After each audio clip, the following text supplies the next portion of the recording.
are very happy to have all of you in our first international webinar on women leading technology. And without wasting much time, I want to invite Professor Mita Paunwala, Vice Chair, IEEE SPS Chapter Gujarat section, to start an event.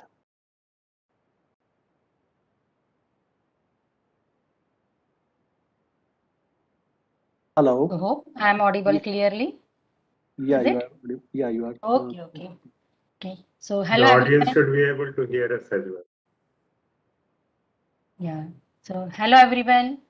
Good morning, good afternoon, good evening, depending on the part of the world you are joining with us.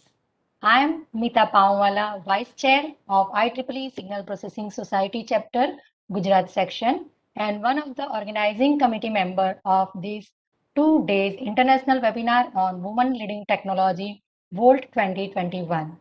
On behalf of the organizing committee of WoLT, it's my great pleasure to welcome all the dignitaries, participants, and the organizing committee members in inaugural ceremony of WoLT 2021.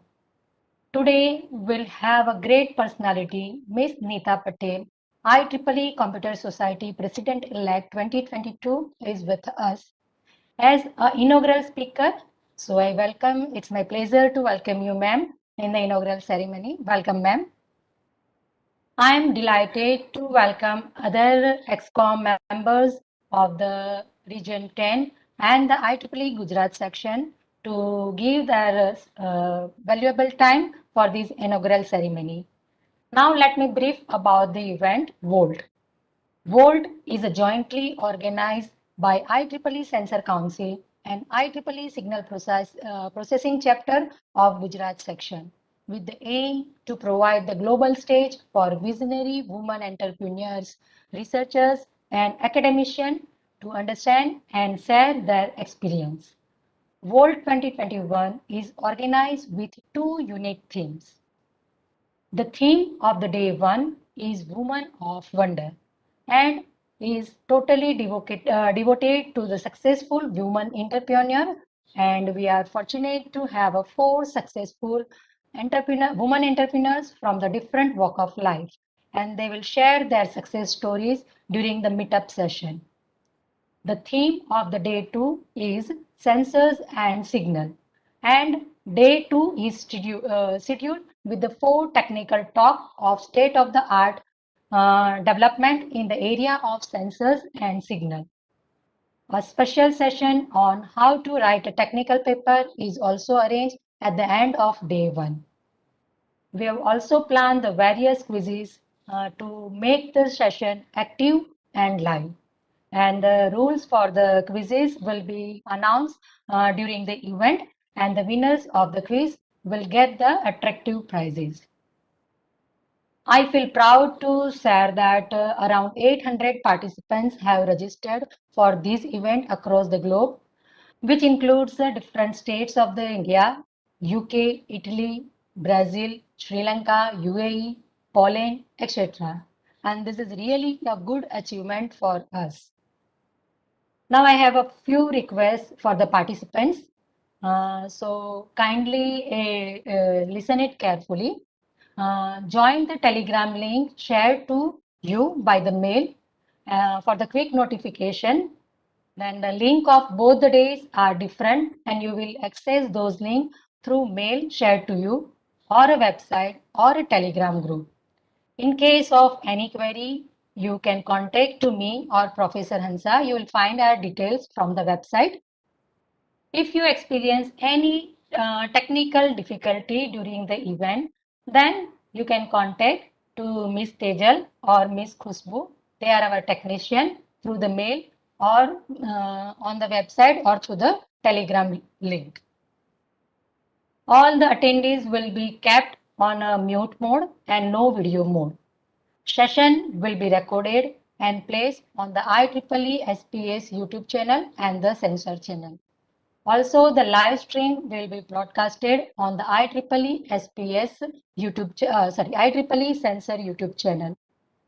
Certificate will be given to all the attendees who will satisfy the attendance criteria, and the attendance will be considered based on the feedback form filled by the participants at the end of every session. Feedback form will be kept in the event field section. So that is all about the event, and hope you will enjoy this 2 days journey with us. So now I would like to welcome Dr. Sanjay Srivastava sir and invite him, who is the chair of a Sensor Council chapter of IEEE Gujarat section and faculty of DA-IICT, for sharing few words about the IEEE Sensor Council and Women in Sensors. So welcome, sir, and mic is yours, sir. Thank you very much, Mita. It's a pleasure to be part of such a vibrant event that is being organized by the Census Council chapter and SPS chapter of Gujarat section. As I'm part of the IEEE Censor chapter, I thought that I should share with you some of the features and activities that we perform. And let me do that by talking to you about that.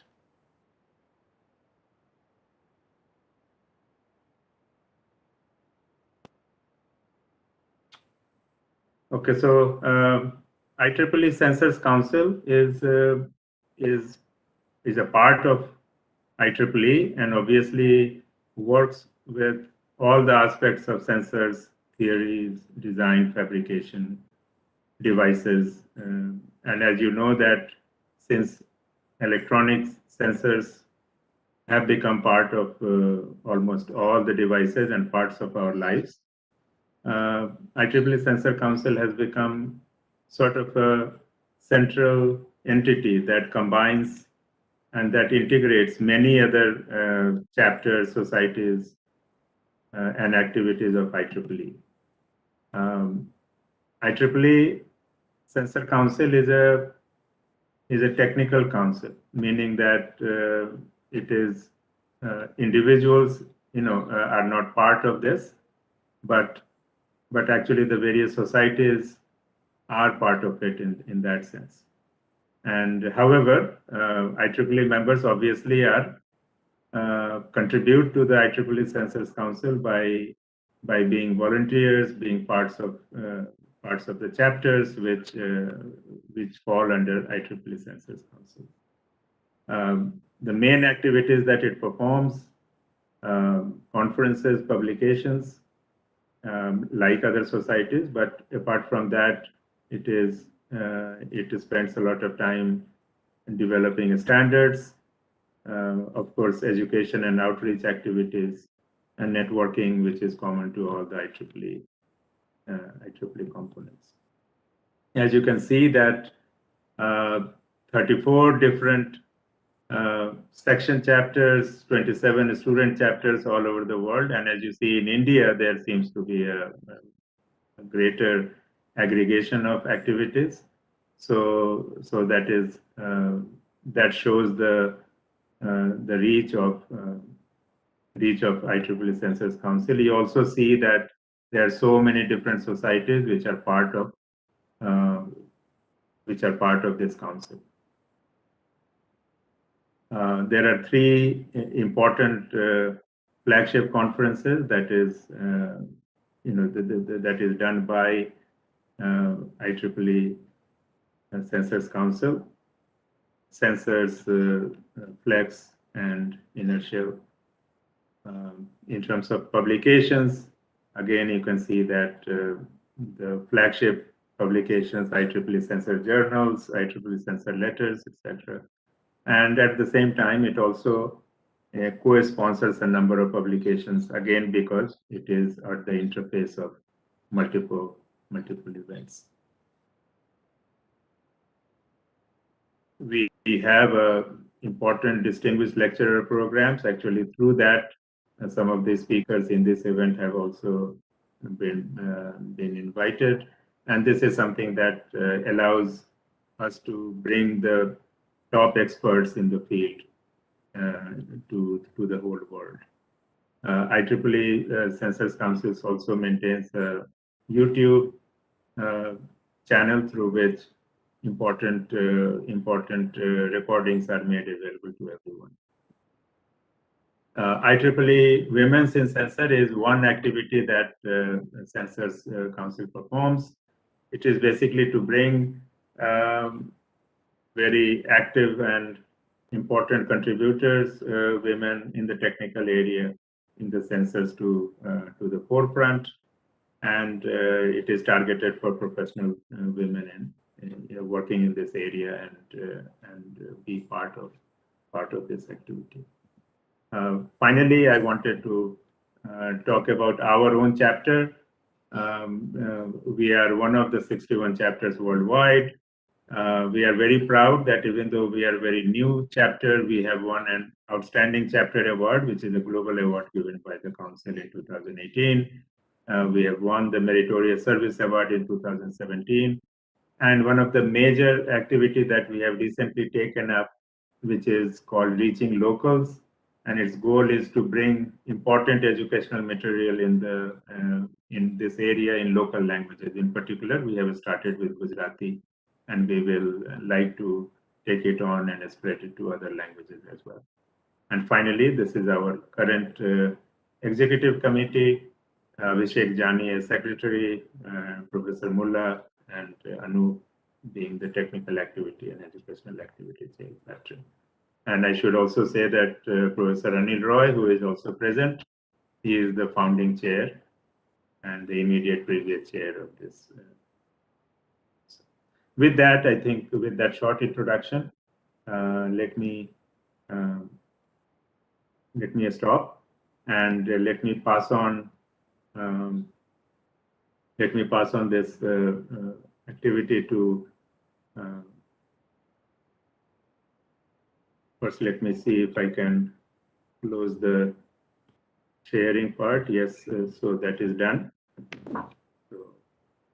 Okay, so now I will pass on the microphone to Dr. Arpan Desai, who is a faculty at Charusat Changa, and he is going to speak to you about IEEE Signal Processing Society Gujarat section. He is the technical activity chair there. Dr. Arpan Desai. Good morning to all of you. Just share. Is the screen visible to all of you? Yes, please go ahead. Sure, thank you very much. Okay, so on behalf of IEEE Signal Processing Society, I'll just like to brief you about the activities which we're carrying out and something about the SPS membership. So mainly the XCOM committee, I'm gladly telling that we have an equal balance of male and female XCOM members in our XCOM committee of SPS chapter. The activities which we are carrying out at Signal Processing Society Gujarat chapter is, we are regularly carrying out DL and DIS talks. We are also having this flagship event, which is NetSIP, that is New Transit Signal Processing, which we are carrying out every year, which is in collaboration with DA-IICT Gandhinagar, India. From this year ahead, we have also started with the technical talk series, where we are inviting various experts in the field of signal processing, machine and deep learning, and wireless communications. Women in Signal Processing is also an initiative by SPS Gujarat section, where the main aim is to increase and promote the visibility and recognition of women in signal processing. There is also young professional activities, where we are committed to help the young professionals in evaluating the career goals and enhancing the early career skills. So some of the glimpses of our DL, DIS talks and the technical events are over here. This is from the NetSIP event. So this year, basically the NetSIP was over the online mode due to the COVID, but still it was a very successful event. And over the technical talk series, we have almost carried out 9 technical talks this year, where various experts from different fields have given the expert talks.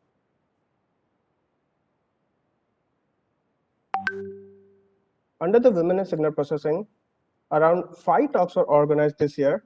All were over the online mode. So even though the COVID was there, SPS chapter has not started disseminating the knowledge to the society.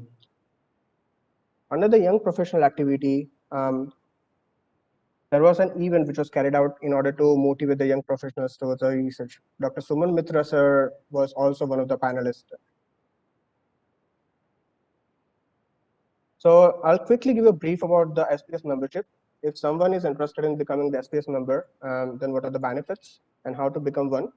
So the student members are getting 50% discount for becoming IEEE member, and those who are IEEE member can become a SPS member by just paying $1 per year. So there are two kind of memberships, essential and the preferred ones for the students. So based on whatever they want to go for, they can opt for the same. So those who are becoming SPS members, they are getting various offers. The things are, they are getting the grant for the paper publication by the chapter. They're getting various travel grants to travel to the major SPS conferences. There is also Best Paper Award for the journal publication by the chapter, getting different discounts on the registration fees during the event supported by the chapter, given the priority seats during the prestigious events. And there is PhD forum as well, where the Eugene PG dissertation competitions are organized. Along with that, various student programs where there is a student career luncheon, and there are past participants, which include Google, Apple, Amazon, Microsoft. So it is to showcase the students' work over there, and it is held at the SPS conferences like IKS PANICET. There are various student competitions organized over in this kind of conferences as well, like Signal Processing Cup and Video and Image Processing Cup. So various awards and recognitions by the chapter is, we have won the Chapter of the Year award in 2015 and 16. And I'm very proudly saying that for this year, SPS chapter is selected as the recipient of the SPS Chapter of the Year award.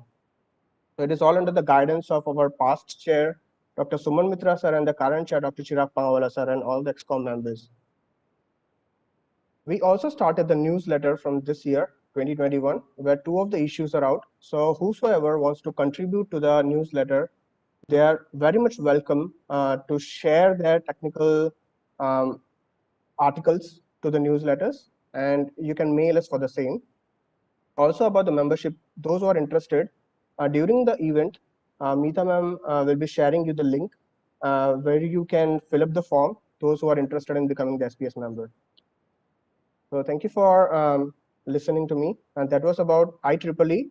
Now, what we are waiting for, that particular event is here. So I'll just give a brief about today's inaugural speech expert. We have with us Ms. Neeta Patel, who is a Senior Director, Engineering Lead Design Center, Farmington at Otis, where she is leading a critical part of the global engineering development, providing new capabilities in connected, smart, IoT-based platforms. Ms. Patel received her MS in Computer Engineering, BS in Electrical Engineering, and BS Mathematics from Southern Methodist University in Dallas. She is a director of the IEEE Foundation and is 2022 President-elect of the IEEE Computer Society. She has served in many industry development teams and strategic IEEE volunteer roles. She founded and led the first 5 years of the IEEE Women in Engineering International Leadership Conference. She also served as a Women in Engineering International Chair and was in the Epicapano Board of Governors. She was also the VP of IEEE USA Communications and Public Awareness, and many more. Ma'am, it is a privilege to have you with us. So without much ado, I'll be handing over to Ms. Neeta Patel, who will be giving the inaugural talk on volunteer leadership. Over to you, ma'am. Thank you very much. Thank you, Dr. Desai. Very good evening to and good morning to you. Good evening for me, but it's very nice to join you today for this Women Leading Technology event hosted by the Gujarat section of the Sensors Council and the Signal Processing Society. I'm very excited to join you for this event as it brings together women from entrepreneurs to leaders within our organization and outside. I want to first thank Dr. Anil Roy for this wonderful invitation to join you and for Dr. Hansa and Dr. Mita for all of the logistics and coordination and making sure that I was able to join. As Dr. Desai was saying, that I've been a volunteer in IEEE for many years and served in quite a few capacities. Today, I want to share with you just 2 ideas for you to think about as you expand your leadership, whether it's in a volunteer capacity, like in IEEE, or just in general. As engineers and technologists, I know you have the technical capability to problem solve, come up with creative solutions, and ultimately to design innovation that helps to change the world. If you can add a little bit of these 2 ideas to that to expand your leadership along with that engineering capability, just imagine what you can do. And as in all things about life, leadership is not a single event. It's not one day you wake up and yesterday you were not a leader and today you are. It's a journey, just as most things in life. But there are 2 lessons I've learned through my leadership journey that hopefully can assist you in how to maybe think about your journey as well. The first one is emotional intelligence. As the Chinese philosopher Lao Tzu once said, knowing others is wisdom, knowing yourself is enlightenment. And for me, this aspect of knowing myself is very important. I've learned over the years that if I can understand people, I can help them. But if I can understand me, then I know where to apply my energy to help others. And so the first aspect of knowing yourself is self-awareness of your strengths and of course your weaknesses. But if you focus primarily on your strengths, then you're able to contribute in areas that align with your skills, but more importantly, can help you carve an ability to impact others. In my IEEE volunteer journey, I started with my student chapter in college volunteering as a secretary. I soon learned that one of my strengths was not only being organized, but also being able to make connections of ideas as I was thinking of and capturing the minutes, coordinating communications. And as I grew through my volunteer journey, I learned that the connecting of ideas is an element of strategic thinking, an element of being able to fill the gaps between multiple pieces. And that strength, I've worked very hard over the last few years to continually improve and advance. And as I became stronger and stronger, I was able to leverage it and use it in different capacities. And certainly in my role as a founder, as a director on the IEEE Foundation, as a founder of the Women in Engineering Conference, and in the future as the Computer Society president. So one aspect of self-awareness is knowing your strengths. The second aspect of self-awareness that I think is very important is when you know yourself, you're able to make choices and you don't have to worry about balancing things, because ultimately I don't believe that you can balance everything. It's really not possible. There is not any way that anybody can balance 100 things at the same time. But what you can do is you can choose which of those 100 things are important at what time, for what reason, and how you're going to tackle them. And when you know what it is that you enjoy doing, what it is that you're good at doing, and what it is that you want to be doing, you can make reasonable choices. And I think that awareness and comes from knowing yourself, knowing what it is that you like, and being informed to be able to take those opportunities when they do come along, and being able to say no to some of those because they don't fully align or maybe it's not the right time. So the key first element is emotional intelligence with an element of self-awareness and the ability to make choices. The second idea I want to leave you with around volunteer leadership and leadership in general is this quote: "Spectacular achievement is always preceded by unspectacular preparation," by Robert Schuller. The area to focus on in this quote is that component of unspectacular preparation.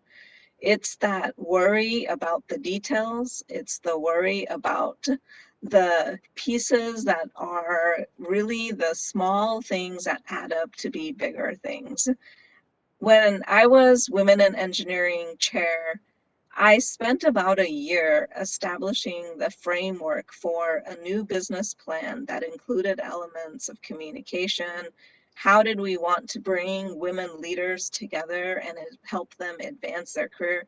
There was a lot of work in the background, a lot of details, a lot of planning, a lot of coordination, a lot of coordinating and with the other volunteers. And nobody saw that, and most of it was very unspectacular.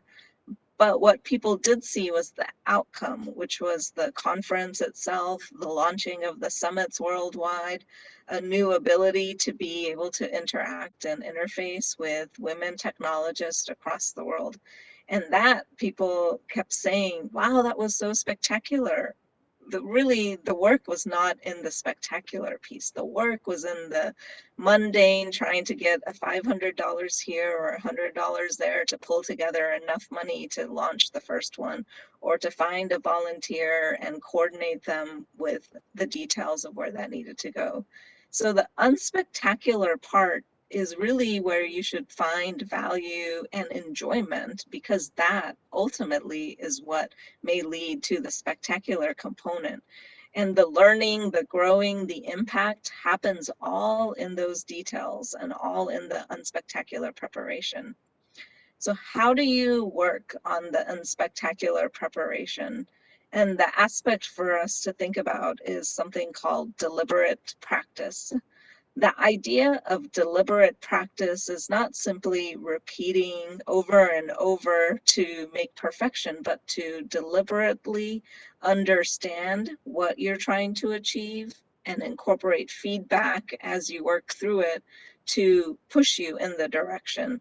Deliberate practice, you can imagine many of us probably do this without even thinking. When we're trying to learn a new skill like knitting or tennis or a sport of a different kind, you focus on one aspect and then you try to perfect it. If you're a piano player, you might start with chopsticks and trying to perfect that before you move on to more complicated chords. That is the idea of deliberate practice. And in leadership, you can do exactly the same thing. Define where you want to work, do the unspectacular preparation over and over and over towards it, understand the feedback, analyze it, be aware enough of yourself to understand how it's going, and then you'll make progress and move forward and ultimately lead to some spectacular achievements. So in my journey as a volunteer, I've learned these two lessons. I wanted to take a few minutes at this inaugural speech to share with you. One is the emotional intelligence, being self-aware enough so that you can make choices appropriate to you that align with your strengths. And two, enjoy the mundane, the hard work, the unspectacular stuff that nobody sees, but really impacts you and the people that ultimately will lead to a spectacular event. Similar to the summit, all of us joining today and tomorrow see this wonderful event pulled together with great learning and teaching from speakers that we'll learn from. And it will be a spectacular event, but ultimately, the unspectacular preparation, the background work, the details and the small information, the coordination of emails and timing, the preparing the WebEx platform, all of that unspectacular work is what ultimately led to it. So I appreciate the opportunity to speak with you today. I very much appreciate to be a part of this in the Gujarat section. And thank you to the organizers to bring together this wonderful collection of women entrepreneurs and educators, as well as men advocates who are helping to advance women in technology. I wish you the very best over the next 2 days for this esteemed event, and thank you for your time.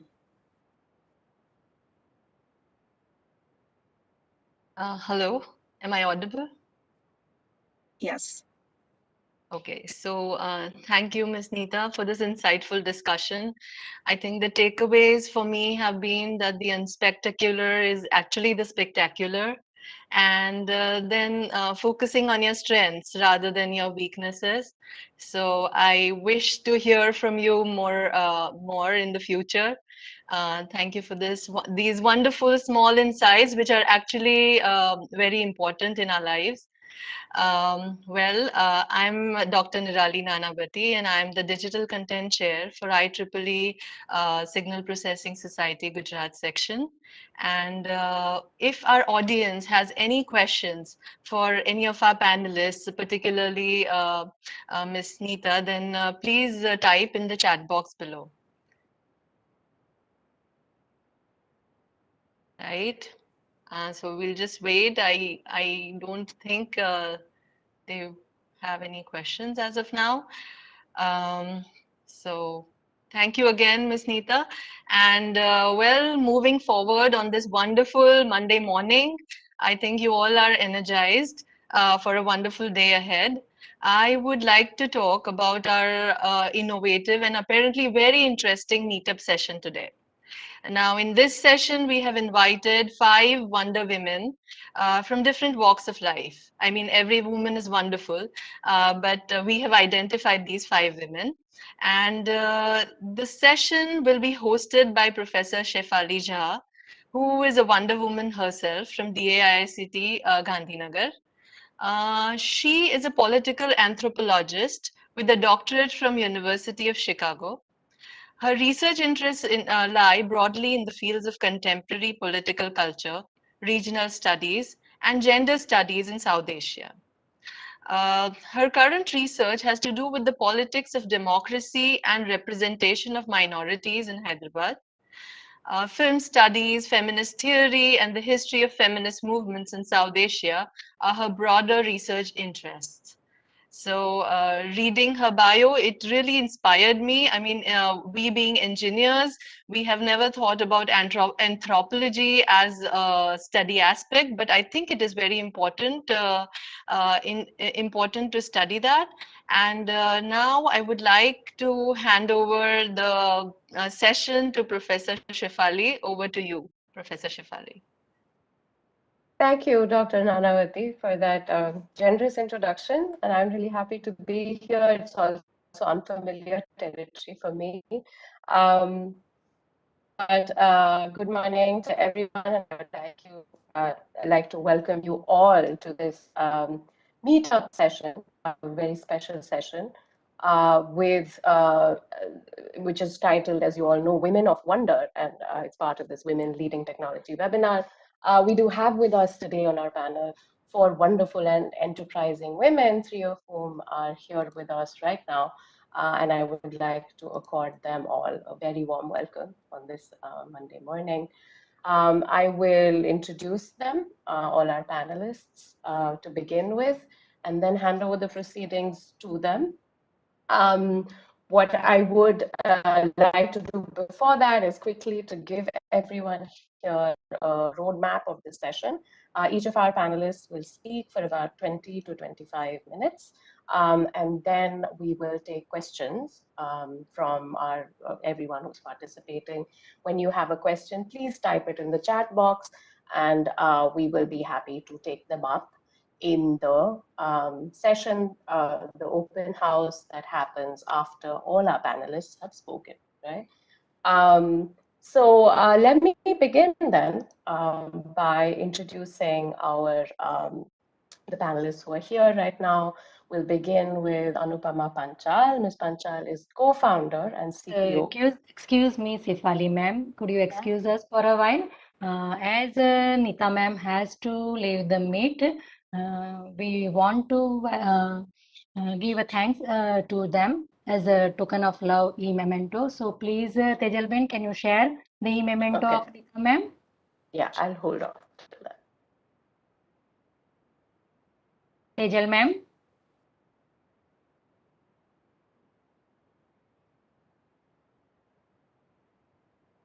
Hello, madam.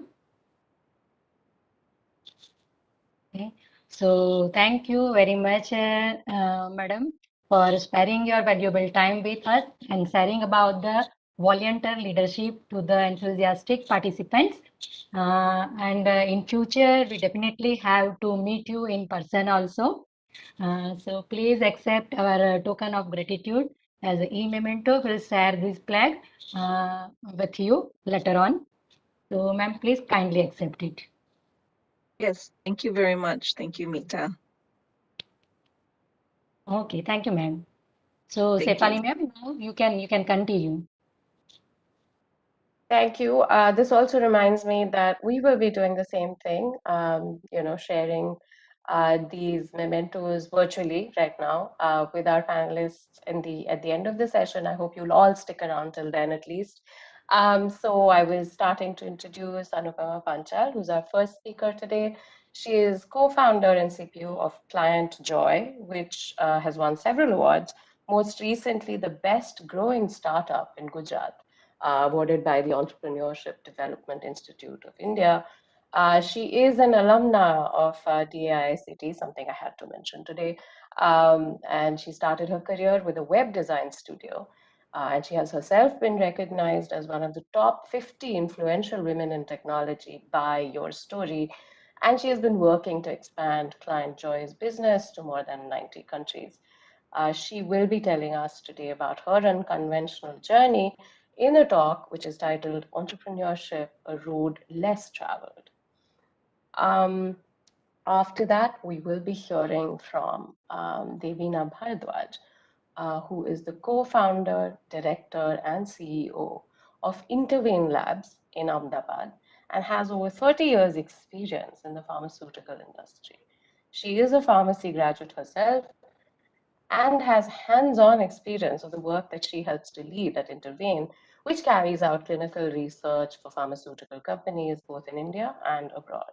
I'm sure we're all looking forward to hearing her insights from the vast experience she has had as a woman entrepreneur and professional. Our next speaker after Ms. Bhardwaj will be Dr. Rajul Patkar. Her talk is titled Women in STEM and Startups, Strengths and Straits.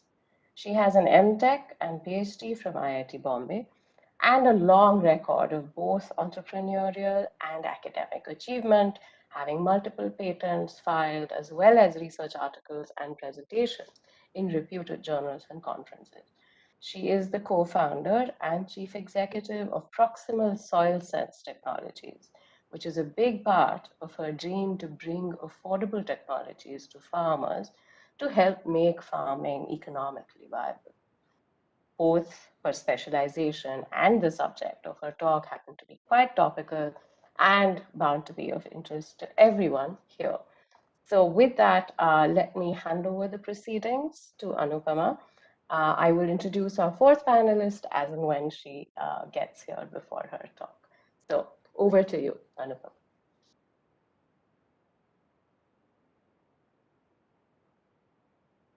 Hello. Hi. Okay. Can everyone see me? My video is not on the screen. Yeah, no, we can see you. Okay. So first of all, thank you very much, Dr. Shefali, for giving such a wonderful introduction, and thank you everyone for inviting me and everyone who is over here. And specifically, I'm happy to see that there are so many early riser engineers over here, which happens to be very less scenario. But thank you so much. I'm really happy to be, it's an honor for me to be presenting this in IEEE session. So I will, start with my journey. So basically, when I was a teenager, I was actually, like everyone in the society and around, I wanted to become an engineer or doctor because that was everyone doing around us. And so I started, preparing for IITs. So I gave the exam. I couldn't clear it, but I got into a decent college as like, the preparation was not that bad. So the college was national, obviously DA-IICT. And after getting in the college, like as all of us do, so I was, enjoying the college life, having those routines where you're studying just before the exam, not attending classes because attendance was not compulsory, going after, going to watch movies, participating in cultural activities, enjoying time with friends, roaming around in the campus. So just wanted to know before, I go ahead, like how many of us are over here, like studying in college or, are students? If you can give me just a raise of hands, that would be great.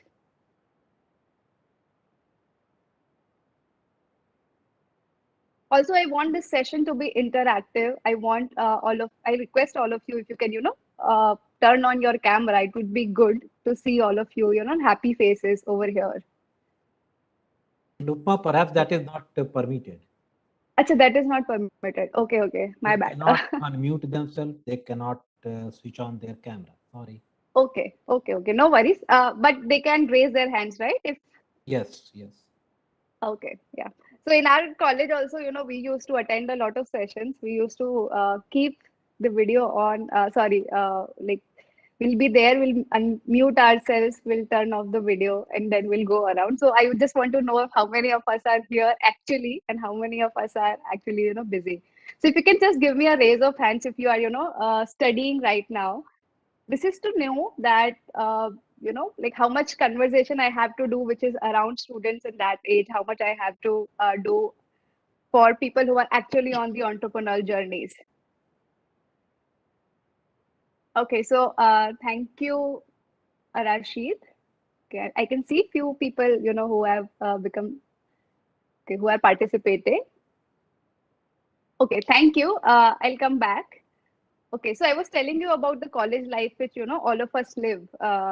So you are not worried about anything. You are just enjoying it. So that's the first time that you are living out of your house. You do not have anybody watching over you. You can do whatever you want. So like same way, I was also living my life. So I was also preparing for a high dream, a job where I'll be working in maybe Google or Microsoft, and it will be paying me a lot. And but as a personality, I was like a how other coders are. So I was shy, introvert, not able to speak up much. So that was kind of personality I was. So in my second year, there was an internship opportunity that came, and it was just a 1 month winter vacation and 1 month internship opportunity. So the internship was not paying me much. So it was just, the cost of the travel that I was doing. And I thought like what other things that I will be doing if I'll not be taking up this internship is that I'll be I'll be going probably at home. There, my mom will be teaching me stuff which a woman or a girl is supposed to be, learning. And of course, like a lazy engineer, I chose like to do mental work rather than a physical work. So I chose like it's better to stay in the college, do the internship rather than going home. So that's how I decided let's take this internship. So in the internship period, I was supposed to travel to like DICT to Gandhinagar. So I was daily traveling from like morning and coming back in the evening. So I was going, stuffed in a shuttle because that was the only option available, which was economic to a student. So there, when I went to so that was my first exposure to a startup world, like my first internship. So I saw that the founders were of my age only. So they were very young. And so that is the reason that the environment was also friendly in the internship. And I also got to see that, you know, how does a business looks from when there is nothing concrete except the idea that is there, right? And there are 3 to 4 people who are believing in that idea and nothing. So there is no team, there is no product, nothing. How does it look? And I got to know about the ecosystem of startups, like how does things work? How do, you know, people do presentations? How do they raise funds? What kind of like what is the way in which they are building the team? So all those things I was able to, you know, basically learn from in the beginning. So I was full of energy, excited, because, you know, I was a software engineering from a good college. I was pretty good in coding because I used to score good in the coding exams.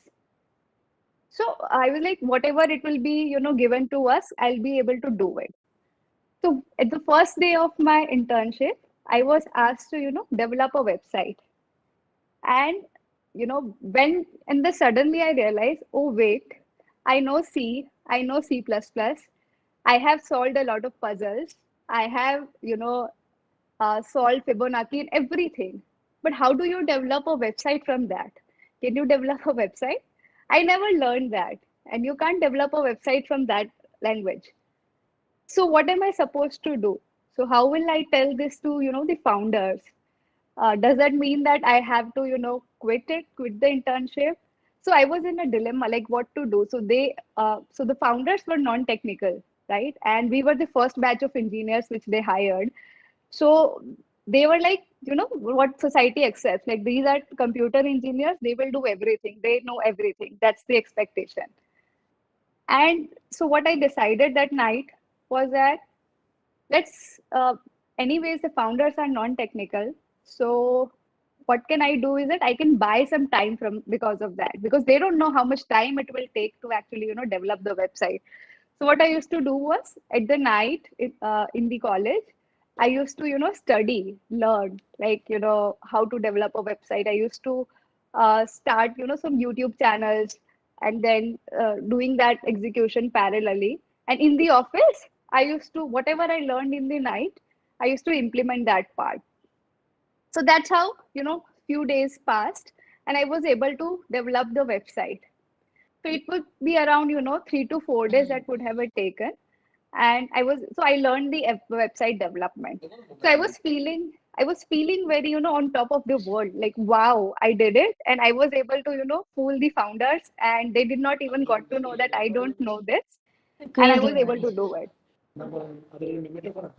I can hear some background voices. Can everyone You else can please mute themselves? Sorry, Anupama, just 1 second. Please mute yourselves, everyone else on the panel, and we can hear some sounds.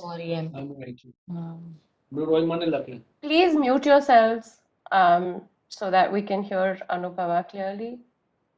Thank you. Yeah, thank you so much. Yeah. Okay. So okay, so I was telling that, like, after doing this whole exercise, I was feeling very, you know, confident, top of the world, that, and you know what you feel like, okay, I was able to, you know, fool this person. And then next day I showed that website to the founders and they told me, okay, this is good. Just go and make it live, you know. And I was like, okay, what? Make it live? Oh, I was showing them it on localhost.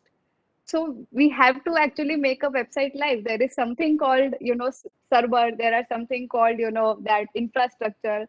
You have to buy domain. You have to attach it. And everything, I was unaware of this again. Like, because again, I was in a second year student. I don't know anything, right? So again, I used the same trick. I did not tell them that, you know, I do not know how to do that. I went again to the college, again opened some YouTube videos, some blogs, some courses, and spent the whole night figuring out how to do that. I had to, you know, create some accounts. And I was, next afternoon, I was able to actually, you know, make it live and show it to them. So my internship, every week was like that. You know, I was learning something another, right? So I was learning designing, I was learning maybe animations, videos, brainstorming, user interviews, product management, because people expect like the engineers to know everything. So I was being bombarded with everything. And in startups what happen is like there are only the resources are very less, so you are expected to do a lot of things, and that was the same thing happening with me. So what I realized was that like whatever I used to think as a black box in my mind, they were just few weeks away from me trying to do that, right? So I actually learned in that internship that how to learn things. And it was the first time that I was learning something on my own, something that no one was teaching me, that because there was no superior person, senior person in the office. And in the college what we were studying was different from what I was supposed to be doing in the practical world. So then, that internship got over and our colleges started back. So in the college, I was like, what should I do from whatever I have learned? So I was helping few friends and seniors who were, artists. I was creating websites for them. And I had a friend who was, who used to write the content for those websites, who used to bring me, some references, some people who wanted to make the website. And that's how we were, that was, Web Design Studio was born. And we were using little bit, we were earning little bit pocket money from that kind of things. And also the entrepreneurial journey, I could say, was kept going. uh, so one day, like while doing all those web design studio, what was happening is that we were supposed to use a lot of tools as well, like because we had to receive payments, we had to send invoices, we have to send people proposals of like what are the things that we will be doing for them. We would contact like 5 people as to we can create this website for you, and 5 of them, like 3 of them would say no, 2 would agree. So kind of a sales pipeline also, we were managing it on Excel sheets.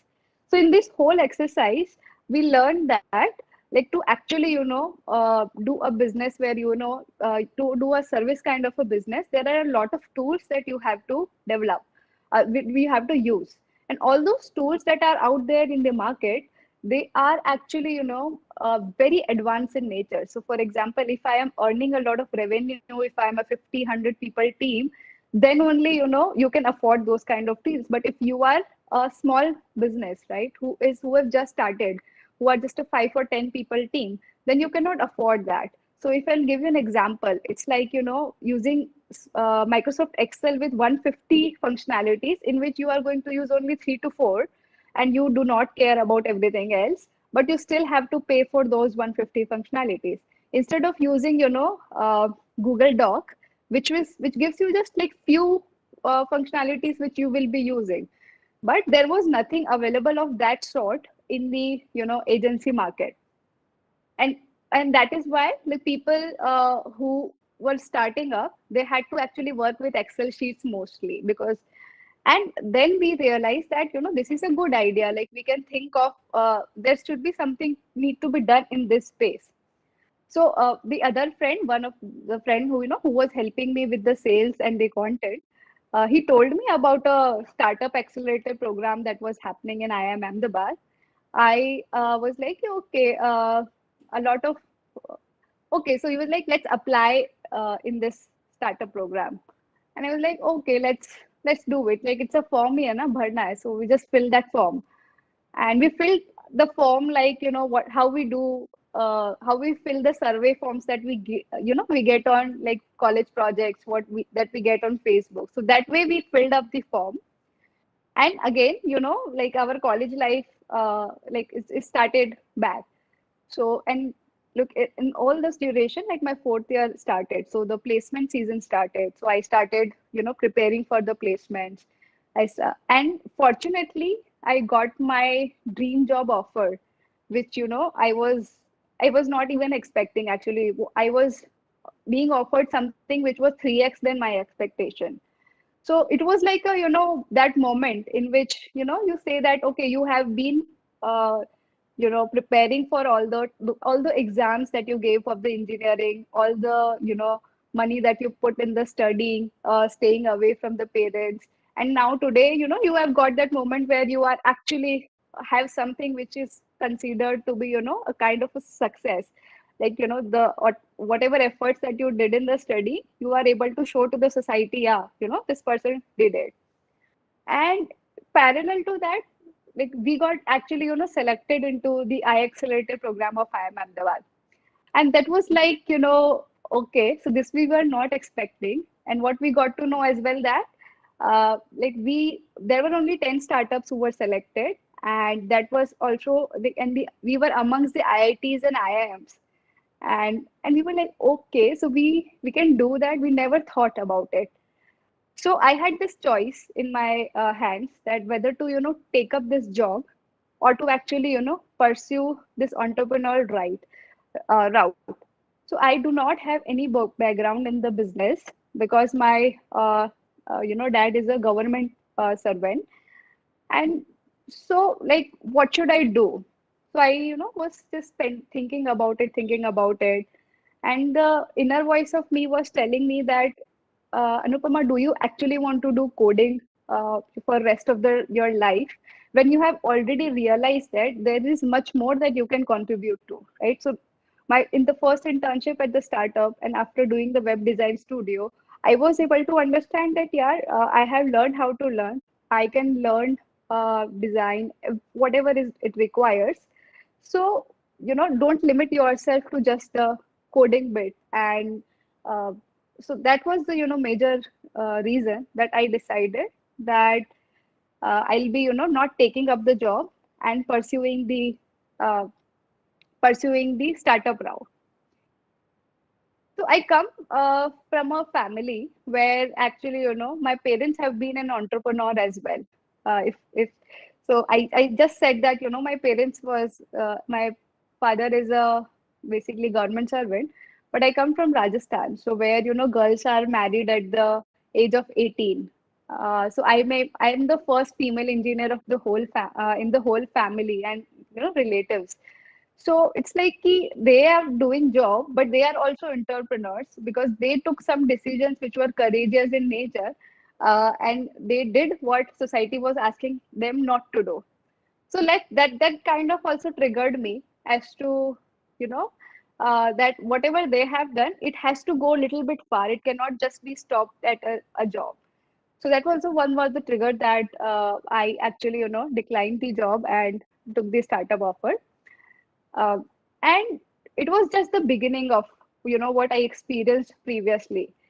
So because like when we started working on our idea, so IIM Ahmedabad gave us an opportunity to actually they gave us a space, they gave us credibility as to we can tell people that we have got acknowledgement, our idea has got acknowledgement from this big institute. So we were confident on our idea. So the challenges were not just this one. So when we started working on our idea, we were super confident that this is what we are building, people want it, people will pay for it. But when we went out seeking funds, finding users, finding team members to join our team, we realized that not everyone believes in our idea as much as we do, right? And we had to convince everybody. So we have to convince investors to give us their hard earned money, and which we are going to make 4x 5x of them. We have to convince user to leave their existing way of working, which is working for them, and come to us and try something completely new, a behavioral change from them. We were expecting team members to join our team where we were not able to afford them, to give them a market salary. We cannot give them, we were promising them we will give them amazing growth in the next few hours. And that is the job we had to do. And why would they trust us, right? Why all those people will trust us? We are just a bunch of fresh college graduates. We have never managed money for anybody. We have never actually earned the money as well. So manage is a pretty later thing. We have never led a team. We have never given growth to a candidate. Why would people believe us? So that was one of the challenge that we were facing earlier. So what we thought is like, we have to gain trust of these people somehow. So what we can do about it, so let's take the way of who people trust. So, let's go there where people's trust is there, and let's build some credibility. So we took a path, like for example, I am Ahmedabad's, CII's uh, investment and acceleration was one of the, major thing which was a credibility builder for us. Then we got some PR articles into, media agencies like CNBC, ET, Prime. So those were also working as a, trust building and credibility building exercises. We did partnership for our tool with, PayPal, Stripe, to use them as a payment gateways, and then becoming. So we could use their logo on our website and can say that, these are our partners. We actually built systems which were in the ecosystem of Microsoft, Google. So, creating those small applications, add-ons. So because people trust them, right?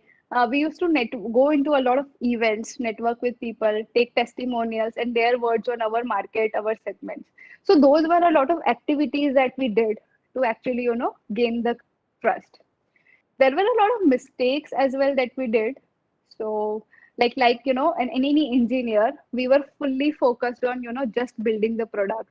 We were not thinking about, how we will distribute it, how will we make a sale of it, and just focusing on just building the product. And everybody is engineer, and we are just thinking like how to innovate, how to use this new age technology, which is actually, supposed to be just 10% part of what, the whole business is about. The whole business is about, sales, marketing, distribution, team building, finance management, and 10% part is just, innovation and building the product. So if you will even look at the, budgets of Google, Microsoft, you will see that they have only 10% for innovation and R&D. Everything else is, the what makes the difference. So these were, there were a lot of mistakes that we did in the whole journey. It's been since then, it's been a roller coaster ride. So we have done mistakes, we have failed, we have faced challenges, but we have also got a lot of celebration moments. So we have raised 3 rounds of funds. We have 40 people team. There are a lot of people who left MNCs and actually joined us on lower packages to, work in an environment where they can learn a lot. We have today, as ma'am also mentioned, we have users across all over the world, all in this 90 plus countries, from US, Europe, Australia, Southeast Asia. I'm yet to visit these countries, to be honest, but people from there are actually, doing their business deals through us. They are receiving payments through our platforms. We are receiving testimonials from them, and we have got a lot of media coverage as well. So whatever basically is the journey has been, what I can see is that life of an entrepreneur is actually, every day, every week, there is a new challenge. So once you fix one challenge, another is, standing next to you. So for example, how to build a team, how to get your first 10 customers, what is the pricing that you have to give to them, how do you, gain reviews from users and build trust to the new upcoming customers, how do you scale, like the solutions that work for 100 people, for 100 users does not work for 10,000 users. So how do you, then there are, people challenges that comes as and when you grow. So that's, everywhere, every day, it's a new challenge. And when we have accepted that, that's how this things rolls. Every stage is like that only. So journey of an entrepreneur is actually, a journey of self-discovery. So you throw yourself at an unknown challenge. So you get out of your comfort zone and you realize a new potential of your own. And that's where, I want to end my talk today, that it's a path which will give you amazing growth, and, you do not have any responsibility. Either work on the idea that you are passionate about, or join someone else's idea and work in a startup environment. Thank you, Thank Anupama, you. for those thoughts. May I invite Ms. Devina Bhardwaj now to share her thoughts with us?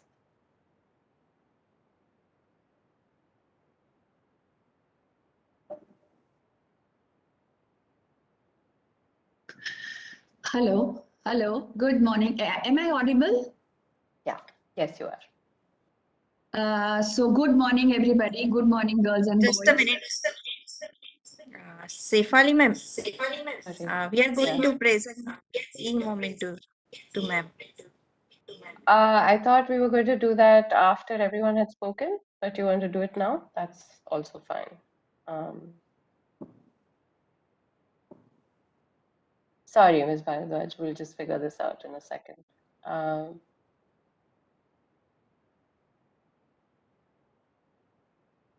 Yes, are we doing the presentation now?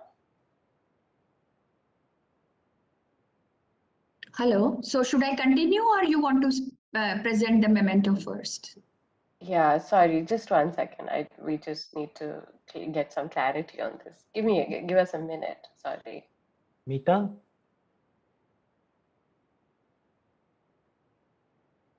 You are Mita unmute. ma'am, you're not audible.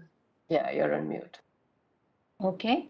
So if all the panelists will remain present till the end of the talk, then we'll share the memento after 4 talks only.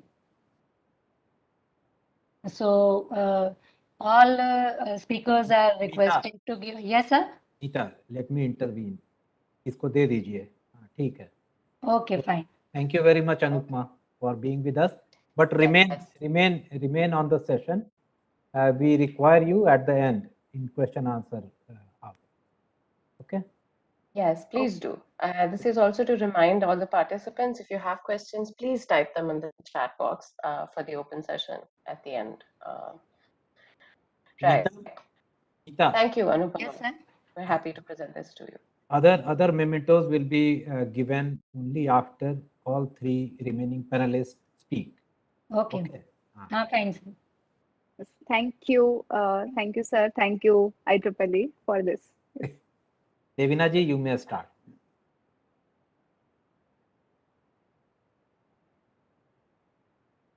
Hello. Hello. Yes, we can hear you. Please. Yeah, can you hear me? Can everybody hear me?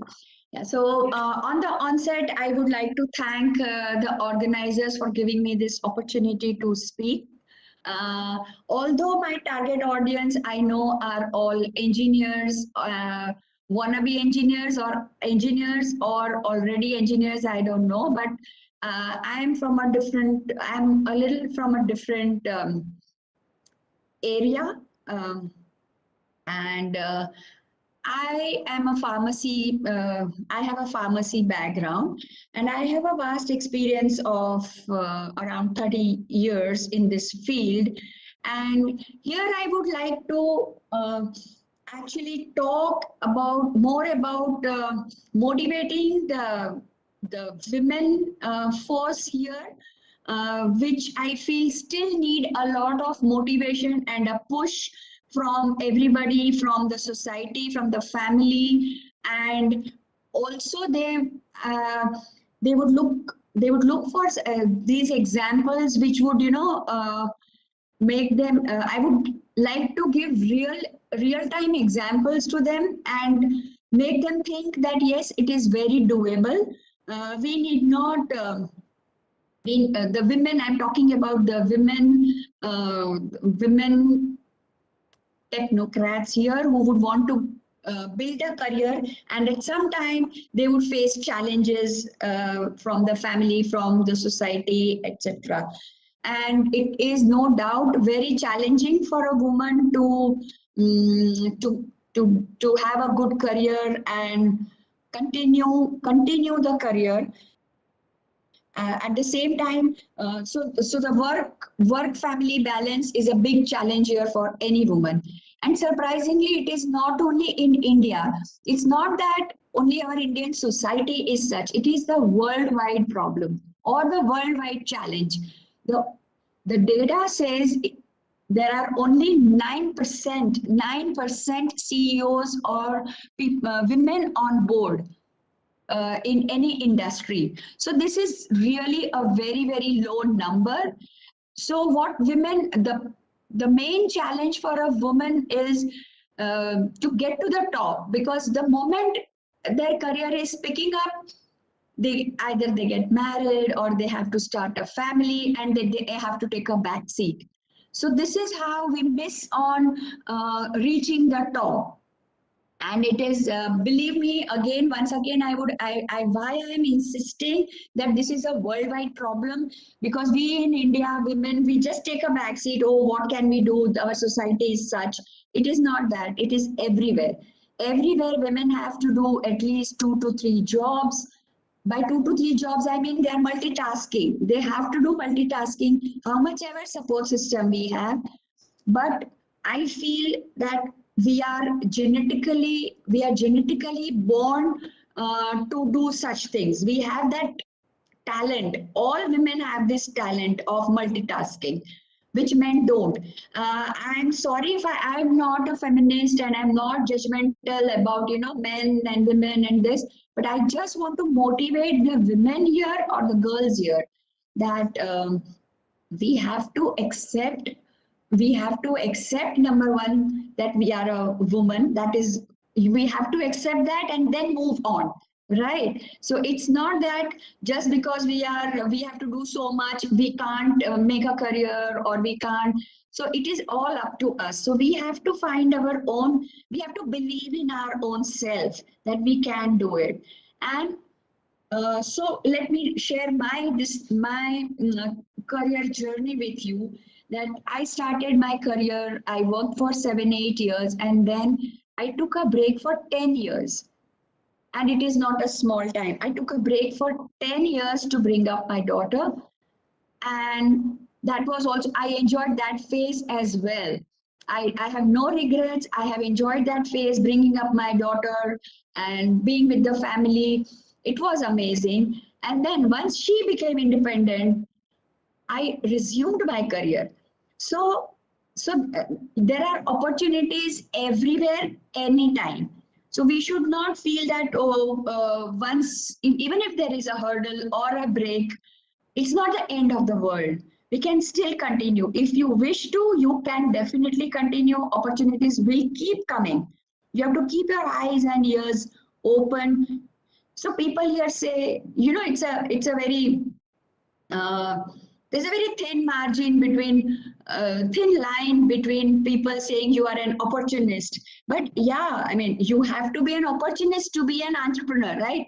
Only if you see the opportunities and grab the opportunities, you are going to succeed, and you are going to take up that opportunity to make it successful. So there is a very thin line between being an opportunist and being an entrepreneur. All entrepreneurs are opportunists, and we have to be opportunist every day, every time of the life. It's not that one-time opportunity.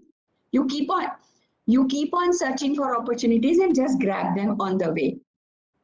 This is the inner force within ourselves. We have to be very, very sure, and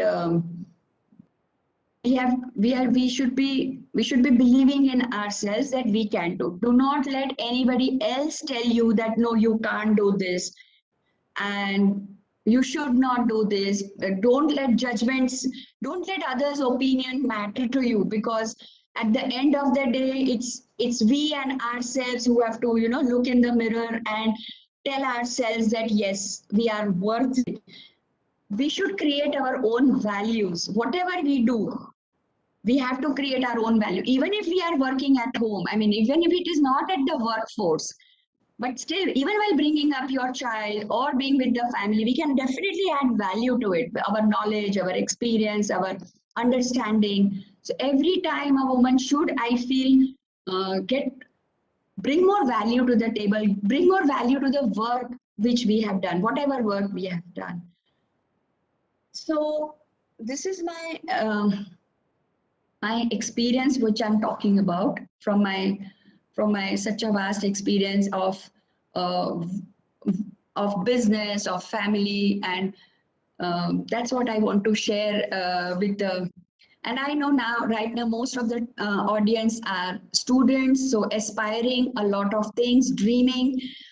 Here again, I would like to tell the students, especially, that you must dream big. You should always keep dreaming. There is no end to dreaming. And only if you dream, you can be there. So, people say that once you start thinking what you want to become, you become that. So you start imagining what you want to be.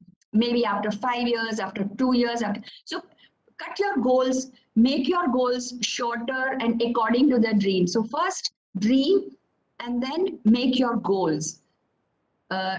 Split your goals into a shorter goals, that okay, now 2 years, after 2 years what you want to do, after 5 years what you want to do, and believe me, you will be there. So dream big and imagine things. You should keep imagining yourself to be doing this, to be reaching there, and then automatically you will find the ways and the paths to be there, and you will be there one day. And once you are there, you wouldn't even realize that, oh yes, you have already arrived here, what you had dreamt about. So I think every day in the morning, there has to be a dream where you want to, what you want to do and where you want to be.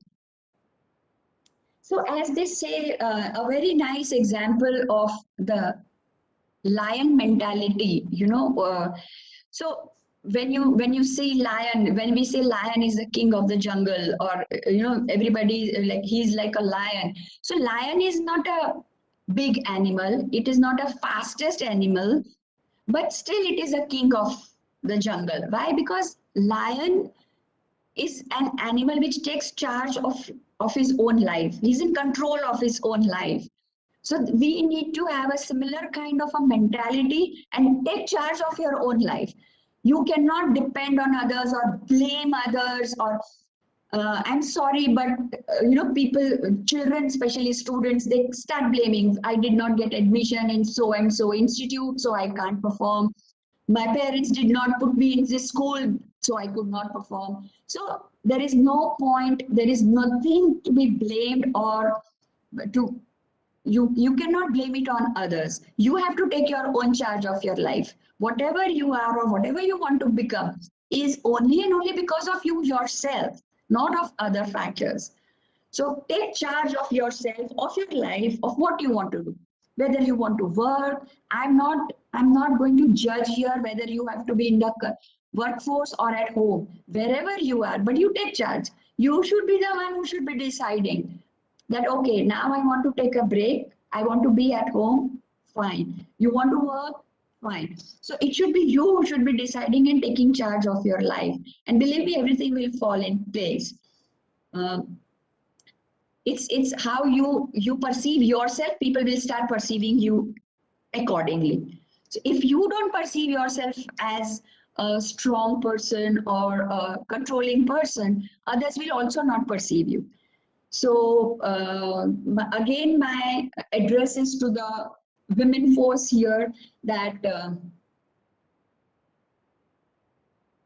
you have to be very convicted of your own self, and it's going to be easy then.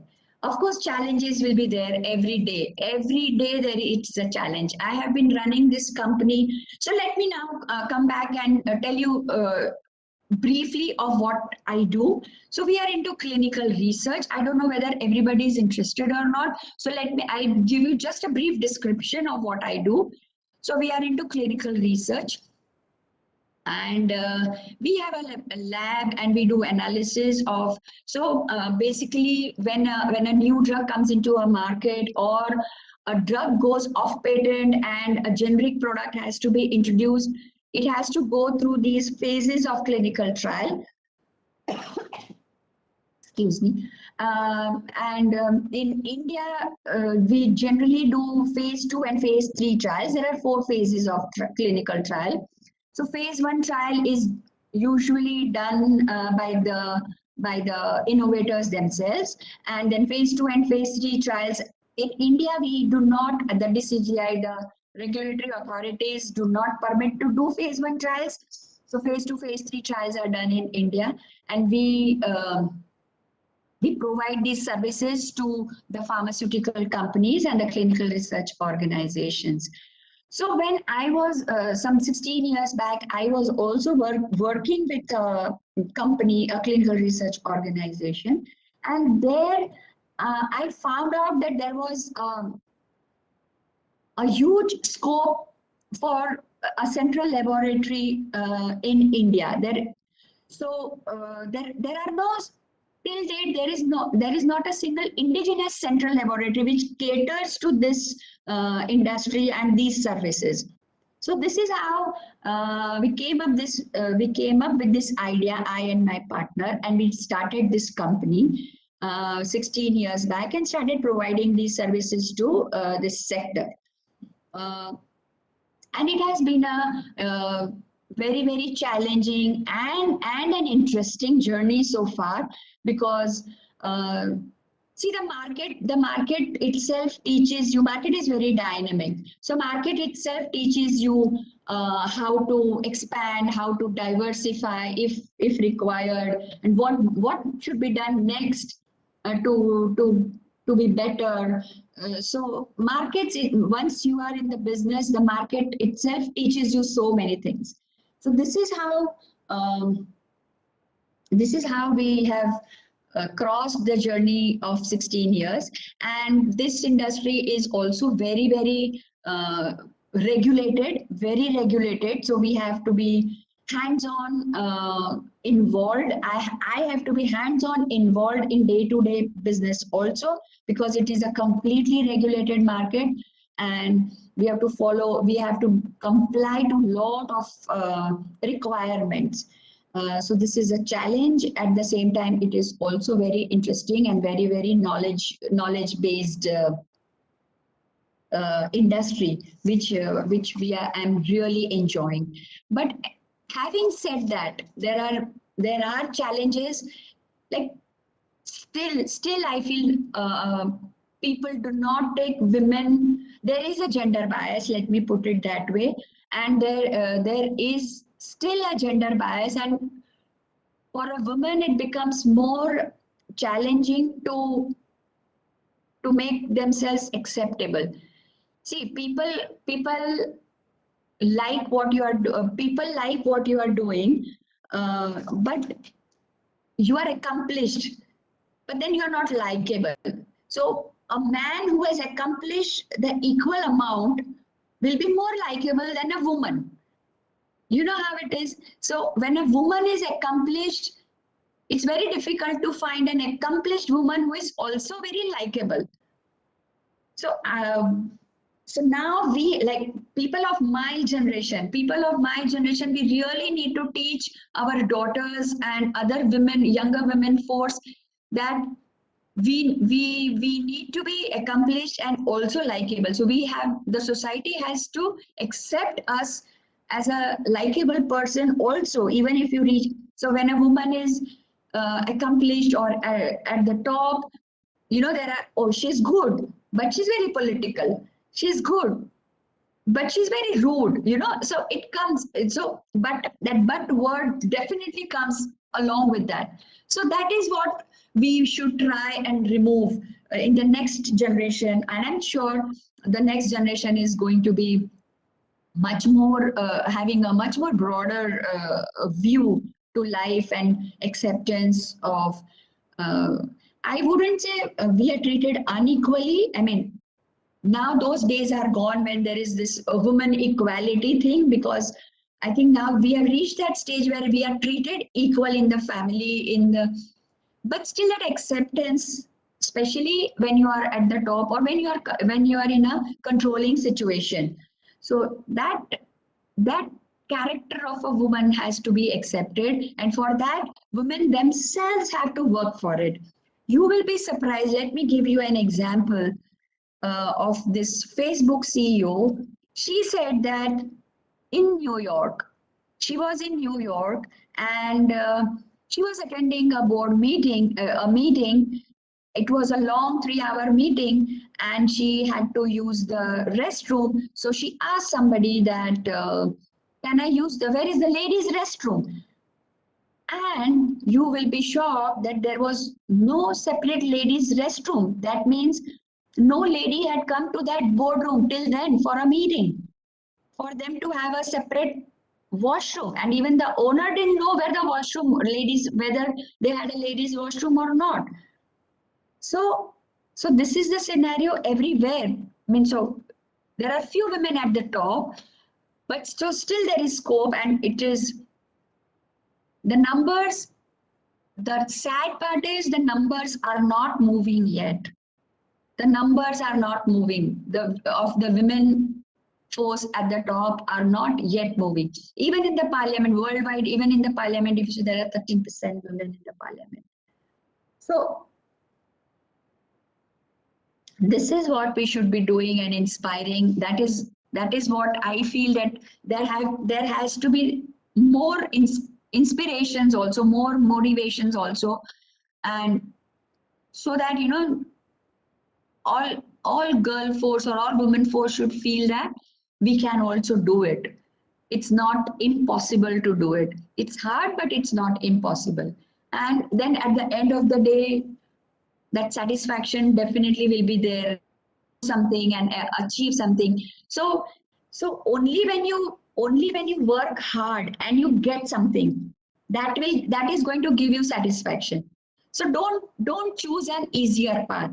It will never, how much ever good it is or more rewarding, it will never give you the satisfaction which a hard way gives you. So hard work is the only thing which gives you the satisfaction. After doing so much of hard work, if you get something, that satisfaction is the ultimate satisfaction.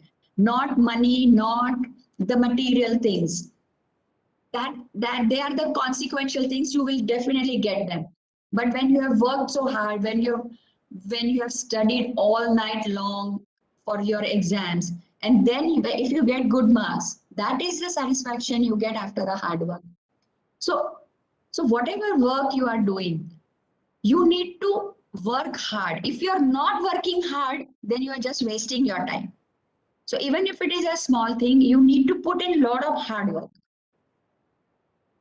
And that will only pay you off.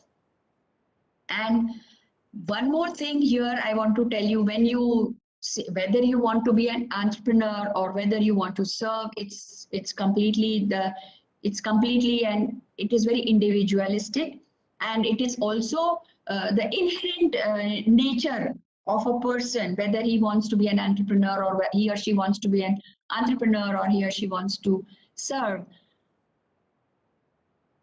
But you have to work hard, number one. And if you choose to be an entrepreneur, there is no safety net around.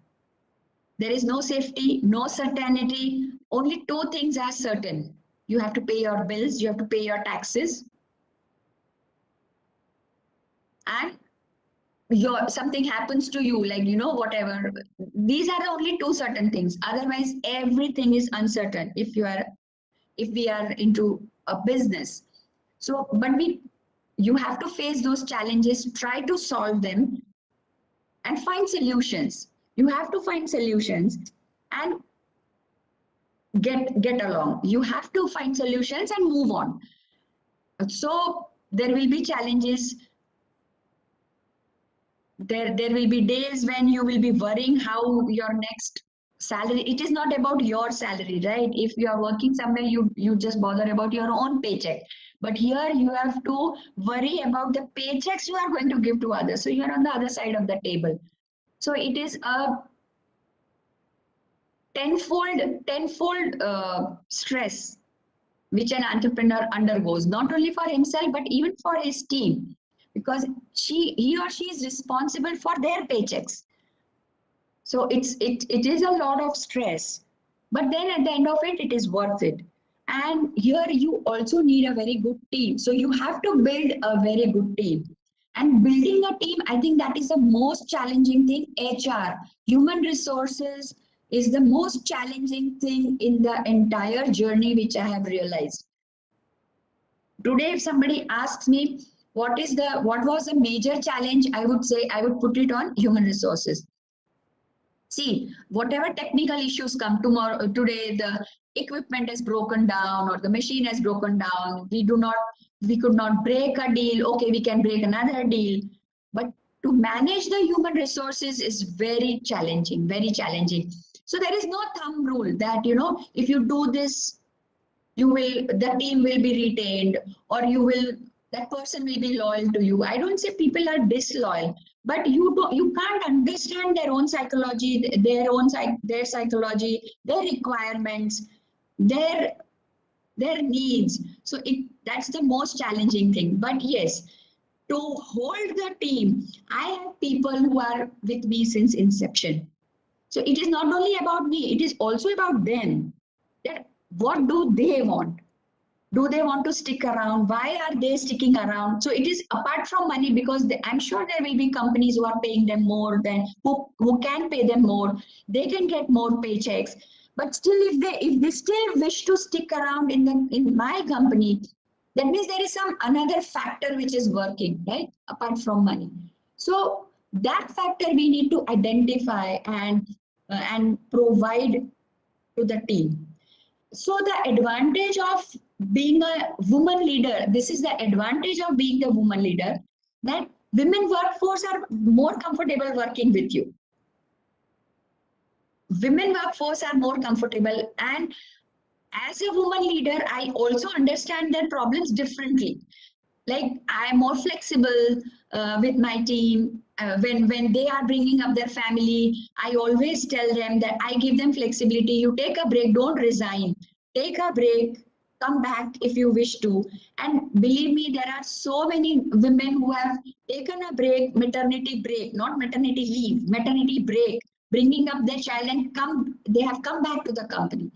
So this is how we should try and build an ecosystem for women and try to understand them more and give them this leverage so that they can also flourish and accomplish something. It's not only about my accomplishment, it is about the accomplishment of my entire team. So I always have this balance of 60-40, trying to make it 70-30 of men and women. Of course, I need men also in the company. So I cannot, it has to be a balance, but I try to have more women workforce. Number one, they are more organized. Women are any day more organized. They can think more rationally and organize things. If I gave the same task to a man and the same task to a woman, she will come up faster in a more organized way. Yes, technically men, if there is some problem with the equipment, that they are very good at. But it's not only that, right? We need documentation also, we need a lot of other things. So they make a good team. So the woman force will make all in the entire plan, and the men will start executing it. So Devina, I'm so sorry to interrupt, but could you wrap up in the next couple of minutes? Sorry, we're just a bit short of time. Oh, yeah, sure. So, no, I can go on and on. So you have to tell me. I lost track of the time. I'm sorry. So, no, I'm ready for questions if anybody has any questions. I think we'll take questions after the next couple of panelists have spoken all together. But Sure. So thank you very much. Thank you very much for organizing this, and thank you very much. And even in future, if anybody has any questions, my email ID will be with the organizers. They can get in touch with me. Thanks a lot. Thank you so much. Yeah, thank you for those thought-provoking comments. I'm sure we will have questions. Can I please now invite Dr. Rajul Patkar to share her thoughts with us? Dr. Patkar, I know you've been waiting. Yeah. Hi, am I audible? Yeah, please. Yeah. So I think whatever Devina and Anupama spoke so far, I think it's almost covers the whole kind of challenges we all go through. So that was quite comprehensive and everything. But I'll just share my few slides to start with, just to give certain statistics about the woman and then STEM, and then I'll start with my story. Can I share my screen? Is it possible? Yeah. There seems to be some problem.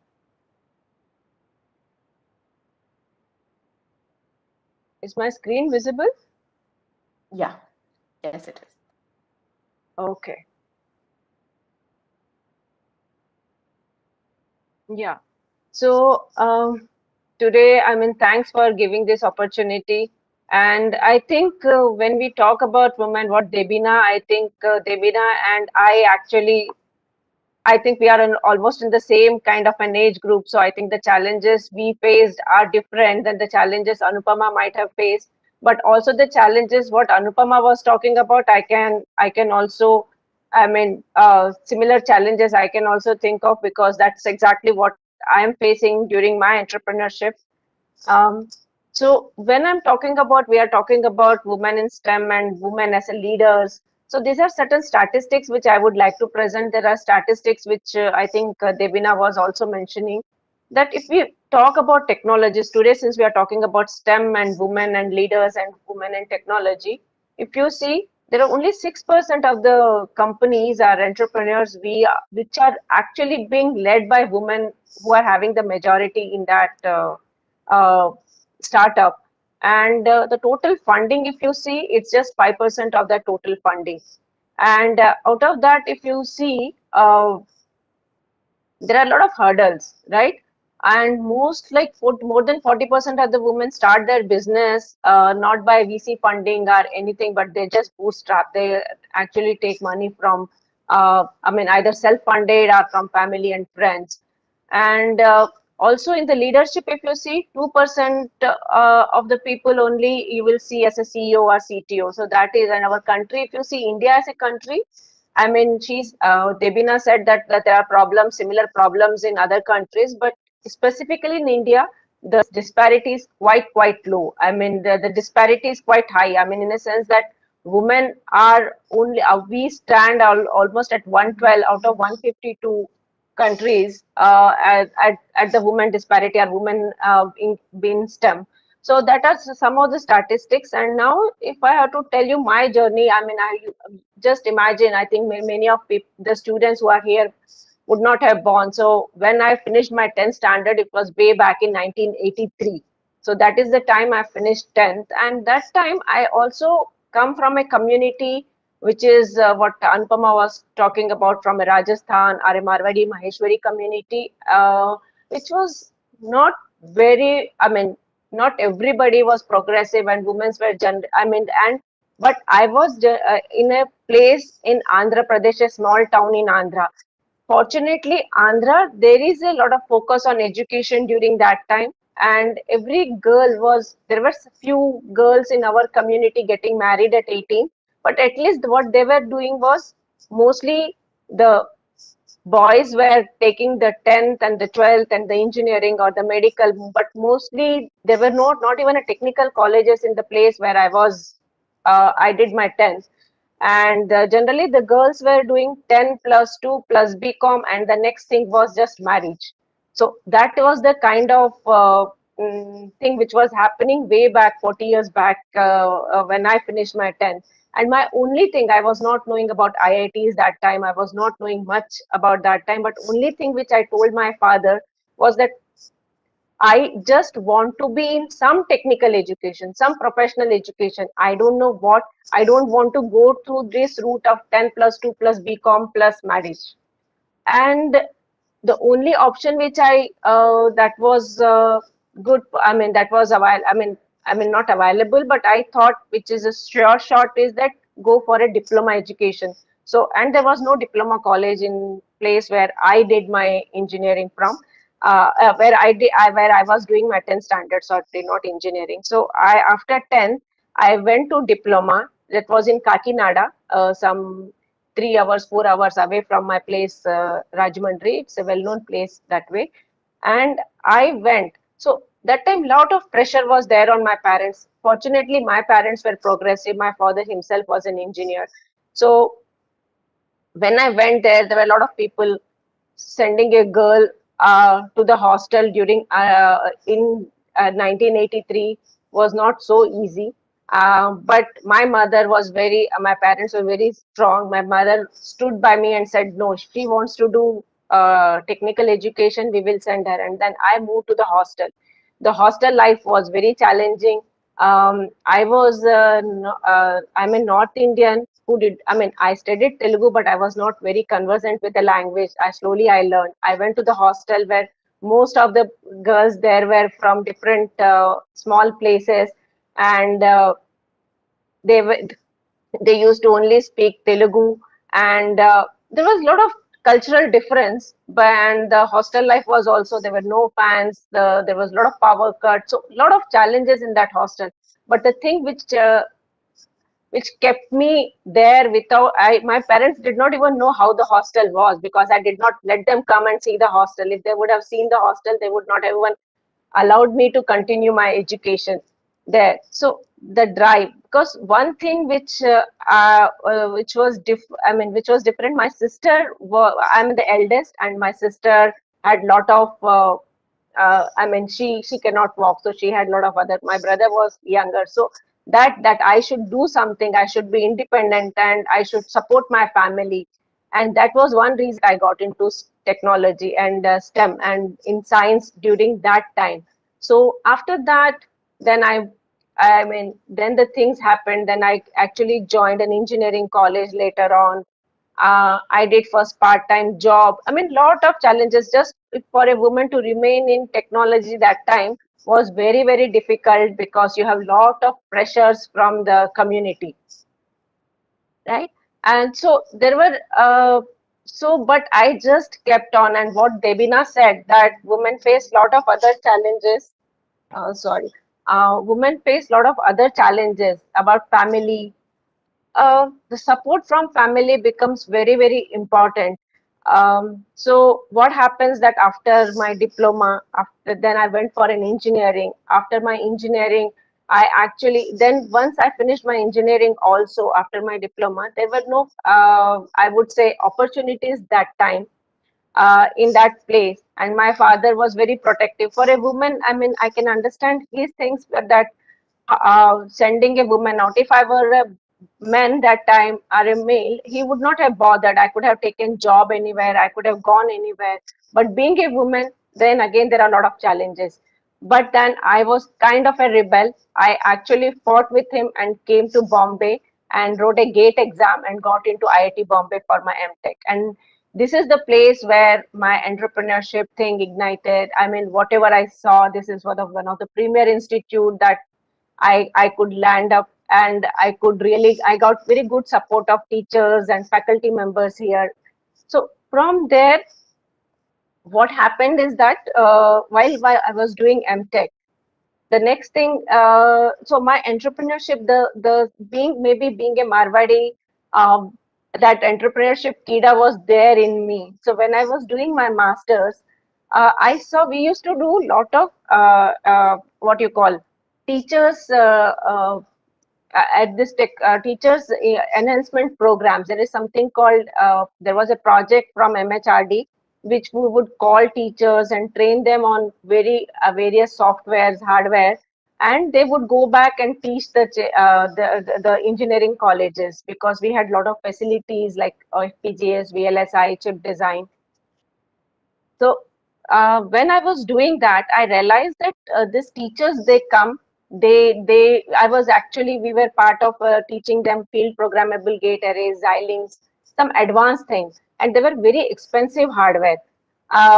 So these teachers used to come, but once they learn, the hardware was so expensive that they could not actually, in other engineering colleges, they could not really teach the students. So as an MTech student that time, what I did is I actually developed an low-cost hardware, an FPGA board.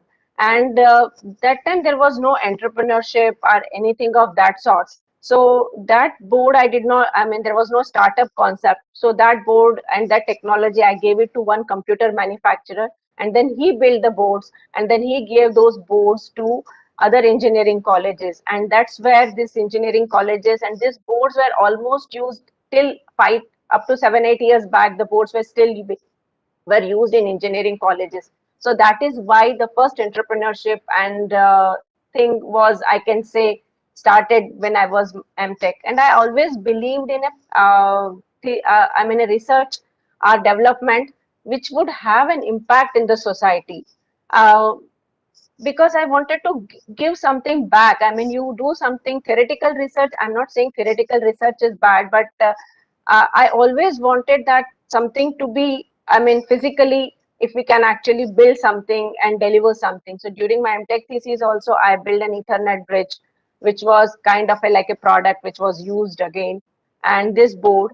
So this were where my whole entrepreneurship idea started in IIT Bombay. And after my MTech, as Devina says, we have, I mean, you have kids. So like what Devina said, that she took a break for 10 years. I did not really take, because in the technology, if you take a break for 10 years, you really, it is very, very difficult to come back, because technologies evolve and change so rapidly that you can't be. And since I always wanted to be in technology, I kept on doing, because she said women are very good in multitasking. I have just shared a slide and put it here, because you can say why women can become a better leaders and better entrepreneurs, but unfortunately we are not there.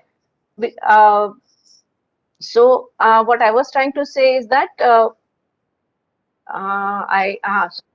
I, even when I was like then I got married and had a daughter, so I did not take a break. I used to do whatever possible. Whenever she used to go to school, I would actually go and do some, that flexibility IIT gave me. So I would actually go and work on, I took any opportunity which came to me. If it was in robotics, I took that. Whether in FPGA, I took that. If I had to learn something new, I did that. I always keep on learning. Even today, I keep on learning, upgrading. I have to do Figma for a mobile app. If I had to talk to some UI UX designer, I would learn Figma. So we have to keep upgrading ourselves. So that is the time I never took a break from technology.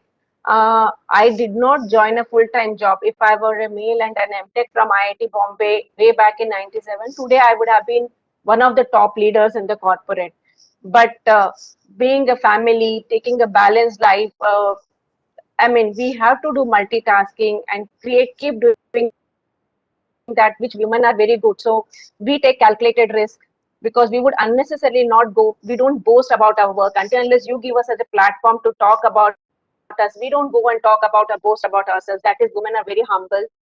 We actually become a very good entrepreneurs and leaders because we are a very caring from inside. So since we are a kind of a family person, we keep our employees also very included and engaged, and we are very open in asking for help. During the COVID time, I had a kind of a situation where I was not sure whether the SoilSens will be my company will be. There was a time where I was thinking almost that it might get closed down, but that is the time when I was actually very low because of that. I actually called up people and talked to them and told my problems, sought their assistance. So we are very open in asking for help. Our definition of success is very different. I mean, people now value startup by how much funds they raise, but that is not the success. For me, a success is even if like if I can impact couple of people, even if today when I'm giving a talk, and if even one person get inspired and become an entrepreneur, or if it is in a senior position, can inspire their kids, that itself is a success for me. We are better at doing more for less for more. I have not yet raised VC funding for my startup. The reason I have not yet gone for a VC funding is that I want to work in I'm working in an agri domain where 80% of the farmers are marginal farmers. If I develop something and go for VC funding, what will happen is that the only money, because the VCs only believe in money, right? So money will become my main motivation and the impact will take a backseat. So I don't want to do that, right? So that is why I want to impact those 85% of the farmers, marginal farmers. So we are better at doing more for less for more. With a very small team, I can tell you how many products we have actually developed. Maybe I'll just walk you through that. We have a better vision. And I would also say that every woman should also have a strategy. We always make plans. Okay, we want to go for a movie, we want to go somewhere, we make a plan. But for our own life, we don't make a plan. We don't make a strategy. I want to reach there. So what plans do I have to reach there? So we should be having our own planning. We always believe we are not very greedy. We always believe in a negotiation where both the companies are both our collaborators should be in a win-win situation. We are better at uh, um, making the people understand our point. We appreciate the value of relationship. We are more determined and ambitious. See, Devina, after 10 years, she came back into business and she is doing well.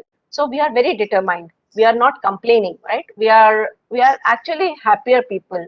We don't mind, like sometimes when for today, if I had to think back and see, oh, what if I would have taken a break, if I would have gone to a corporate, I would have been one of those top leaders, maybe someone like Indranui, or maybe CEO of a Campbell Soup kind of a person. But we are happier now. Whatever decisions we took, we are happier now. Until unless we are happy, we cannot create a happy atmosphere around us, right? And we have a better perseverance and patience to carry out things. So we are better entrepreneurs when compared to men, right?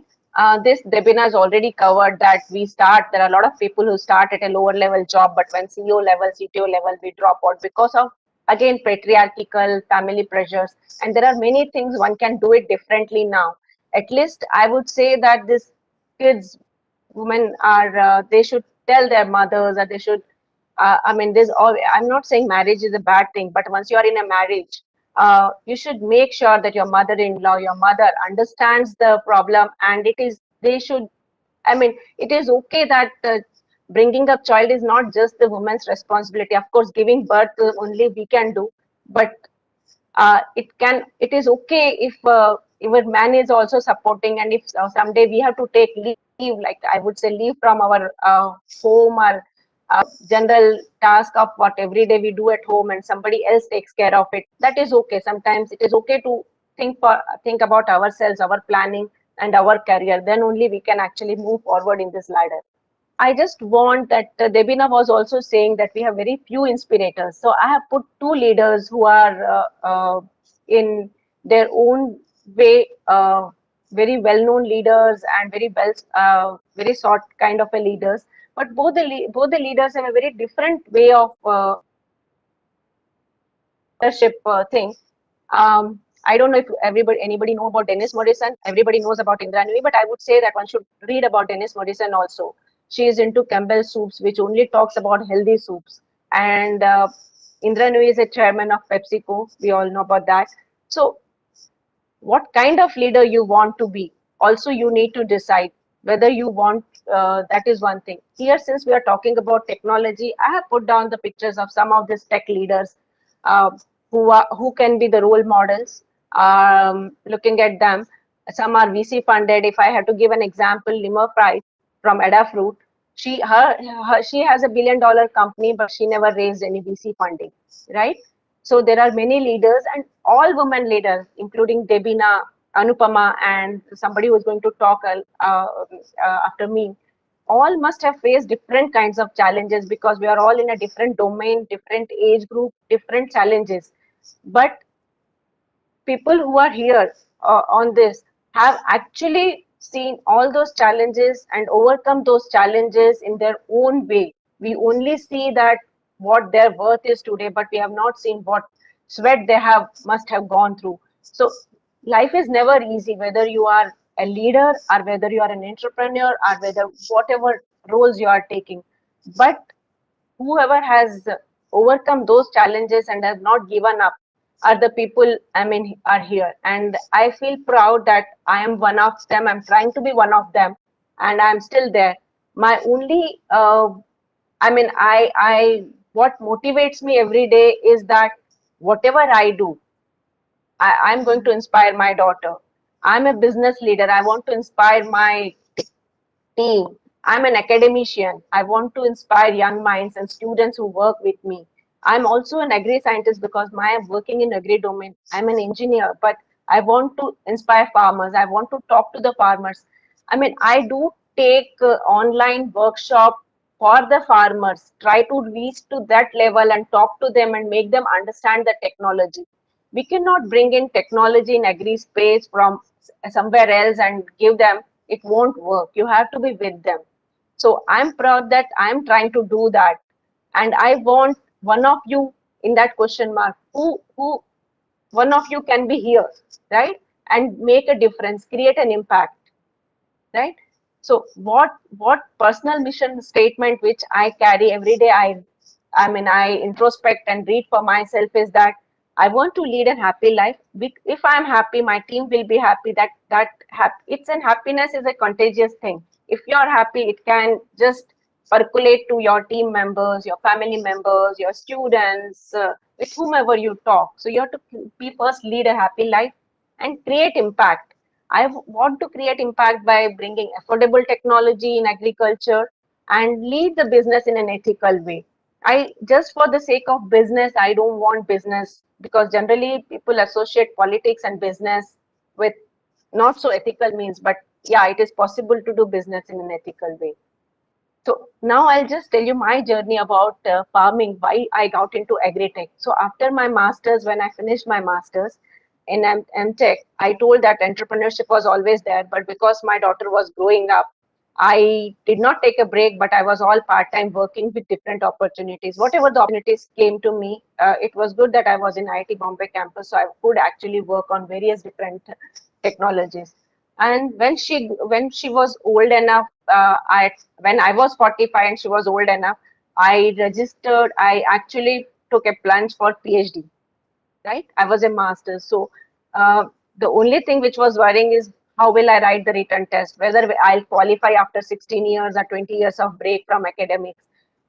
So anyway, I cracked the JE, PhD entrance exam, got into PhD and did the coursework. It was a hell of a time, but I could finish it and started into agri domain.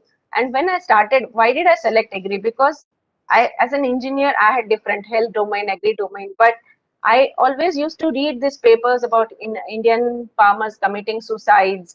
So that was something. So before I got into actually change my I started my problem in agriculture. I actually visited Indian Agricultural Research Institute, one of the premier institutes in agriculture, and try to understand the problems. Why is our agriculture in such a state?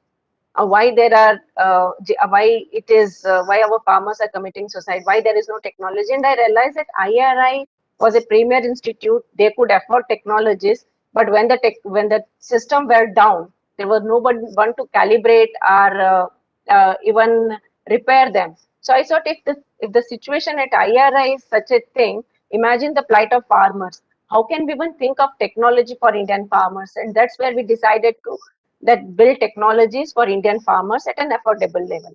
So I don't want to get into all the problems, we know that. But if I say that if we can actually bring affordable technologies in precision agriculture, we can meet 15 out of 17 UNDP sustainability goals. And that actually we decided we'll go into agri domain and we'll build technologies which are world class, but which are at only 1/3 of the cost. And in that thing, we have actually did lot of research and development. I wouldn't want to go into that, but yeah, there's a lot of sweat involved before we could actually come up with this product, which is I would say culmination of a lot of research here.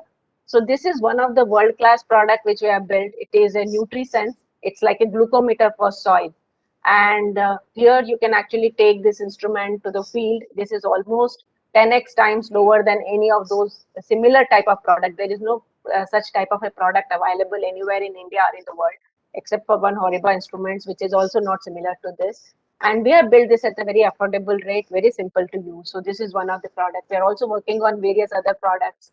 I don't want to get into all that, but yeah, we could actually bring the difference. And now we are actually, these are our current products from SoilSens. And this has happened just because I took a challenge when I was in 10th. I did not follow the same route. I was rebel. I fought with my father, came to Bombay.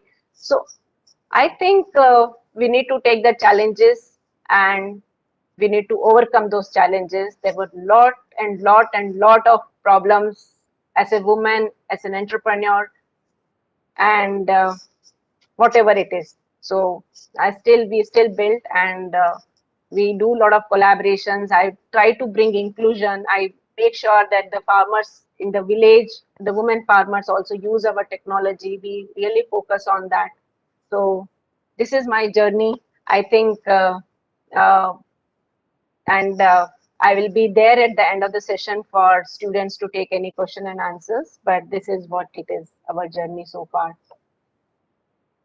Thank you so much, Dr. Patkar, for that really inspiring set of comments. Again, I'm sure there will be lots of comments and questions from our audience.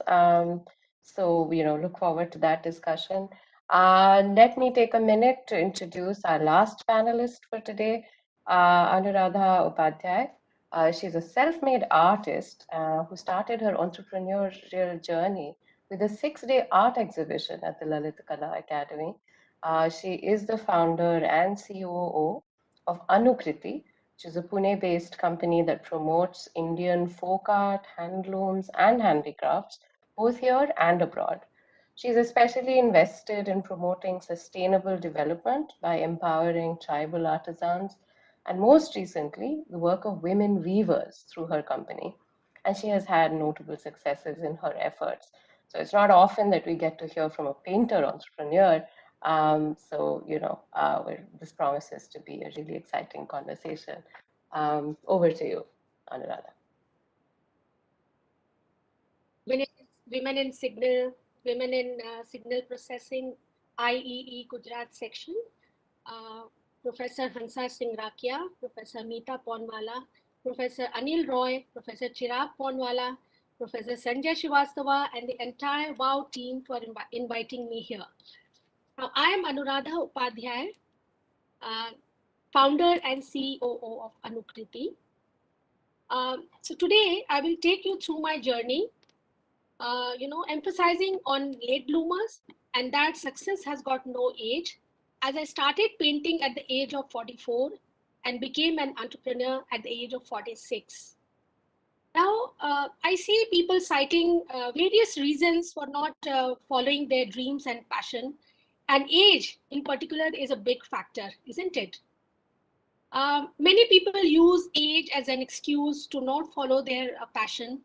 And, people use excuses like, I'm too old for this, I'm too young for this, I need some more time, I need some more experience.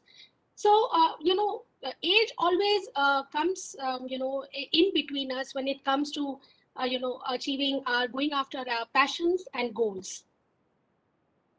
Now, you can see a few late bloomers on the screen here, and I'm sure, they don't need any introduction. So, I would say that my Anukriti journey started late, but at the right time when I was ready for it. As coming from a small town and a traditional family where, women were supposed to get married by a certain age, I got married early and had children in quick succession. My husband too had a, high demanding corporate job, and he would be, that either kept him away from us, or we would be relocating to different parts of our country frequently. It was only in the year, 2011 that we finally, moved to a city called Bhubaneswar, which is, very rich in art and culture with slow pace of life. So, by that time, my boys were already, they were going to finish their high school. So I thought of using this, time as an opportunity. I took it as an opportunity, and I got fascinated by the art and handicraft scene in and around Bhubaneswar. So, just a sec. Okay, so, so I got fascinated by that, and I thought, why not learn Patichitra art here in this time when we are here? So I started learning Patichitra painting from Vijaya Khatoi sir, and believe me, it was hard because Patichitra is a very difficult form of art, and I thought of quitting came to my mind couple of times, but then I carried on. Carried on with it, and I was determined to learn this form of art.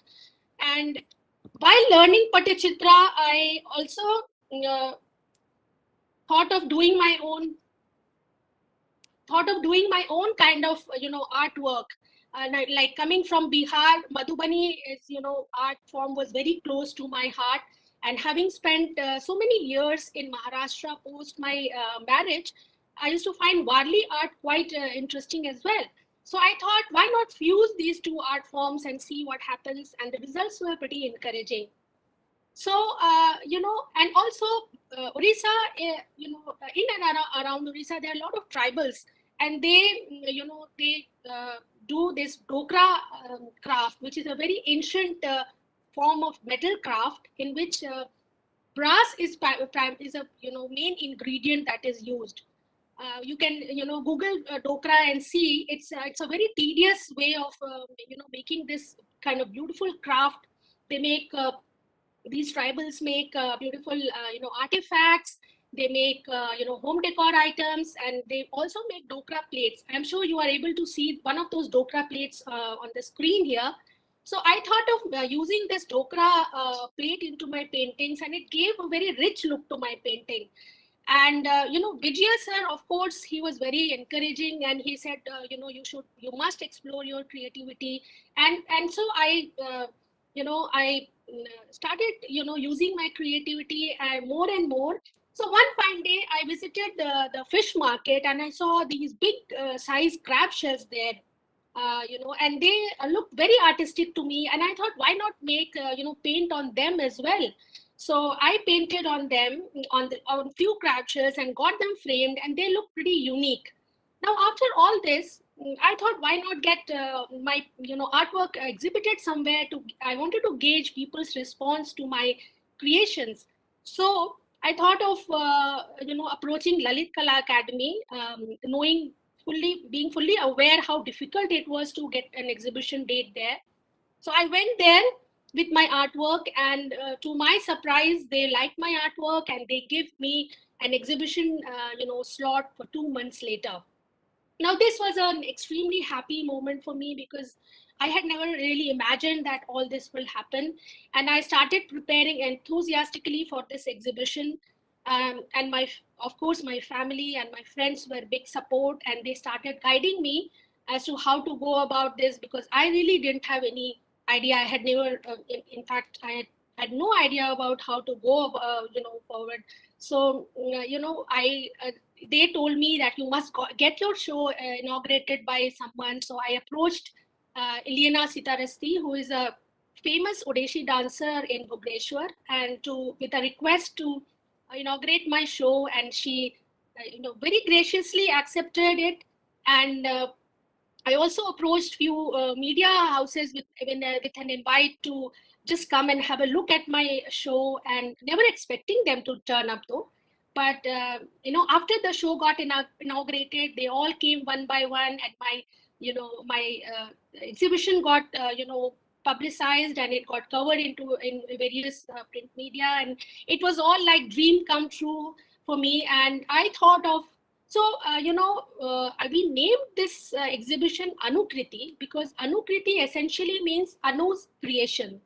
And after this, I thought of taking all this, our beautiful, traditional handicrafts and handlooms to Pune, which was going to be our permanent base. So I thought of taking all this and more to Pune. So what I did after this exhibition was that I started establishing contacts with these weavers and artisans. I started visiting various, these exhibitions where these weavers and these artisans would come to showcase their work from around nearby states as well.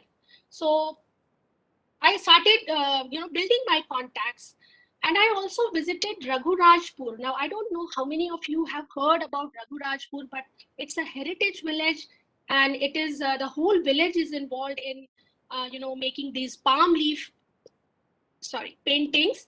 Let me give you a brief about these paintings as to how they are done.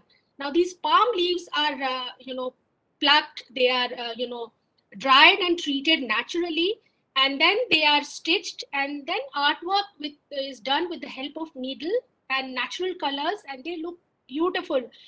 They are not very popular among people because it's a very different and unique kind of art. And I thought of promoting this through Anukriti when we relocated to Pune. So this is how it continued for some time, and then we moved to Pune, and I did a formal Anukriti launch here. I registered my company. I also applied for a trademark certificate. And then initial 2 years were dedicated to just doing exhibitions and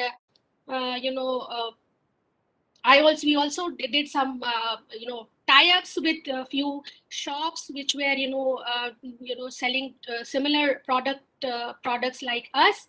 We also partnered with Amazon and Flipkart.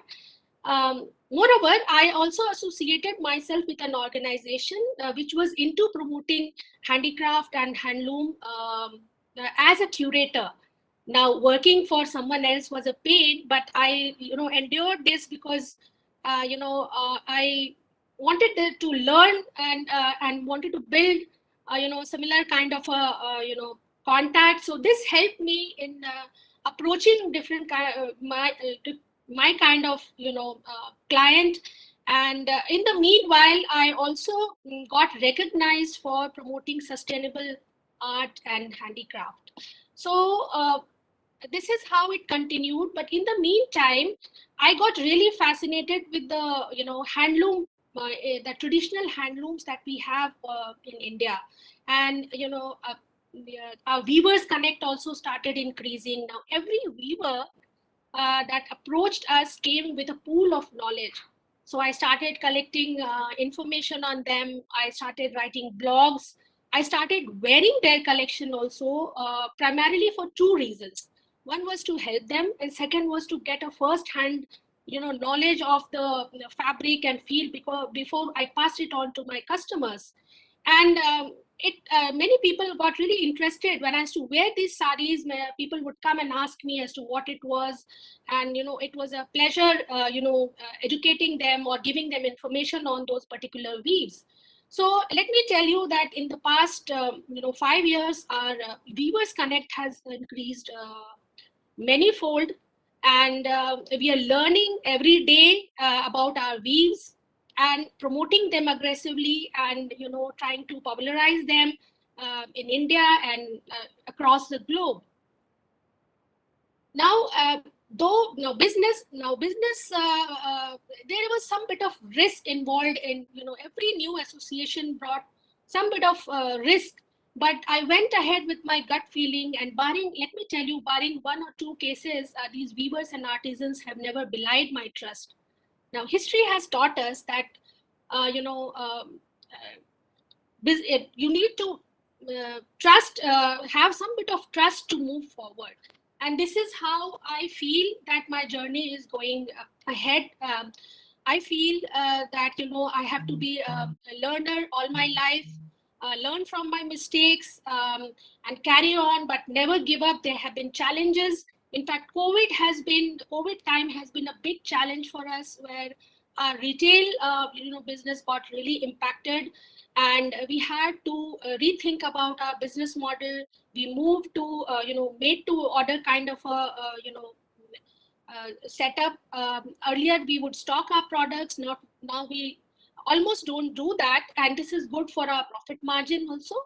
And on the silver lining, what happened was, a lot of new weavers also started approaching us with the request to help them, because many of them were, got rendered unemployed during this time.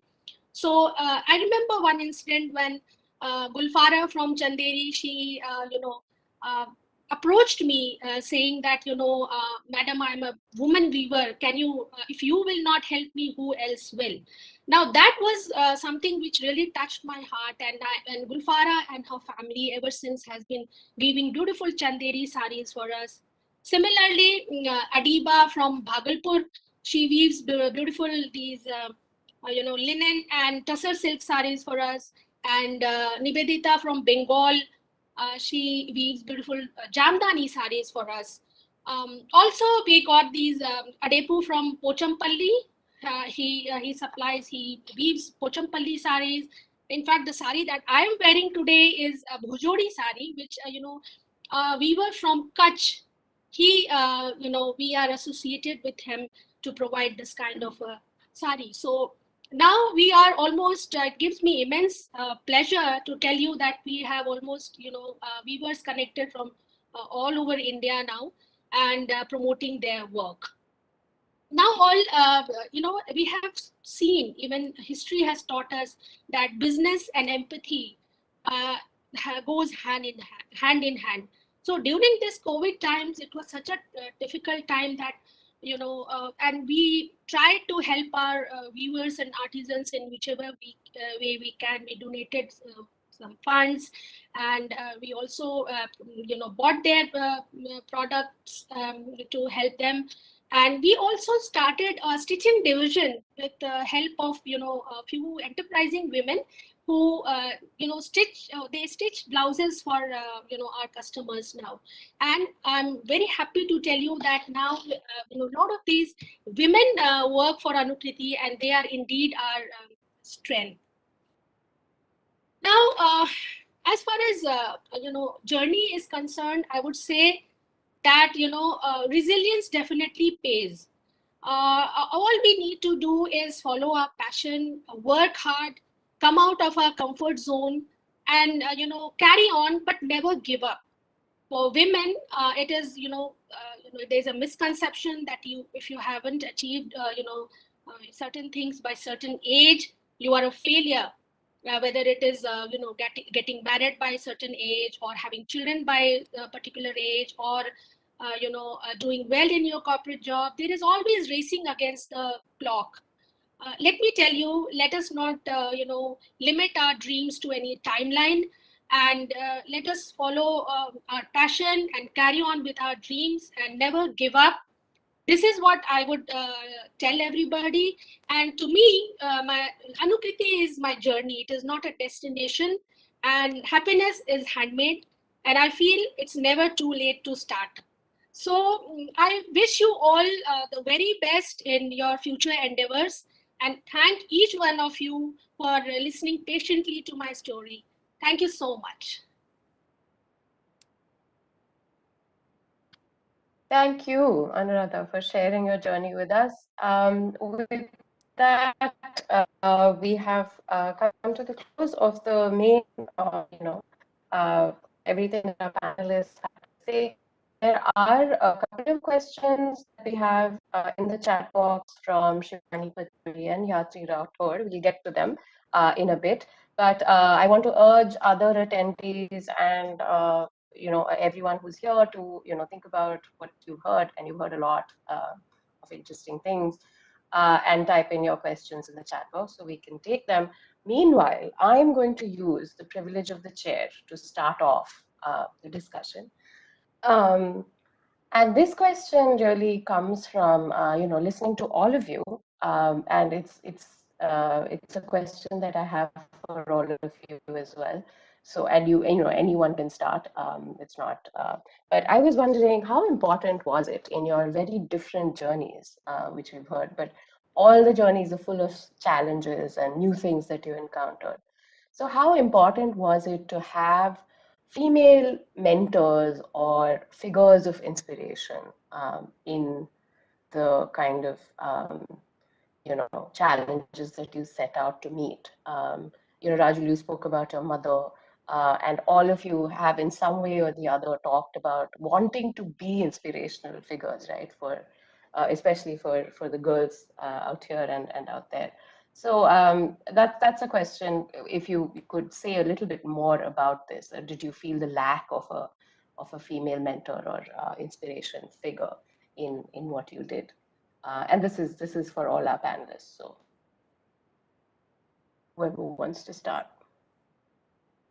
For me, I actually didn't look for any inspirational figure as such. Obviously, you do get inspired by seeing your mom doing things in certain way. There was always competition with oneself, and that is what it is still now. it is a slow and steady kind of a race that I am in, and I feel that I need to better myself every day. So, though there are many inspirational women, around, and I know there are many inspirational women you see and hear and read about. But frankly, for me, I didn't look for any inspirational woman as such to accompany me or to be around me to continue with my journey.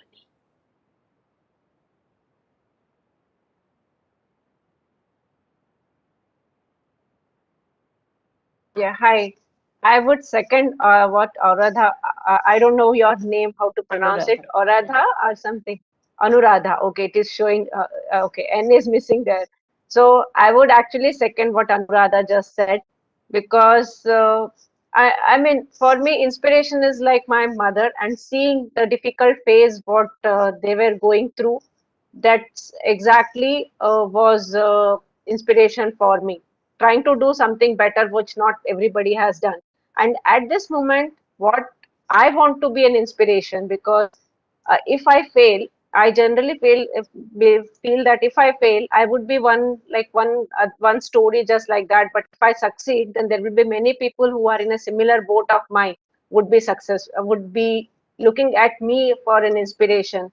My daughter will look at me as an inspiration. If I give up during the challenges, I have seen my mother struggling, because my sister was in the hospital for 6 long months in a common ward, and she was there very like a strong woman, dealt with all the things. So my mother is an inspiration for me, and I want to inspire my daughter and others who are in a similar boat. Thank you. Yeah, Anupama, do you want to? Yeah. So for me as well, on the same line only. So there were figures that we hear in media, news, but they were very distant from it, right? So if you are facing a challenge in your day-to-day life, right, you cannot talk to them. So that it was not there, but at the same time, the journey, of entrepreneurship is that you are always, busy improving, doing better, fixing the problems, that you never even felt like you should actually pause and start looking it out there. So I would say the journey kept me engaged as well, that I did not look it for. Okay, thanks, Anupama. I don't think I think Devina is not here. Maybe she's been signed out, or yeah, maybe she'll come back. Okay, thank you for those responses. Which brings me to my next question, which is actually also inspired by Devina. It's kind of sad she's not here, but she talked about likability with when women, especially with entrepreneurs and women in leadership positions, right? And I was thinking as she was talking, and as as the rest of you were too, there is this stereotype of the woman boss, right, that you encounter, that they're especially difficult to work with. And this is one of the stereotypes that that's designed to keep women kind of in control, away from leadership positions. So I was wondering, have you struggled with that at all? Have there been situations where someone has tried to create an atmosphere like that around you, or have you encountered that? And how did you deal with that, if that has happened, or if you've seen it happen?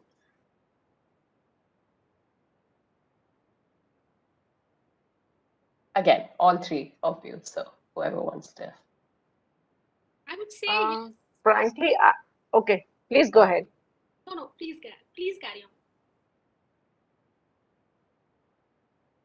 on. Okay, Rajul, and then Anuradha maybe, and then Anupama. Okay. So for me, I did not I did not work with any that way, any female during my early days. The only lady I'm working with currently is Professor Mariam, and it's a very different kind of a thing. So I did not really face any woman boss. But one thing I would say, that I was lucky to have good mentors all along during my diploma, my teachers, then during my BE, during my masters. I worked with Professor Shiv Gaukar Punacha, ISPRAW, I think, I don't know if you know that, and now with Professor. So I never faced such a thing of like a woman stereotype. But one thing, when I was doing my graduation or undergraduation, uh, it is 40 years back, right? So I created a kind of atmosphere around me that I was not so easily approachable. It was not a rude or something, but just my own net to be in a safe because I was away from home.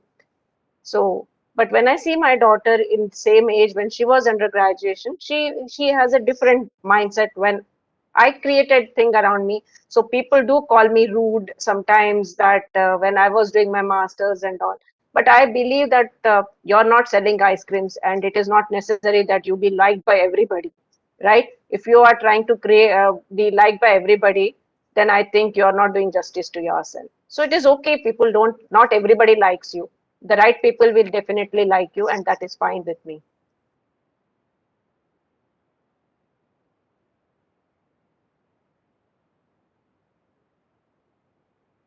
Yeah, I think Anuradha, you had something. Yeah, I got this feeling when, like, I was giving you, example of when I was working. I was associated with an organization also as a curator, and in that capacity, I would be, promoting handicrafts and handlooms. We would do exhibitions and few, there is in corporate there is a hierarchy kind of a system, and I felt some many a times I used to feel stifled, where I was not able to do my work in a way that I wanted to, but I was new, and I wanted this to work and promote, and I was like so passionate about doing this that I carried on, holding on to my own ground though. I mean, I was not likable, but that was okay. And because I wanted that experience and I wanted to promote these, and it paid off eventually. So now I'm no longer associated because I don't have the time. But that gave me a very good experience, and I don't regret it. But I did, I had to face that kind of a situation, kind of a hostile situation sometimes. Being a woman, being a woman, and that too taking lead in a vertical that I was like passionate about.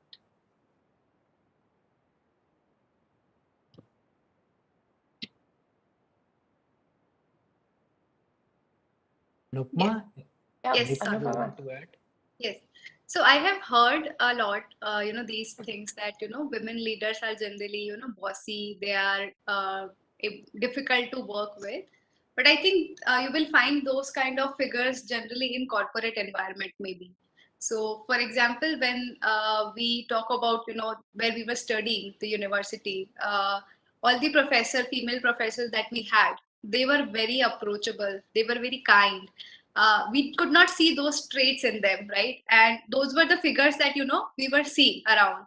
So when I came into leadership, what there were generally, like in your field, there were a lot of male figures only who were in leadership. So generally, what women young leaders do, that they try to mimic what they do, right?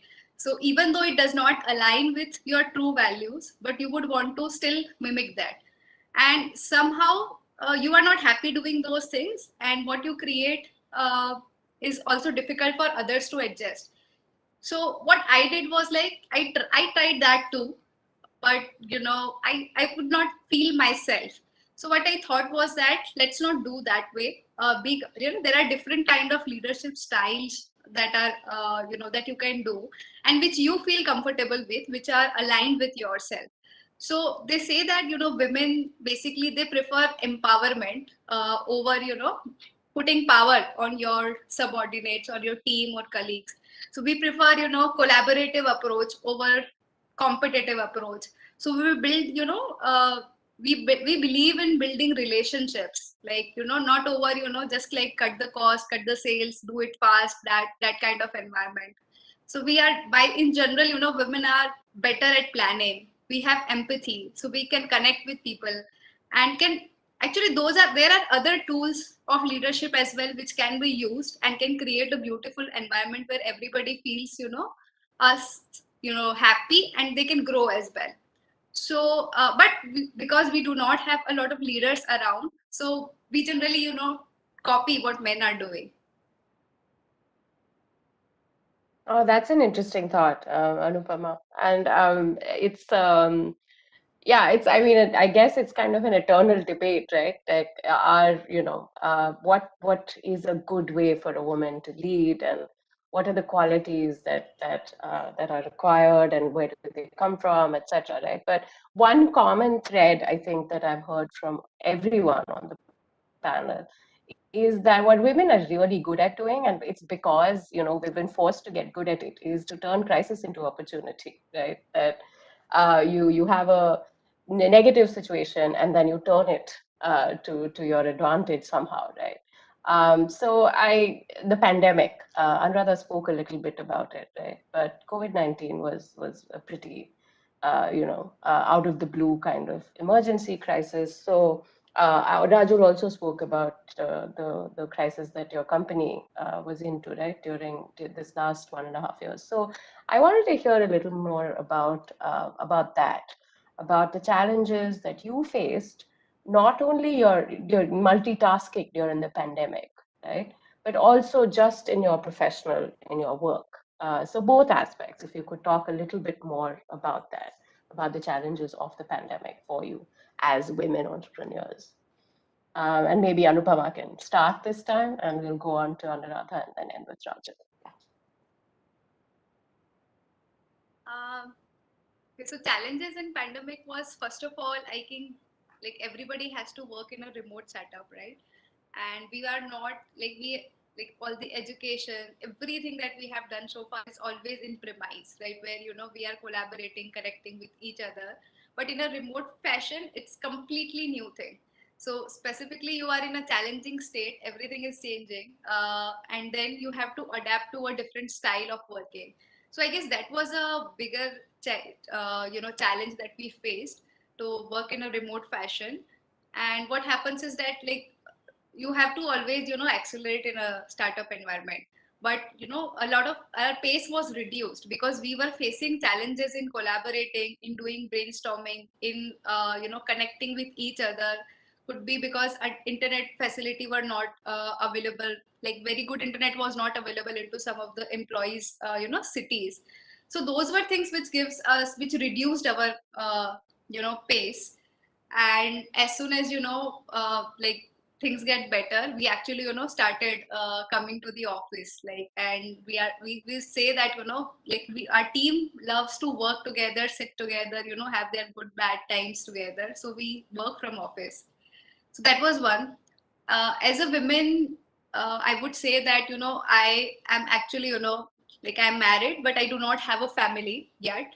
So kids are not there. So it was not that difficult for me to manage. But I have seen other people, for them it was very difficult to manage kids education, work, and balance everything. So when there was a boundary, it was good that because when you are at office, you are not expected to do listen to what people are saying around, so all those requests were not required. But when you are at one place, then everybody starts actually talking to you, and their expectation starts.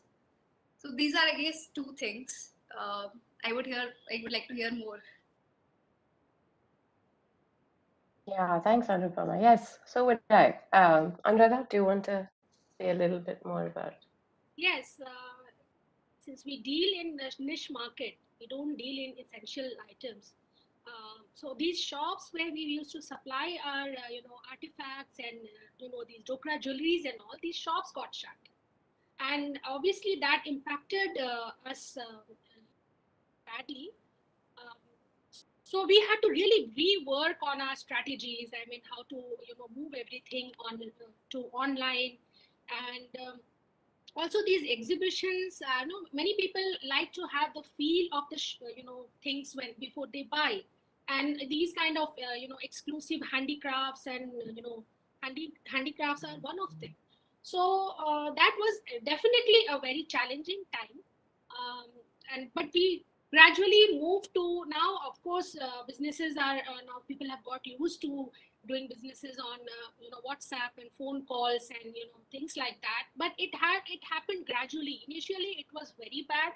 However, I would look at it as a the silver lining was that lot of these weavers who were unemployed during this time, they started approaching small business owners like us, and and that is how our handloom vertical grew so much. And now I feel that I would like to concentrate more on this rather than stocking the products and selling it in the shop. So it kind of changed the way we do business now. The challenges were there, but I will take it as a positive at the end.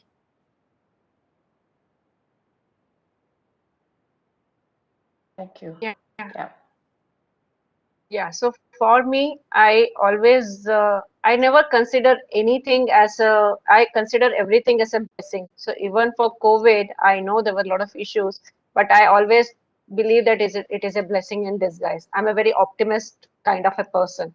The kind of challenge I faced during COVID were multifold, in a sense that there were personal crises, there were professional crises. For example, being at certain age with certain expectations and commitments from a family, I had to take certain decision whether I should fulfill that or should I fulfill my startup thing. Because if I'm not there for that personal thing, it will still go on. But if I'm not there for my startup, it is definitely going to die. So I was on crossroads. So I had to take one tough decision there, that whether it is my company or whether it's my personal certain commitment. Okay, so that was one strong.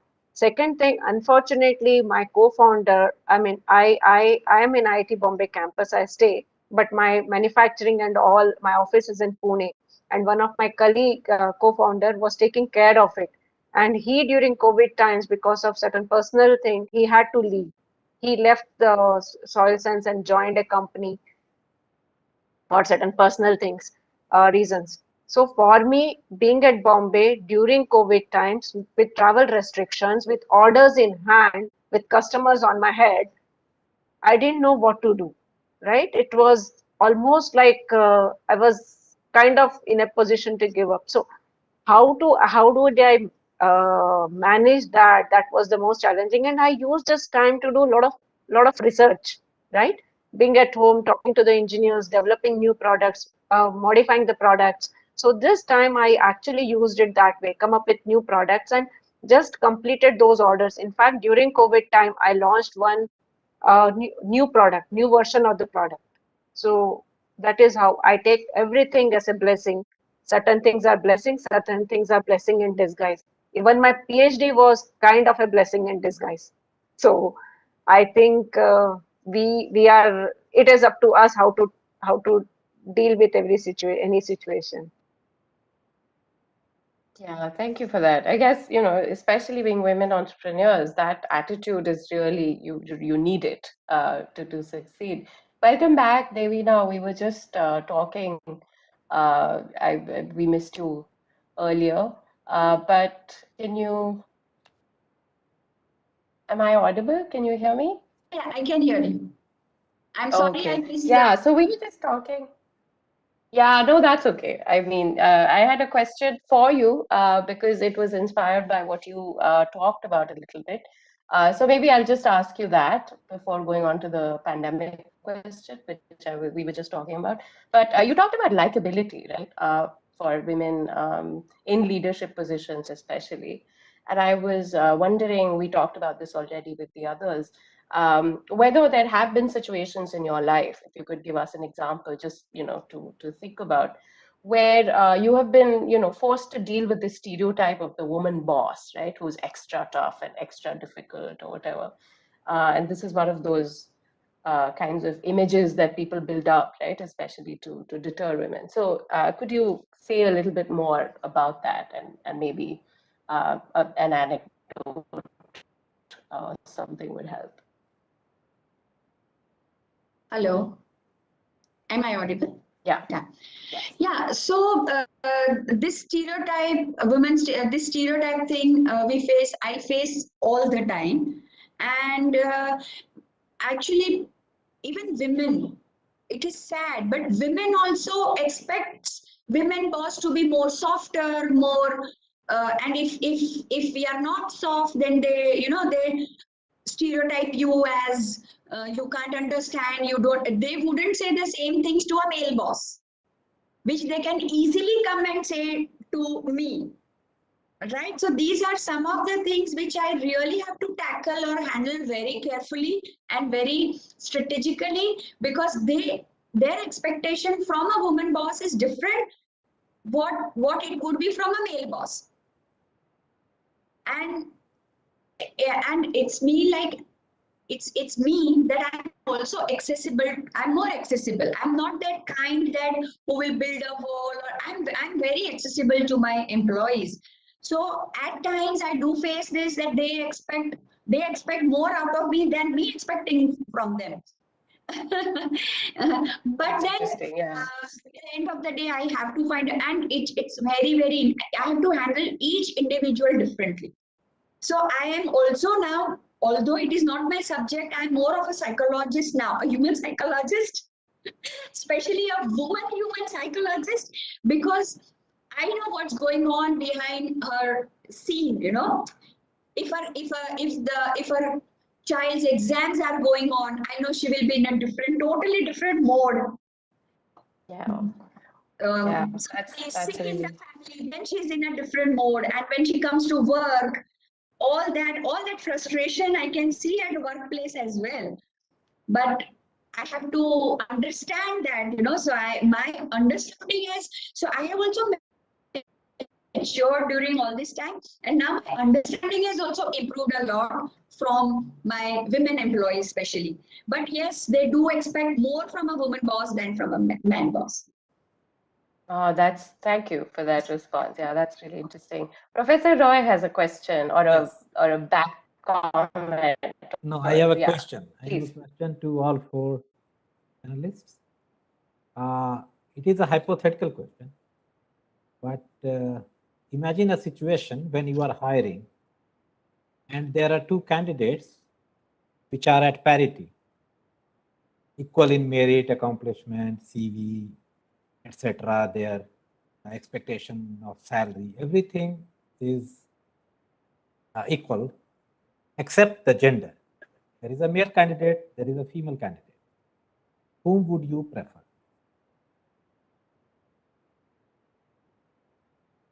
There is single seat. Vacancy is one, two candidates of equal merit except their gender.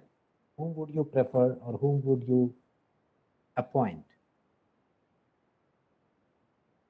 Yes, Devina.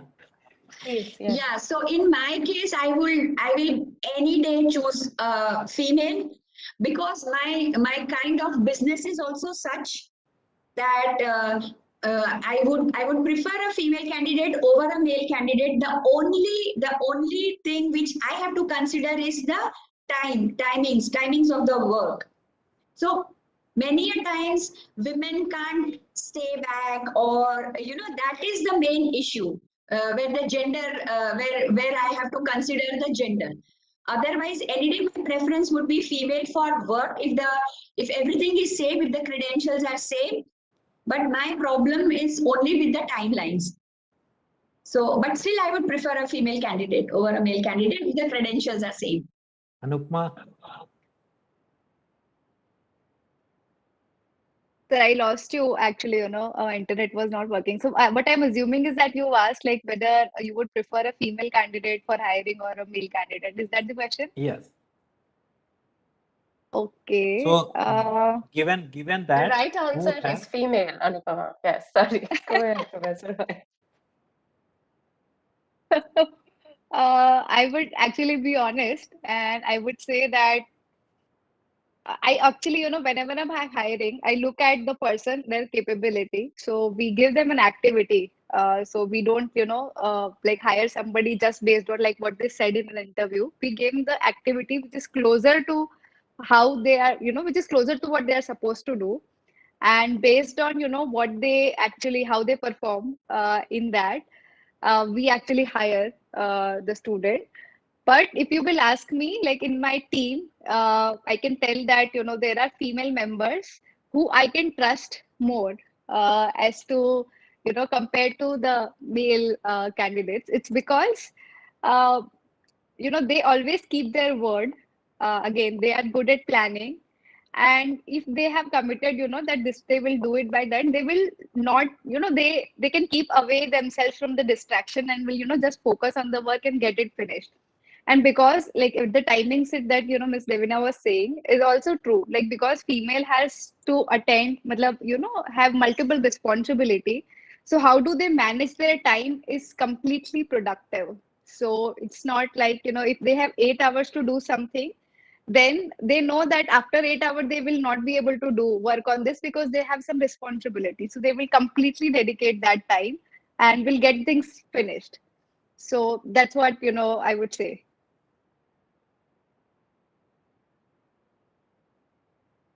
Rajul, do you like Yeah. to take? Hi. Yeah, So Anuradha, and then yeah. So Rajul what will say. Anupama said, even like my thought process goes that way only. That I would prefer that. But again, I would again like if it also depends on where, because my startup needs lot of traveling and going to the field and deploying and then some late evening.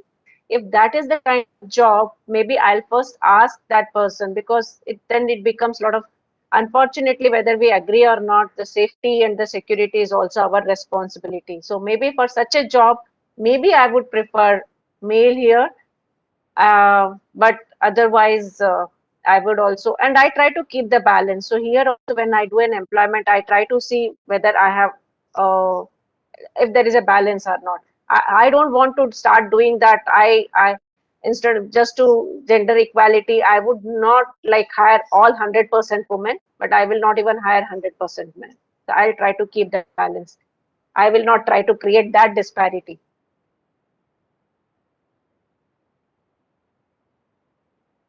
Anuradha ji, would you? I would say, see, looking at our products, obviously we have more women working for us, the product line. But I would say that hiring would be done on job profile, based on job profile. I have a lot of few men who are equally sincere, and they are like my right hand man who does certain work.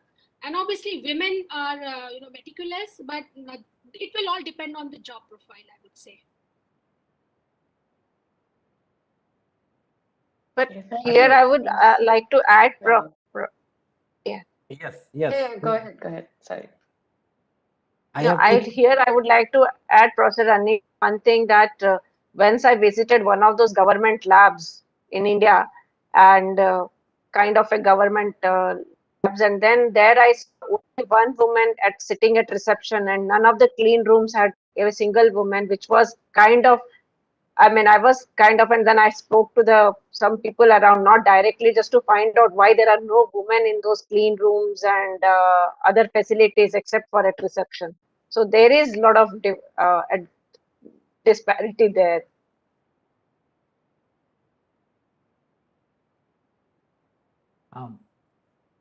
Okay, I have one quick question. When you go for some venture capitalist or some investor, what is your experience? Do you think that there is a stonewalling? Do you find some resistance to put in money in your company, a startup, or do you think that it is an easy task, or easy task? It is a easy walk, cakewalk type of thing.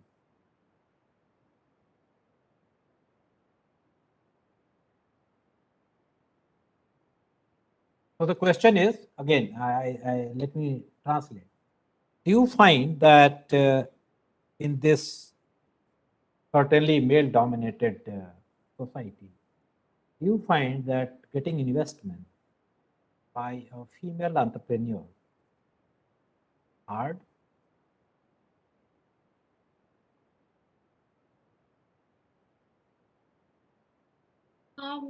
I feel being ambitious is good, but you have to pay a price for it.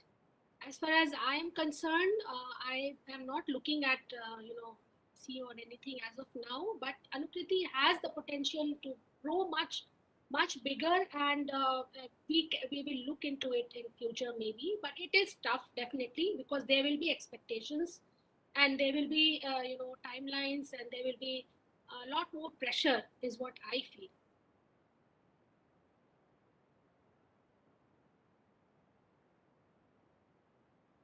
Anupama, you tried you actually got many good investments. Yes, thank you.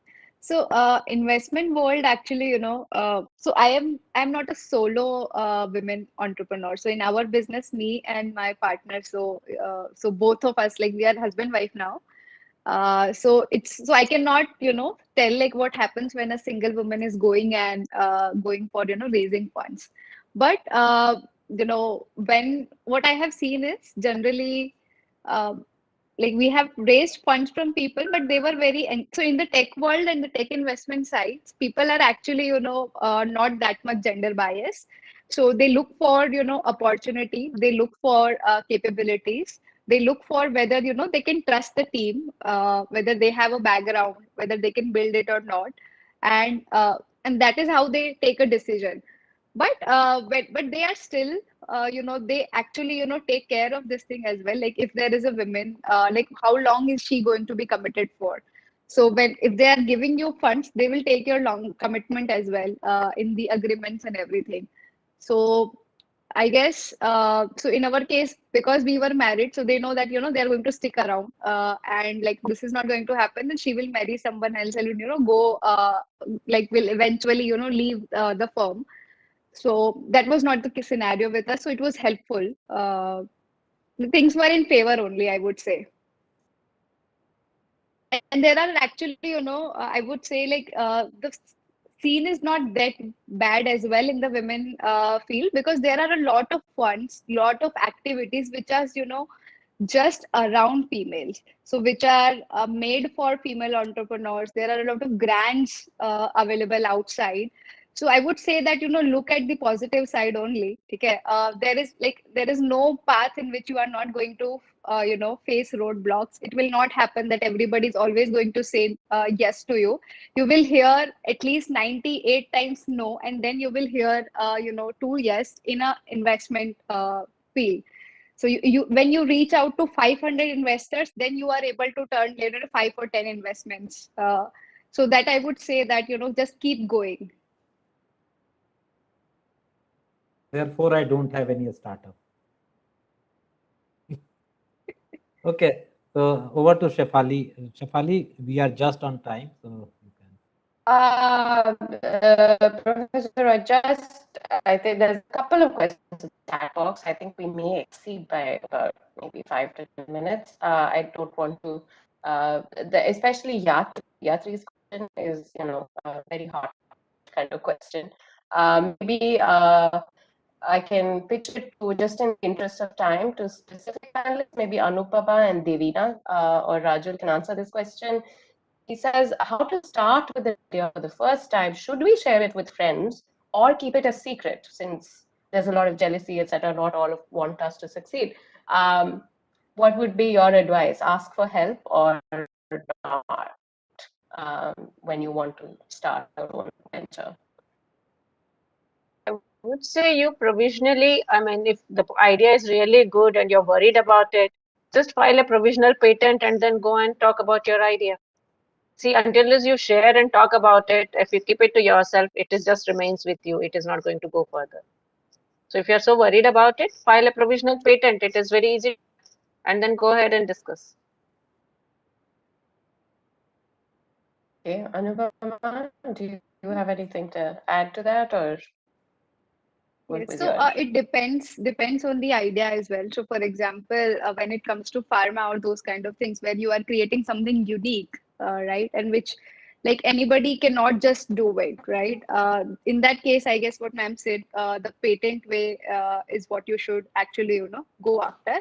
But in tech world, in app world, startups world, it is so easy for anybody to copy the idea and come up with things. What you are doing, what you created in 2 years, people, with the technology today, people can create in 3 months with a great team, right? So it's better to, it's the race against time, I would say. So the more you, be into keeping the idea with yourself, you are losing the time. Somebody might will get that idea and he will, start the journey and execute it. So it's better that if you have an idea, go and talk to people, not to everybody, like, the people who actually are relevant, who understand. So your friends are definitely not those people, right? So talk to the customer who is going to actually, buy the product, whether it is useful for them or not useful for them, whether it will help them or not. If they are going to, use this product, how much will be they willing to pay for it or not? How much would be they willing to pay for it? So what happens is people are generally reluctant in saying no. So if you will go and ask them, I'm creating something like this, would you pay for, would you use it? They would not say no, they would say yes, because they are talking to, like, that's a human instinct nature. But when you will ask them, how will you pay for it, how much will you pay for it, then when they actually start thinking and you get the real answers for them. Again, like, so your users matter, right? Your team matters, whether you have people with the same ambition, with the same interest in it. You go to investors, whether look at the market, look at the opportunity, whether if what happens, one more thing is that if what you see is that nobody is doing that, sometimes it's a good sign, sometimes it's a bad sign. So also have to see that if nobody is doing something like this, that can also mean that, so it's not that nobody have thought of it. It could also be that people have thought of it, but there were a lot of challenges because of which they were not able to do it. So they were able to figure those challenges earlier than you, and they were able to discard that. So it's, in the journey of entrepreneurship, if you have an idea, sitting with it will not do any harm. So because actually the success, the victory is in the execution. The same idea have someone else can execute better than you as well. So it's better to start sharing, find, and just like go on the journey, I would say. Okay, thank you, Anupama. Now, quickly, I'm going to Janavi. I think your question has been answered by, the pandemic question that I had for the panelists, because that was a, bolt from the blue. And obviously, we've heard from all our panelists about how they dealt with it, with, plan B, etc. Now, Shivangi's question, I'm just going to turn it into a general question for the panel, because she's 18 years old and she's been working in her father's business since she was 12, learning new things daily, and she wants to grow the business by expanding it globally. She wants guidance. So generally, I would say for all, the aspiring entrepreneurs, women in our audience today, what would be the one advice you would give them briefly? So can we start reverse order? I would like Anuradha to begin. Sorry, I missed something. Am I supposed to speak? Yeah, I was just asking if it was one piece of advice that you have to give our aspiring, especially, the girls, the women in the audience, entrepreneurs, and grow their business, what would that be? Just one piece of advice. I would say that you need to believe in yourself and in your passion, and persistence is key. So, and many a times, coming out of comfort zone is difficult. So one needs to do that and work hard. That's the only way forward. Thank you. Rajul, would you like to go next?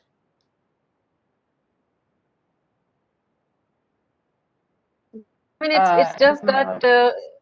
Yeah. Hello. Yeah, No, please I go would ahead. say Sorry, that, I was just yeah, making sure you could hear me. what she's saying, that she's already into it, she's learning, she's doing that business. I think she's passionate about it. So if passion, perseverance, um, challenges, hardworking, I mean, what you say, you will fail. I mean, it's not that everything is going to be successful. Ready to sweat it out, and then learn. So I think that's the mantra for any successful business. Keep your eyes open. We have all kinds of problems in India. If you actually want to work, India is a very good country for that. You can see around all kinds of problems and find solutions.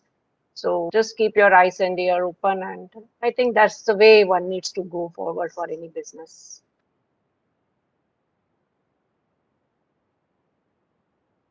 Yeah, Devina, maybe you want to come in next if you can hear me. I think she's maybe not here. Anupama. Okay.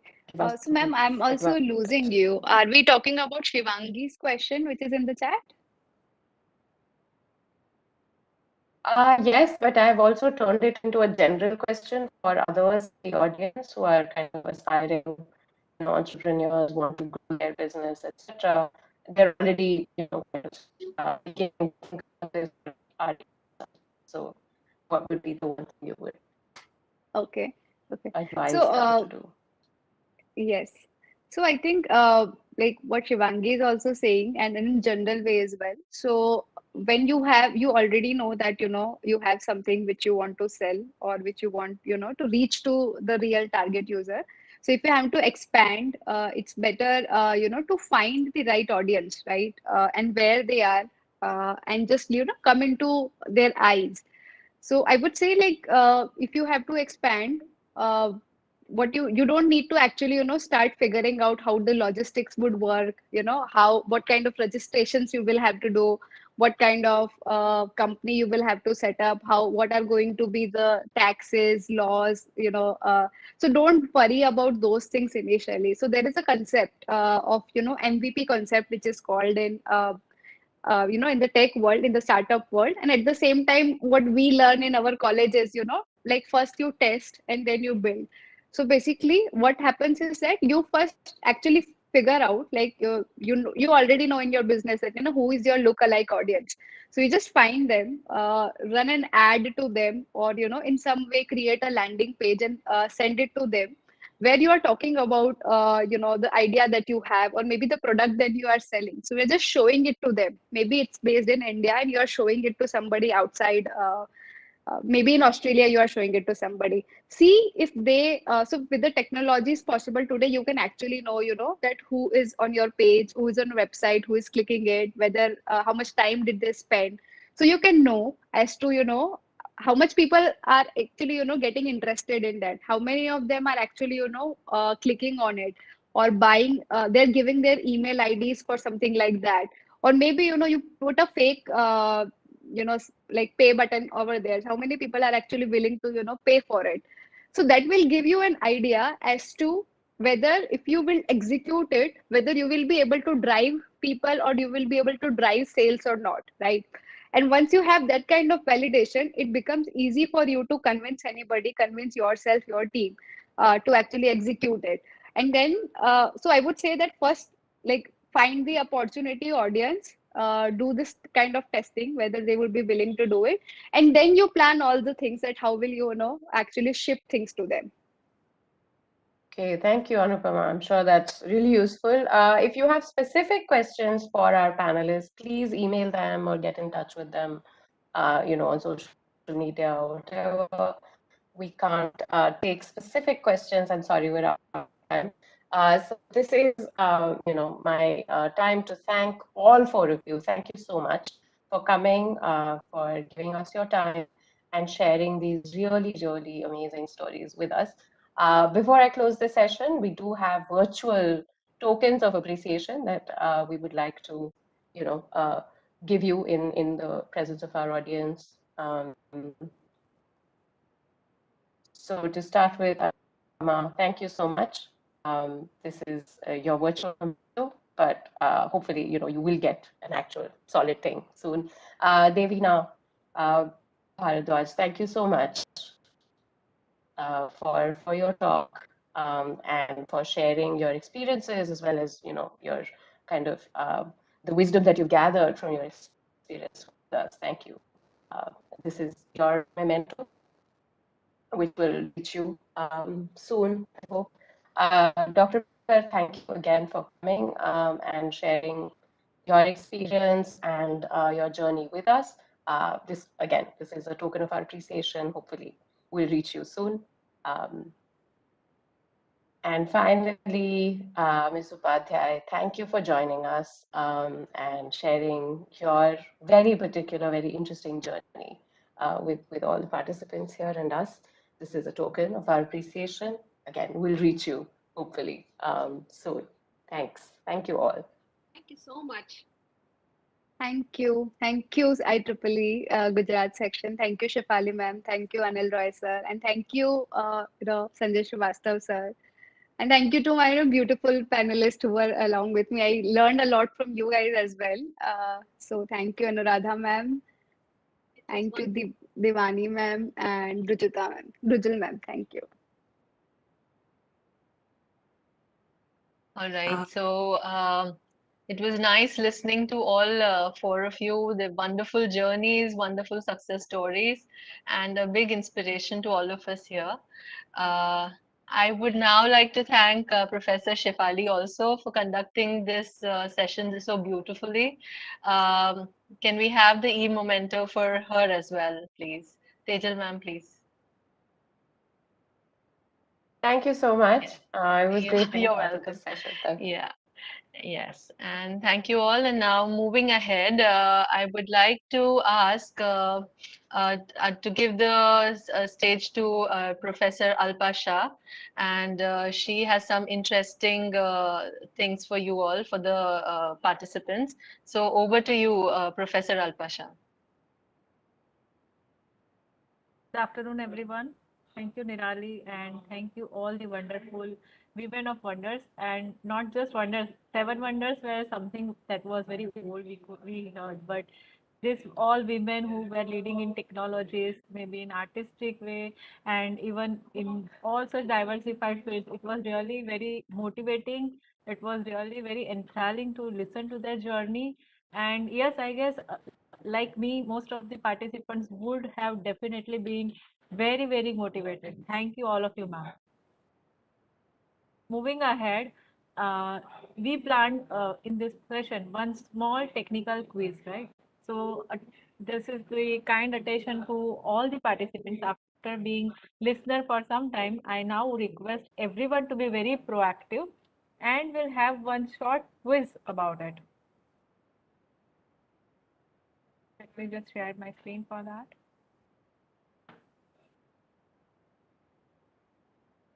Can anyone just please quickly confirm my screen is visible? Yes, ma'am. Yes. Okay. So all the participants, I want that you really stay active and be fastest first to answer the questions. As we already announced right in the beginning, we are having some attractive prizes for all such enthusiastic participants. So we all know about IEEE. Just to put it in a nutshell, we have about more than 426,000 members right now, with 45 technical societies like our IEEE, SPS, and others as well. It is widespread in 160 plus countries, and overall it sponsors more than 1400 annual conferences every year. And technical documents, I guess the number may be just outdated right now. It is more than 4 crores as of now. And most of the periodicals and everything are in more than 170 top cited periodicals as well. Right? Let me give a quick glimpse of the rules. Right? There are about 10 questions because we ran out of this time. I'll just give a couple of last questions. So we are having 10 questions.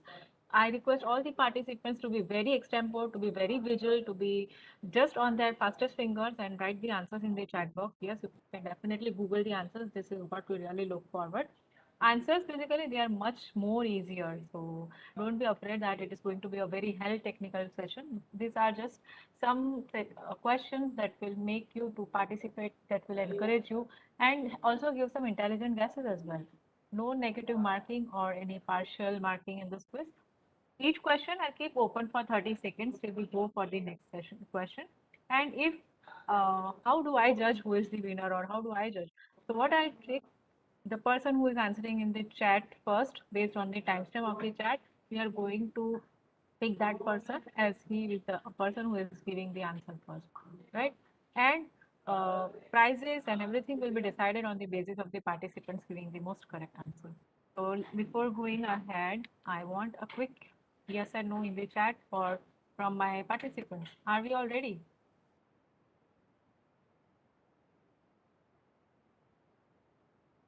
Just a second.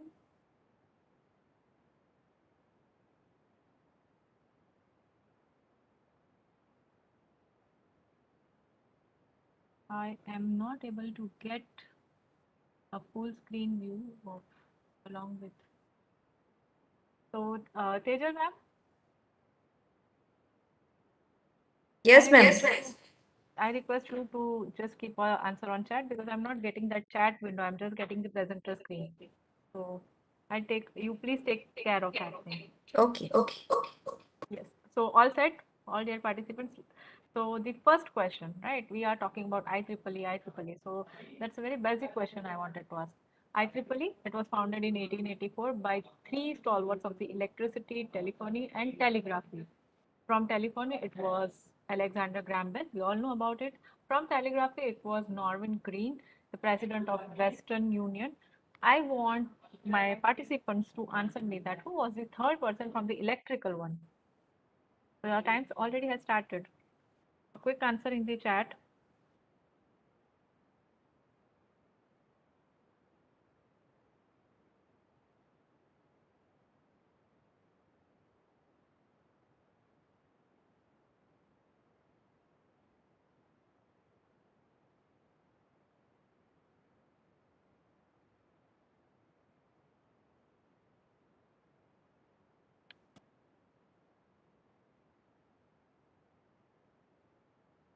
Okay, so time is running and I want my participants to answer in the chat.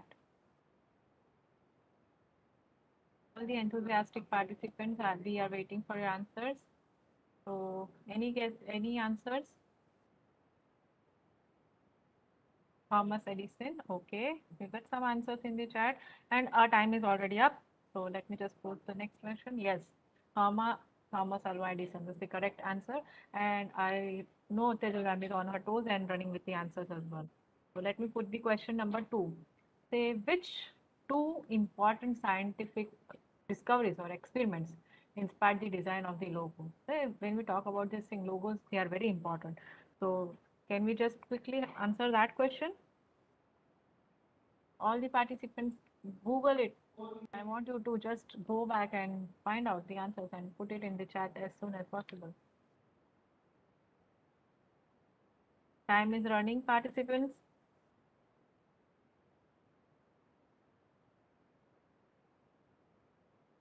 Yes, anyone? Please, buck up. We are having attractive prizes, and you might not. I don't want anybody to feel bad about it of not being participating. Yes.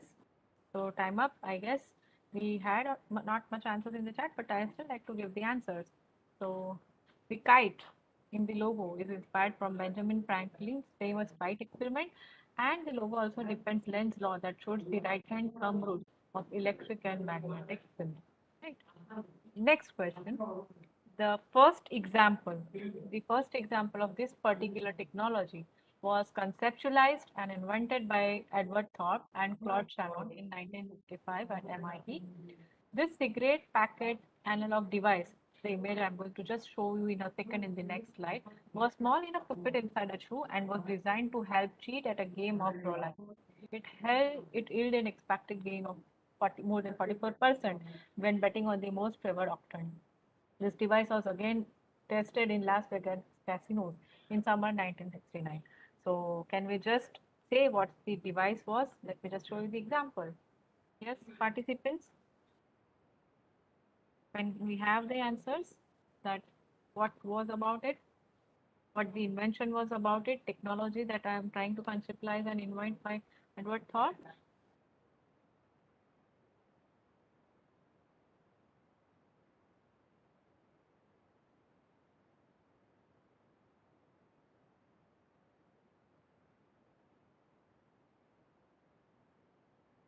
Okay, a lot of answers. Great. We still have a couple of seconds, and before I say time up, yes, time up. Participants, just you can check your answers. It was about the wearable technology. All right, the first wearable computer at forefront got shone on. Moving to the next question. The first example of this technological concept was discussed in 1982 with a modified Coca-Cola vending machine at Carnegie Mellon University, which was able to report its inventory and inform whether drinks were cold or not. Mark Wizard, in his 19th paper in 1991, talked about ubiquitous computing, titled The Computer of 21st Century, and he produced a contemporary vision of this concept. In 1999, a term was coined for this tech concept. Can you just quickly and everyone tell me what the technological term I'm trying to discuss? Yes?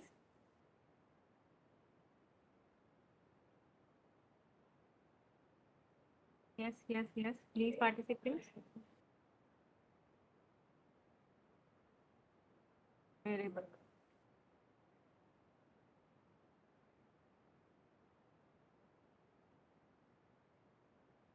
Wearable device. You people are much near. I guess we already have started getting the right answers as well. And I'll just wait for a couple of minutes before I just hang out and say, okay, it's done. There are a lot of answers, and I guess you already are all correct. I just said time up. And yes, it is Internet of Things, right? It was the first internet connected appliance, was a Coke machine at Carnegie Mellon University, and the sensors really allowed students to see if the machine was stocked and whether drinks were cold or they were just average, not to be talked about. Right? Moving ahead to the next question, let me just set my timer as well. Say in 2017, Volvo started to test its autonomous cars on Australian roads. However, it was found that LiDAR system used by this self-driving car was unable to sense and adjust to the unique method of movement of X, which was sometimes found on Australian roads. Can we quickly identify X? Your time starts now.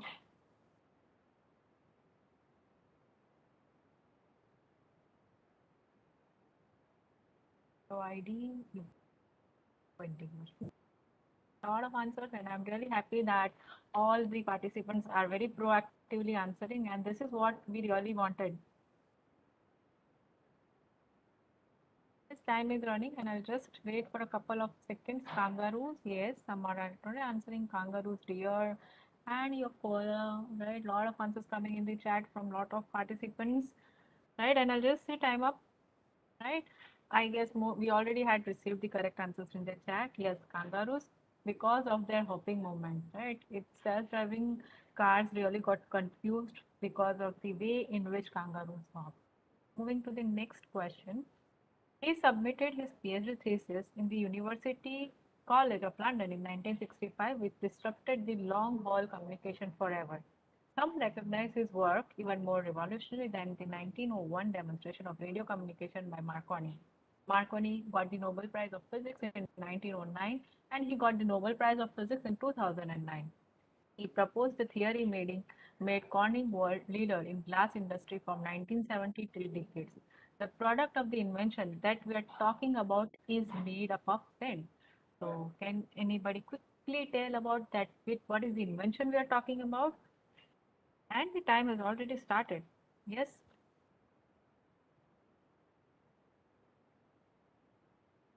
The previous answers are coming through.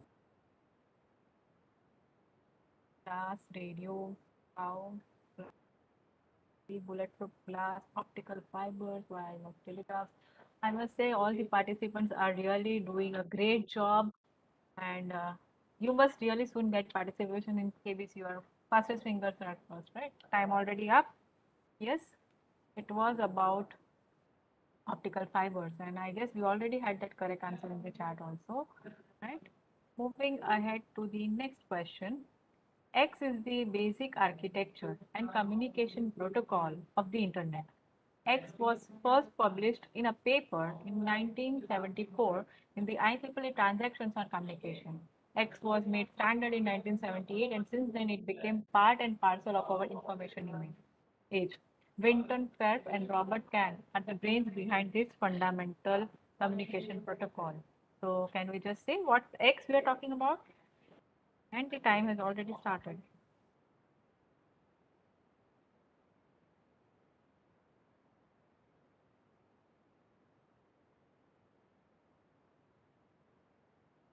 Yes, we are having started getting answers from all the wonderful participants. You have to write answers in chat. We are expecting your answers in chat. I just want somebody answer question that. Yes, answer in chat. This is what is required. IP address, TCP IP, meta network, IP, Raksha says TCP IP, and Anushka Yadav also says TCP. Right, and the time is up already. Clock already switched off. And yes, it was already correctly mentioned by many in the chat. TCP IP, that is Transmission Control Protocol, and Internet Protocol is the correct answer. Next question is, this person is known as the father of Internet. He led the development of World Wide Web, a system of resources that enables the Internet users to view and interact with a variety of information. HTML, that is Hypertext Markup Language, HTTP, Hypertext Transfer Protocol, and URLs are defined by this person. All this happened, if you just try to understand, it happened way back in 1990. So who is he? This is going to be a very easy question, and I know the answers are going to be flooded. Your time has already started.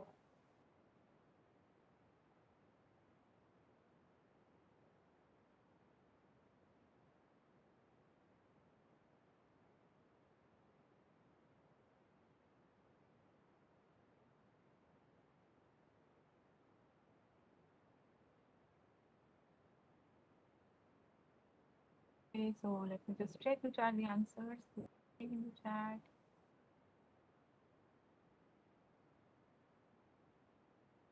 Okay, I guess time has already also ran up. Yes, it was Timothy Berners-Lee. That's the correct answer. Next question. Microsoft brought it in July 1995. It started as a summer project, and its role was, and it still is, to render HTML, the code that is used to design of Microsoft web pages. But Gen Z is not so acquainted with it. It revolutionized sharing information after Timothy Lee's contribution to www. Name it. So name the project we are talking about. Yes. Time starts now.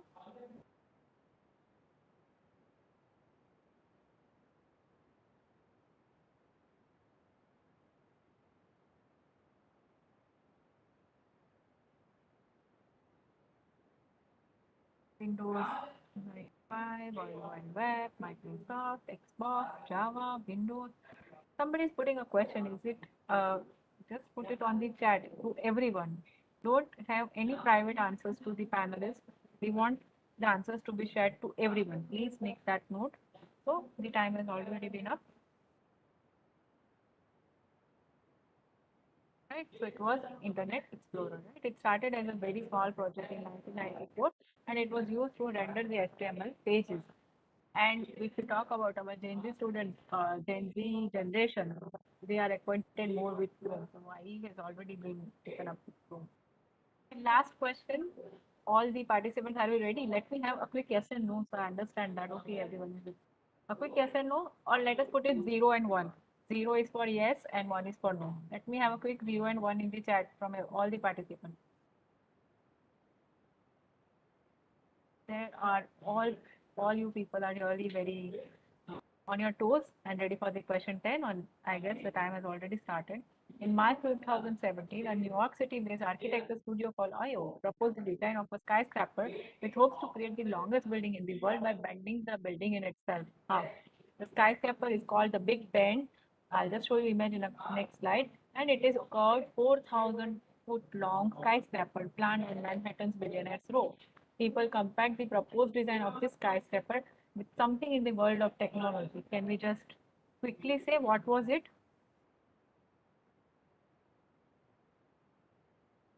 This was what we are talking about in the image. Time has started already.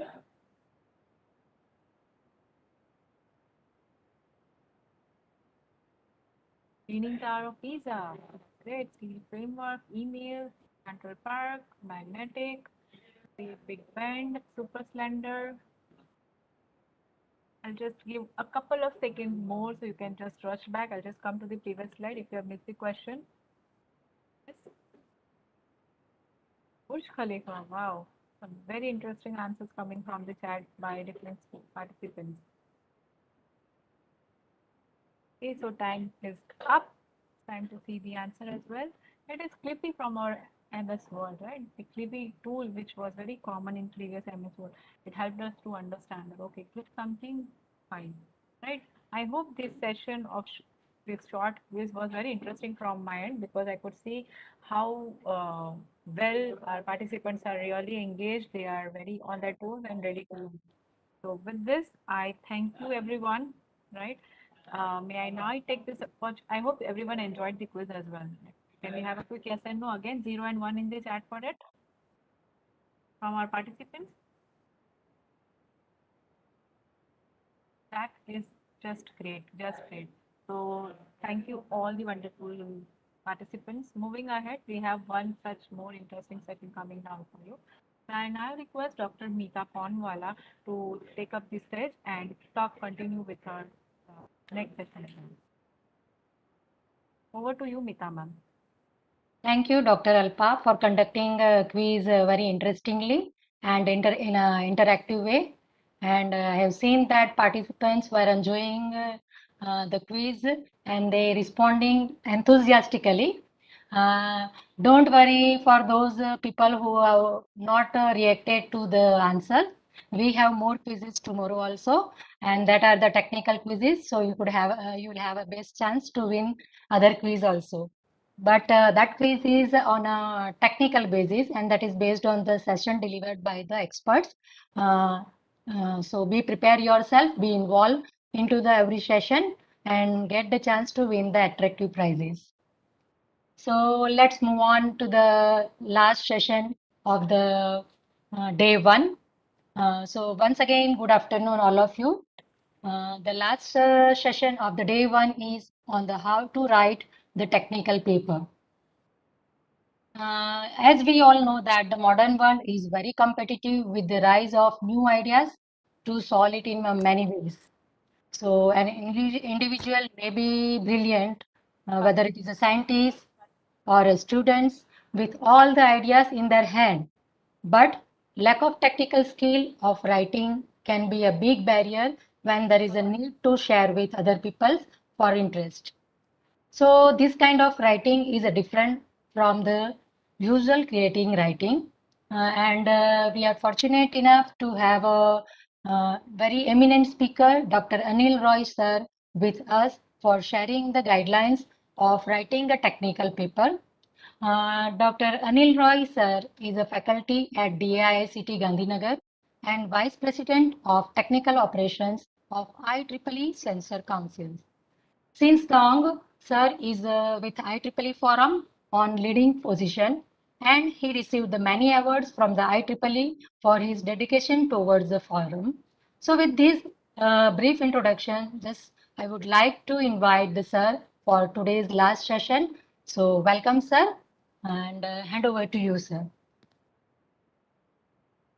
So thank you very much, Mita. Who will give me screen sharing, right? Or do I have that? Yes, sir. I have given. Oh, thank you. Thank you.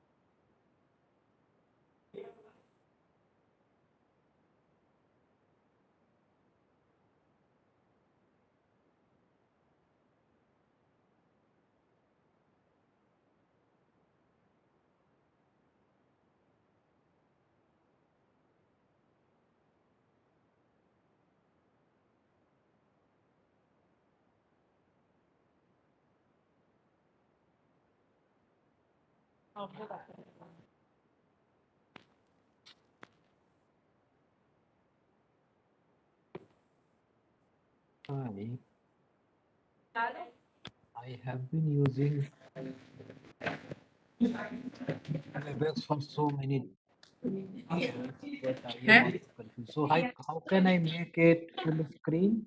Is it full screen?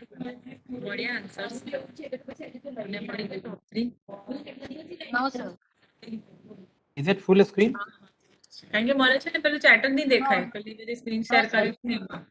Ben, can you please mute Alpa madam? How can Tejal Ben mute Alpha? Acha, the right.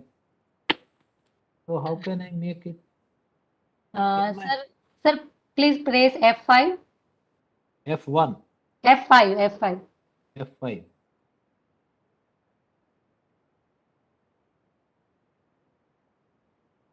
No? Or you can press the icon which is at the bottom right, the cup icon. So the icon which is beside 70%. Yeah. Cup icon. Yeah. This one? Yes. Yes, now it is visible, sir. And how can I remove my... Oh, so I have to stop my video. Now it is perfectly fine? Yes, sir. And how much time do I have? Sir, you have a 40 to 45 minutes, sir. Oh, that is too long because it is already 1:10. So, okay, so I will try to conclude in, I don't know, 30 minutes. Okay, sir. So thank you very much for asking me to take this session of writing a technical paper. How to write a technical paper, though I am not a very great researcher or publisher. In that sense, my H index is not that great, but still I would like to share my experience with audience because as it is said in startup companies that the failed startup CEOs are the best managers. So similarly, I think that my experience might help you guys to understand the nitty-gritty of writing a technical paper. So this is given on occasion of WoLT 2021 on 13th December. So let me move forward.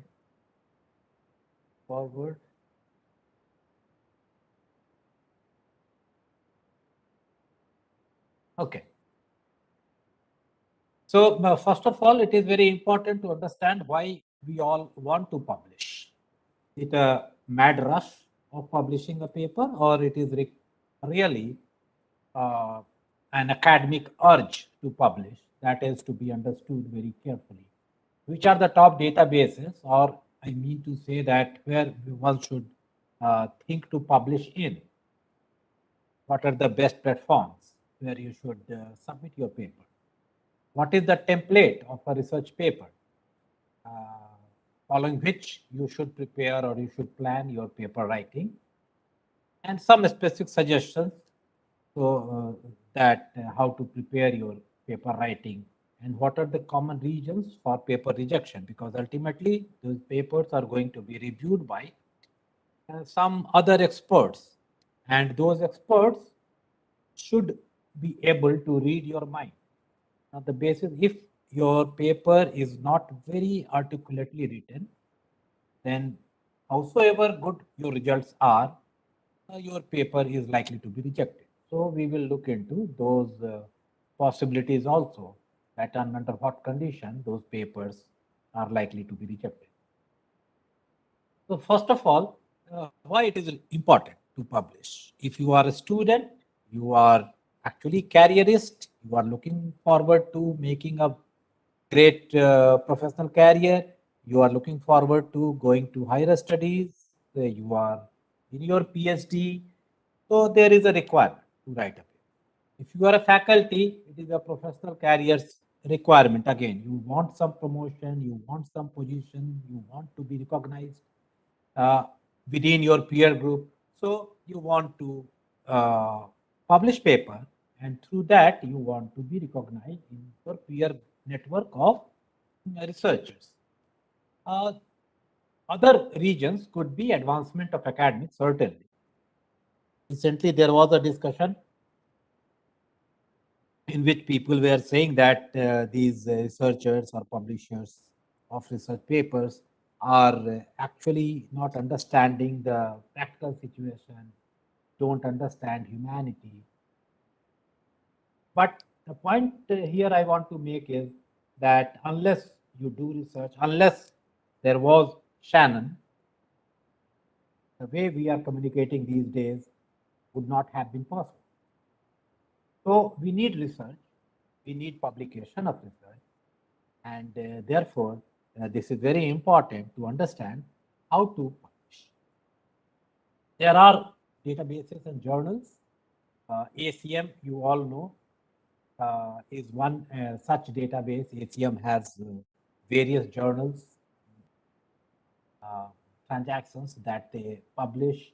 AIP, the American Institute of Physics, APS, American Physical Society, they have various journals. Archive.org is a very popular online publishing platform. ASA, Acoustical Society of America.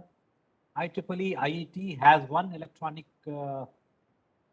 library, which is jointly called IEL, is another source of your publication destination. Indiastat.com is India's comprehensive statistics information portal, where you can, if you are working in that field, you can look forward to submitting your paper there.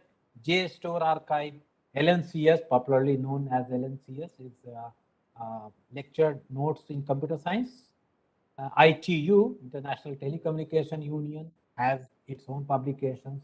Publications from Usenix, which is for Advanced Computing System Association, Science Direct, Springer. There are many more who are into this publication business, and there are very good impact factor journals which you should be aiming at. There are, unfortunately, because of these digital platforms, there are many journals which are, we call predatory journals, or there are very many conferences which we call suspect conferences, which have grown up for money-making purposes.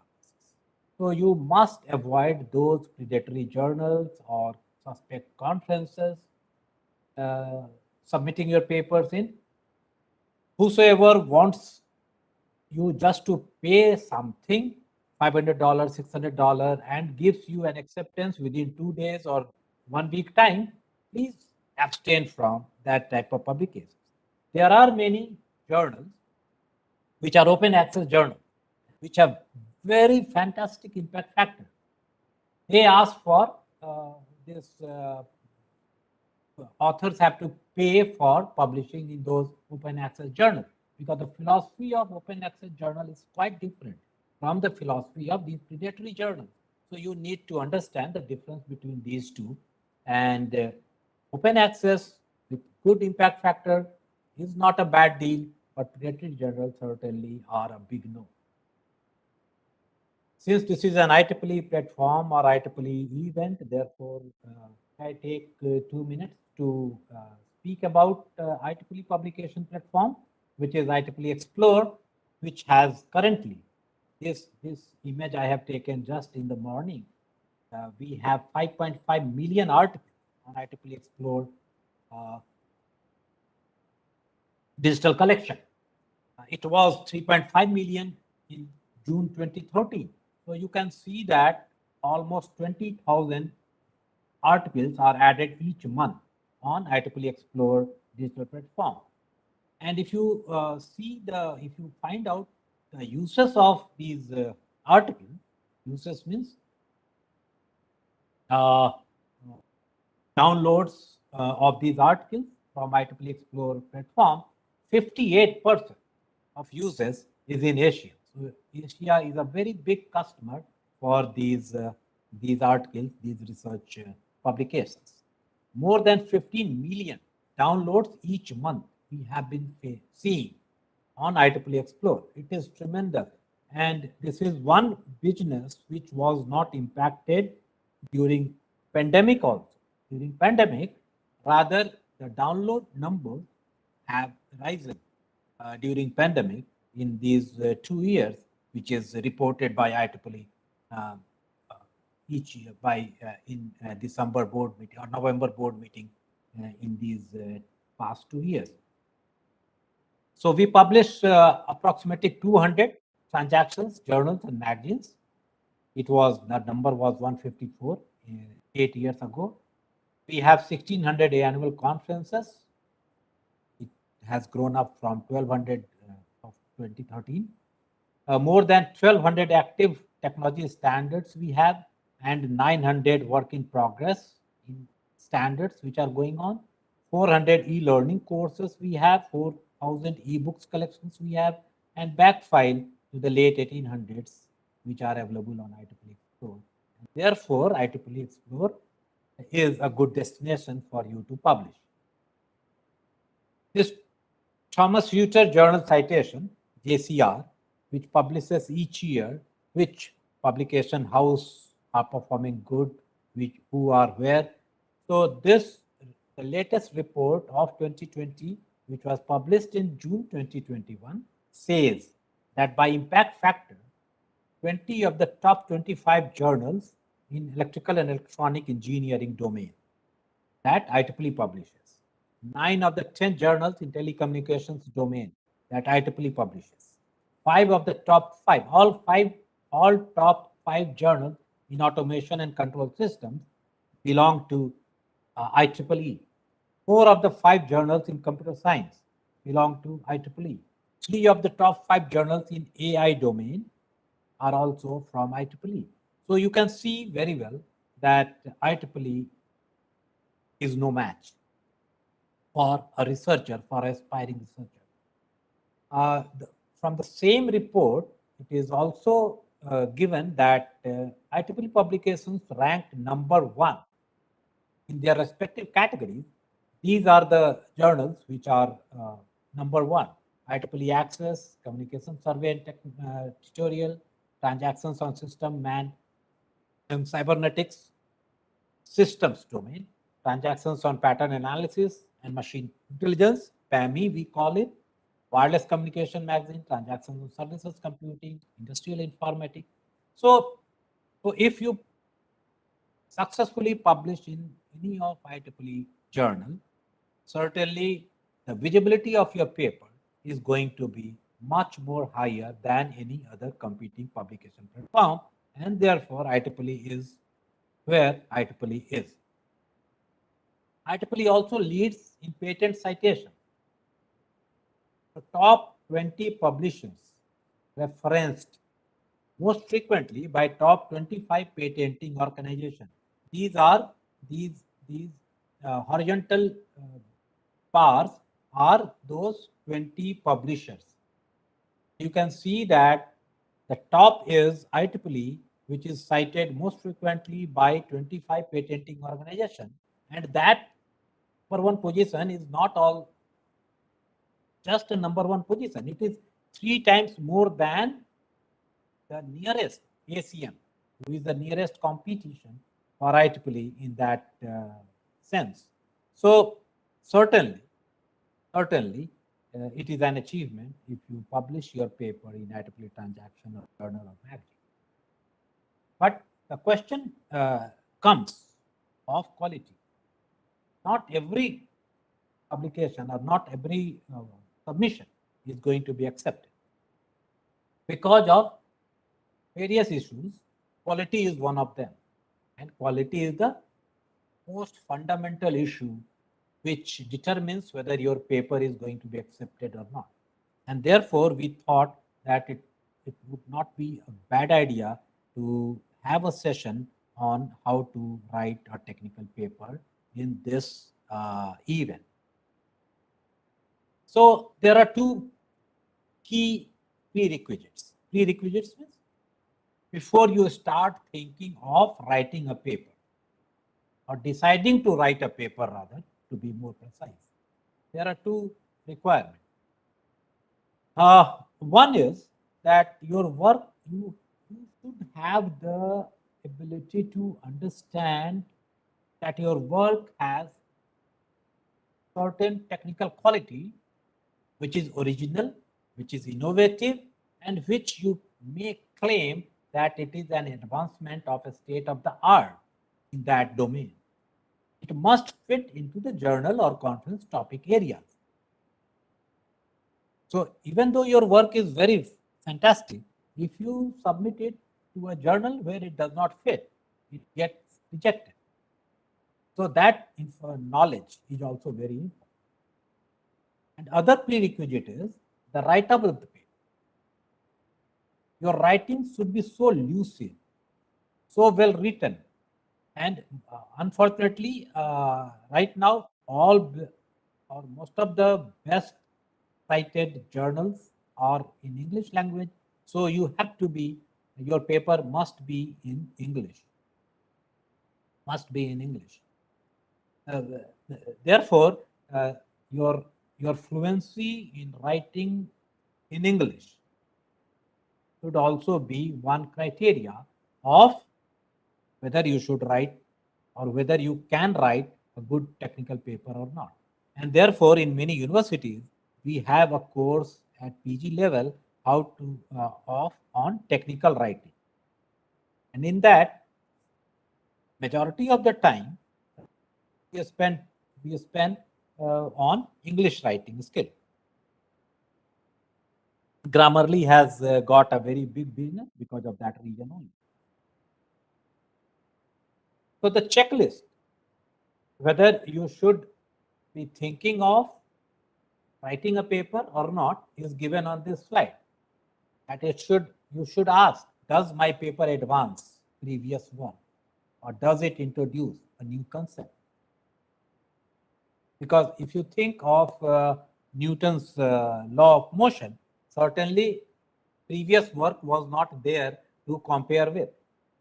But since it was a new concept, it was a new theory, it was a new branch, and therefore Newton is Newton as on date. The second question you have to ask is, does my paper have some new application? Just theoretical abstract paper not get much attention by the reviewers in the current scenario where everything is evolving around some application or other because of technical advancement. The third question that you have to keep in mind is, does the topic of my paper fit into the scope of the journal? So certainly before submission of your paper, you should access, you should read the scope of the journal and whether that paper is fitting into that. Under the scope, there are many areas that those EIC, Editor-in-Chief of Journal, mentions on the journal page. So you could find to fit the right place, the right room for your paper before submitting to the journal. In which subsection does my paper fit? And the cross mark is that has a major part of the key result of my paper been published before. If you are a late riser, then you cannot, your paper is not going to be accepted because those results are already been published in public domain. So just drop the idea of writing a paper using those results. So before you begin writing, ask yourself that what results do I want to communicate? How does my work improve on previously published work? Who are the key players in this area? And what are the latest references? So when a PhD student or an MTech thesis student comes to me and asks that, sir, I should write a paper, I have done some good work, and now is the time to write a paper. So the first task that I ask him to do is bring your results on one single page. All the results that you find are cohesive, are related to one single problem, bring those results. And from there, we will start discussing that how these results can be written in form of a formal paper. Therefore, the first point becomes very important, that what results do I want to communicate? Unless you have that idea, you are not going to crack the nut. Most of us or all of us know that template of a research paper comprises of these sections. And there must be a title, following which you have to give your name, your affiliation, then abstract, keyword, introduction has to be there. Then you have to give your problem definition, using what approach you are going to solve that problem, what experiments did you do, what are the results that you obtained, how those results were better than previously published or reported results. So it covers under the section of discussion. And ultimately, you have to conclude that in what way do you think that your paper was better than or at least similar to the early reported papers. If your work is supported by, funded by some grant, then you have to give acknowledgement. If your work is if some friend or some colleague of yours has helped you in reaching to those results, then you have to give some acknowledgement. That is a very nice gesture from you to acknowledge your friends, peer, everyone. And the reference, which is very important, because the references are also going to be seen very, very carefully by these reviewers. So let us take title of the paper. The first advice is, don't write a very generic type of title, such as, here are the examples. The red font examples are a no examples, and the green are for the same type of problem. The green font titles are a better one title. So instead of high-speed processors, you should write a fast cache for a high-speed processor. Instead of a title, a generic title like a novel high-speed transceiver, you should have written an 800 milliwatt 10 Gbps Ethernet transceiver in 0.13 micron CMOS. So this type of quantification, even in the title of the paper, will immediately attract the reviewers that what he or she is going to get in this paper. And therefore, title becomes very, very important. If you see that your title is high-speed processor, that reviewer will immediately tend to throw it in junk, because high-speed processor is such a big umbrella, such a big title, that he should or she should make a point that the author has no idea of where these processors are right now.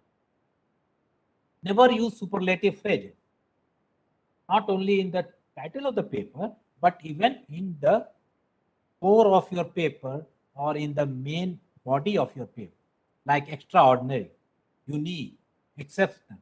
We have got exceptional results by using this algorithm. This is a very, very bad use of word, and that gives a bad impression about the author. Avoid generic phrases such as an overall study, novel method, overview of some issues. Our results are by far better than any other result. So these type of generic sentences actually don't add value. Not only don't add value, but actually go against your spirit of writing a paper. Be precise in describing the central idea of your research work. Remain as far as possible quantitative. In the title, in designing a title of your paper or your work. And for everything, you have to start with your results. What type of results you are going to report in your paper, and that will certainly give you an idea of compartmentalizing or making a boundary of your work in form of the title of the paper. Abstract certainly should be short, but it must speak precisely what problem you are working on and exactly what results did you get. This is the beauty of writing an abstract, that in the same abstract, short abstract, or maybe 100, 150 word abstract, you have to compare it also with your earlier reported similar results. So abstract writing is certainly an art, and that abstract you can come only after writing the full paper. So that is my personal advice. There could be other approaches also that you may follow, but abstract becomes very important, because as a reviewer, when a paper comes for reviewing to me, I see title, I see abstract, after abstract, I see the conclusion, some references, whether you are familiar with the recent publications, recent works of that area or not, and then I go into what experiments did you do and how you are going to project results. So abstract and conclusion become very, very important aspect or part of your paper, and therefore have to be very careful in that. Metadata is very important. Keywords, what we call in paper, because these are the things based on which your paper is going to be fetched by Google search engine. So you should be very particular about these metadata terms. When you write introduction, this introduction actually gives an understanding to the reviewer about your understanding of that area. From the recent past till when it started, that problem. So you have to give a very beautiful picture, concise and beautiful picture of the papers that you have cited, that you have referred to. Speak about all those papers in 1 or 2 lines and maintain the coherency, the connection between all those lines or paragraphs. Because that speaks about your understanding of the problem area. Unless you understand, or unless you project that you understand that problem area, you cannot convince the reviewer that the problem that you have decided to work on is actually, you are actually eligible to work on that problem. Therefore, introduction, though it looks like a formality, and though it looks like that you have to somehow involve 15 to 20 references in 4 or 5 paragraphs, and therefore you half-heartedly or reluctantly you tend to write that 1 page of the paper, it becomes very important in most of the time. So generic guideline for writing the paper, again, this is my suggestion, that you start writing with conclusion. So when I ask my student to bring all those results which he or she finds appropriate to be reported in 1 paper, I ask her or him to write the conclusion. What type of conclusion you want to project or to want to convey from these results. Why do you think that your results are going to make a difference? Why do you think that there is a novelty in experiments that you have done which resulted into these results, or which ends in terms of these results? So those type of brainstorming will ultimately give you the conclusion of the paper. And mind me, if you are able to write a good conclusion, 1 or 2 paragraphs, your 50% job is done. Your 50% job is done. That you can dent, you can make a dent if you take that problem in form of the paper. remaining 50%, since you have those results, certainly you have done some experiment and therefore you are going to win the race. In the conclusion, always remember that be quantitative. Be quantitative. Again, never ever use generic words, never ever use superlative words that our result, we found our result was best. Don't say that. Make it a point in terms of the result that you find the F1 score to be 96%, wherever to the best of our knowledge, the previously reported F1 score was 87%. So these two comparative quantitative figures will give an idea to the reviewer. It speaks on its own, rather than saying that our result is the best. So that type of just tricks makes wonder or makes the good production of a paper.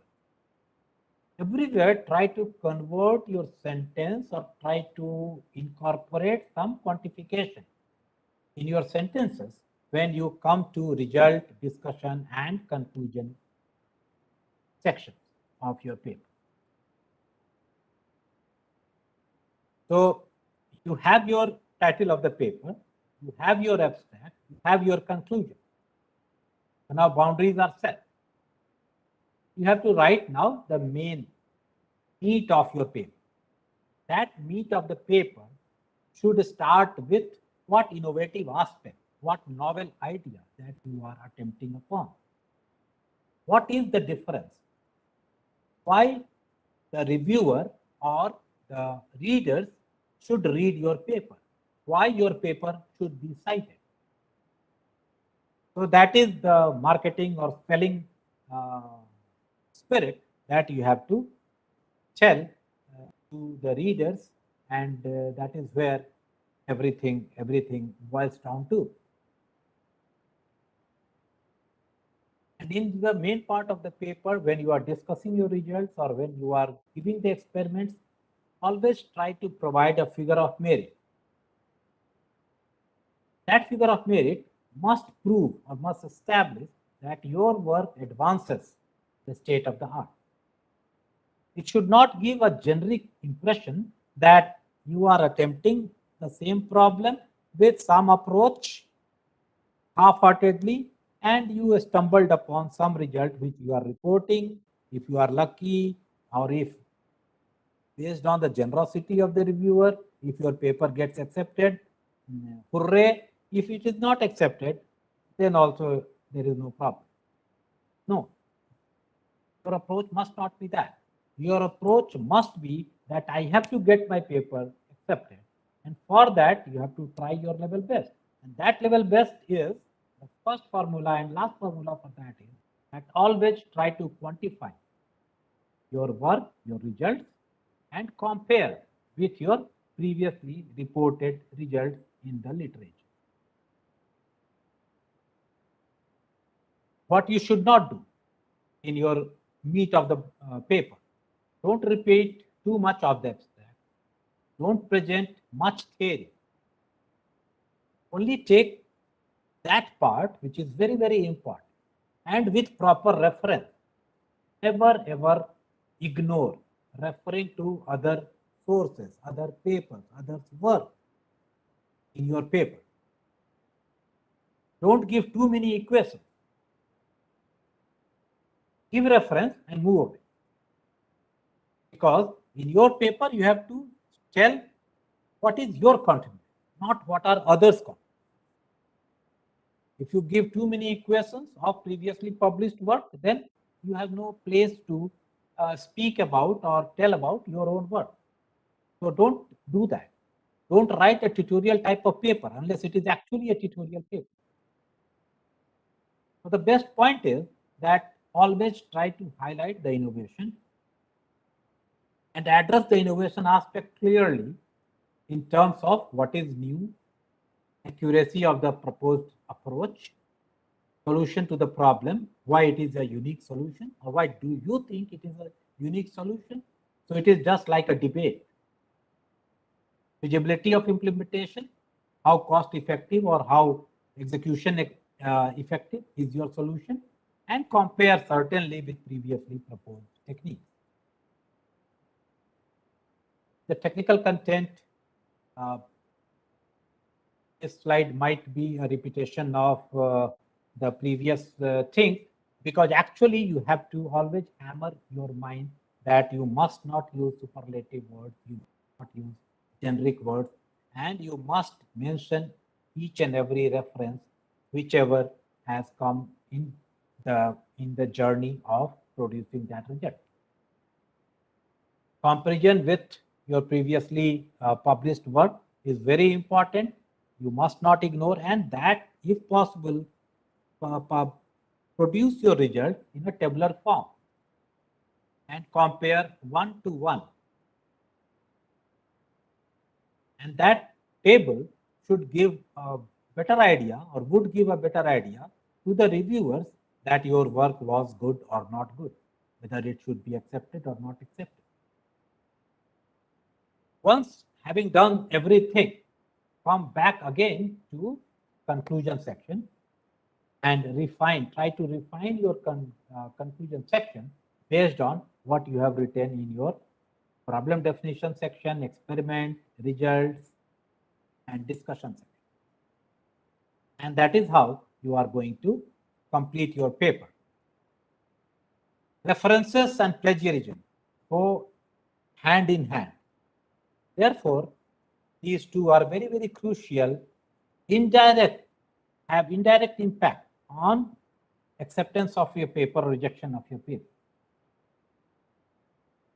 So I should spend 2-3 minutes on plagiarism, because this is very important for young generation to understand. Because this digital time has given you no understanding of what is copy and what is original, what is plagiarism and what is ethical. You have no understanding of it. Even paraphrasing is a type of plagiarism.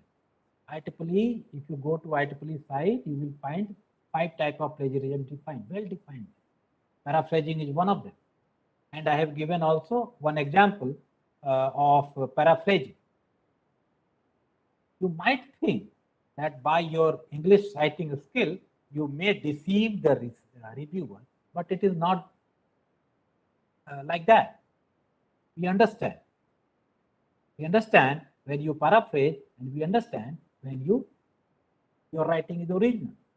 This is the flow of your writing that makes us understand if you have copied it from somewhere or not. So don't try to cheat anybody, because it goes entirely against you, against your image, against your impression in this academic world. So don't plagiarize. Always try to give citation, references. Therefore, I have given 3 references also to understand deeply what plagiarism is and how IEEE defines plagiarism and how IEEE conducts, how IEEE deals with cases of plagiarism. This is very important to be understood clearly before you try to enter into the world of writing research papers. So English writing, editing. So what I do is written here also, that once I complete writing a paper with my student, I take a print, read it in black and white. Once I read it, then I can see there are many glaring errors in that paper, grammatically, which are actually overlooked when I am reading it on digital screen. So taking a print and reading it to complete your paper is very, very crucial stage of writing a paper. Don't think that your reviewers are fools. Don't think that you are smarter than your reviewers. And therefore, explain everything meticulously in your paper. There are various approaches of same thing to be understood. What was your understanding needs to be elaborated, needs to be explained in the paper, and therefore you are advised to write all those things very, very carefully in the paper. don't leave anything on assumption that my reviewer must be knowing this, therefore I need not explain. Don't do that. Whatever is your contribution, explain it beautifully. Do not submit your paper if it is not under the scope of that journal, if it is written in bad English, if it is technically incorrect. There are these 4 or 5 points which prohibits you to submit your paper or to think even to submit your paper. Unless you improve on these points, you should not send it to that. Because look, reviewing is a volunteer service, but we are investing our time in that just for the benefit of humanity, advancement of technology. So don't throw your garbage to our plate and don't demean our time. So submit only when you think that your paper is completely ready from your side on all these points, and don't submit paper multiple times. Neither don't submit a work which is already published. So multiple submission, pre-publication, plagiarism, all these are big no in the area of publication. And therefore, now I think that I have reached to my end of the presentation. That in summary, it is all about innovation, advancing state of the art, technical quality of the result clearly explained, compared with previously published results, and acknowledging others' work, which gave you or which showed you a niche in improvement of that result. So by doing everything, actually I have purposefully put reference section here in this presentation also, just to make you believe that for preparing any presentation also, even though it is your own thought, you must have referred to something. So even for a presentation of this type, you need to have a reference section. So thank you very much for your attention. My email addresses, my web page address are given here. If you feel like, you may get back to me on this topic. Thank you very much. Thank you very much, sir. Now the session is open for the question and answer. So all the participants are requested to post their questions in the chat box. So meanwhile, participants posting their questions in a chat box. Sir, I have one basic question regarding the language in the paper writing. Which tenses should one prefer to write the technical paper? Which one? Tense. Tense. Yeah. There is no rule for that, but the only rule is that if you are writing in present tense, keep writing, keep maintain the same tense all through. Many a times when we discuss our result, we got confused. We get confused that in some sentences we write that we find this result. In some sentences we write that we got or we did this experiment. So don't do like that. Mostly in result section, if you are not very clear, use past tense, because those experiments and results you have done in past and now you are writing it.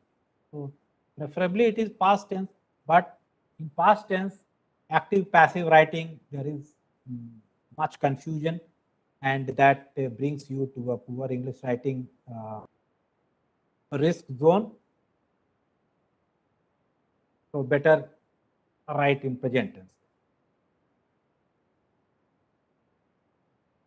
So there is one question by Shrey on slide 11. Can you please explain what is meaning of quality of paper? So without referring to that slide, quality of paper, basically your paper is going to be accepted on the ground of quality of your work. And that quality of work should be explained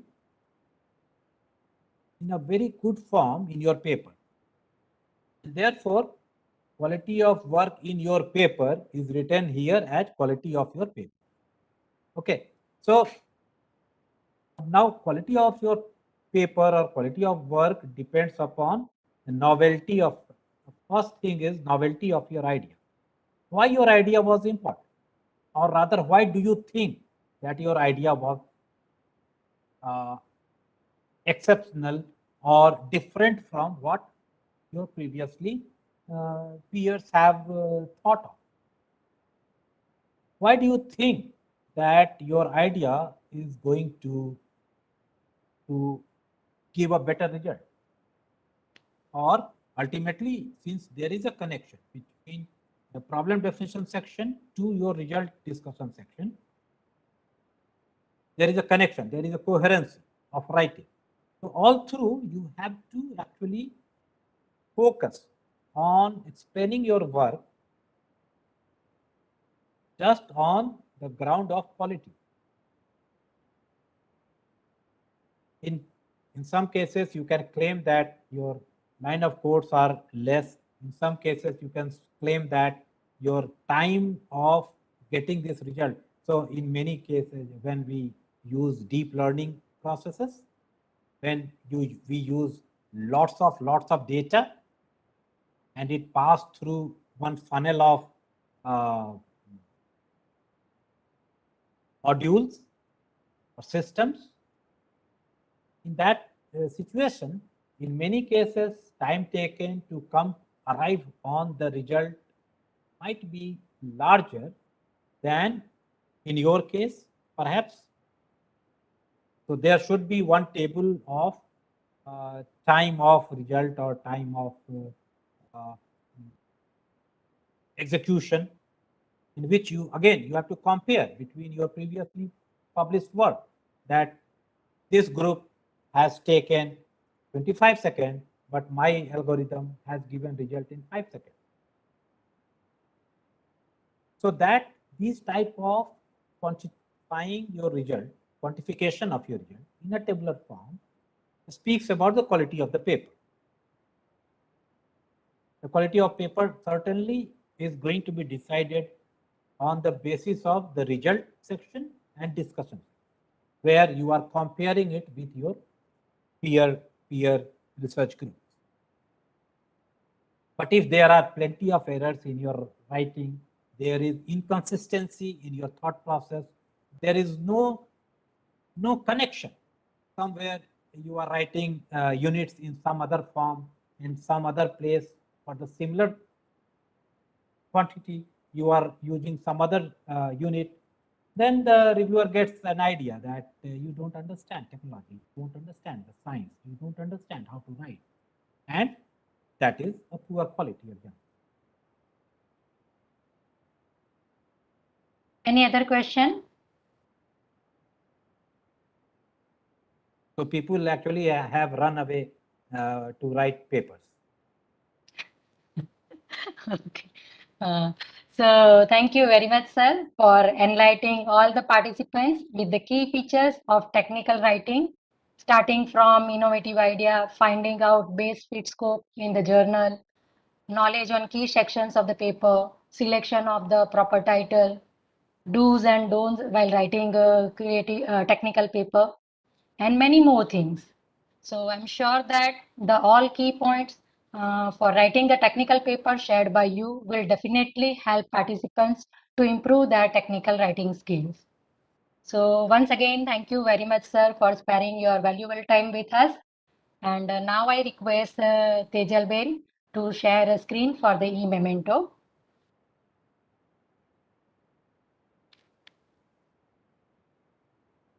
So, sir, on behalf of the whole WoLT team, please accept our token of gratitude being a part of this event. Sir is also one of the organizing committee member of WoLT 2021. So that was what I was about to say, that this memento is actually, I should not be getting this memento because no, this is for, but yes, okay.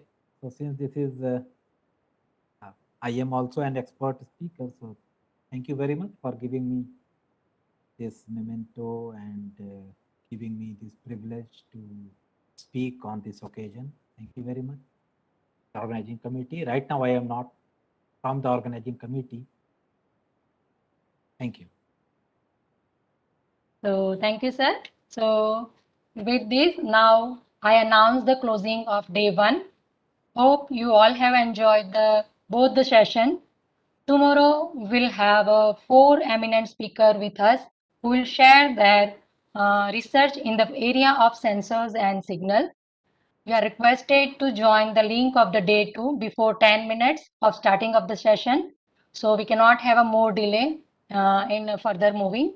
So keep in mind the link of the day 2 is different than the today's link, and you will access all the link through the Telegram channel also. It is also available on the website. Good day. Meet you tomorrow. Thank you once again, all of you. So bye for now. Ma'am, Yes. just a minute. Can we have a group photo? Oh yes. So group So photo. we have missed out. We have missed out when we have a Women's of Wonders panelist with us. We should have to take that photo. Okay, for this session, at least we should start. नहीं तो इसमें delegates तो आएंगे नहीं. Participants आ सकते हैं Tejal Ben. Is it possible? Yes, they can start their video. Okay, so all the participants are requested to turn on your video. So we can have a beautiful memory with you.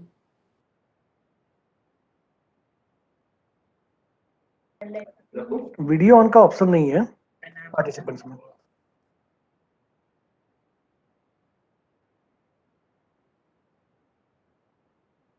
Not possible, madam? Just a minute, I'll check. तो चलो केवल चिराग का photo ले लो और खत्म करो. चिराग is the most handsome face here. Thank you, sir.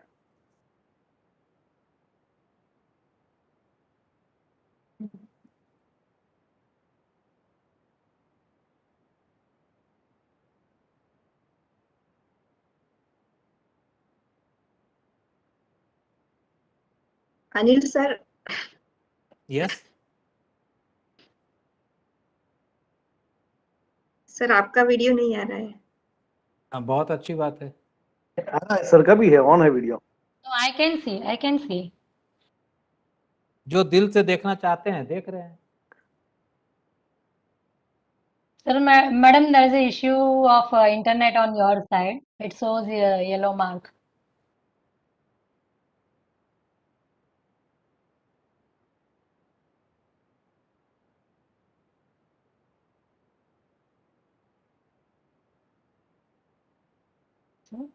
Anyway, ma'am, we can have a group photo in tomorrow's session. We'll sort it out. Okay, fine. Okay, thank you. Okay, so good day all. We'll meet you tomorrow.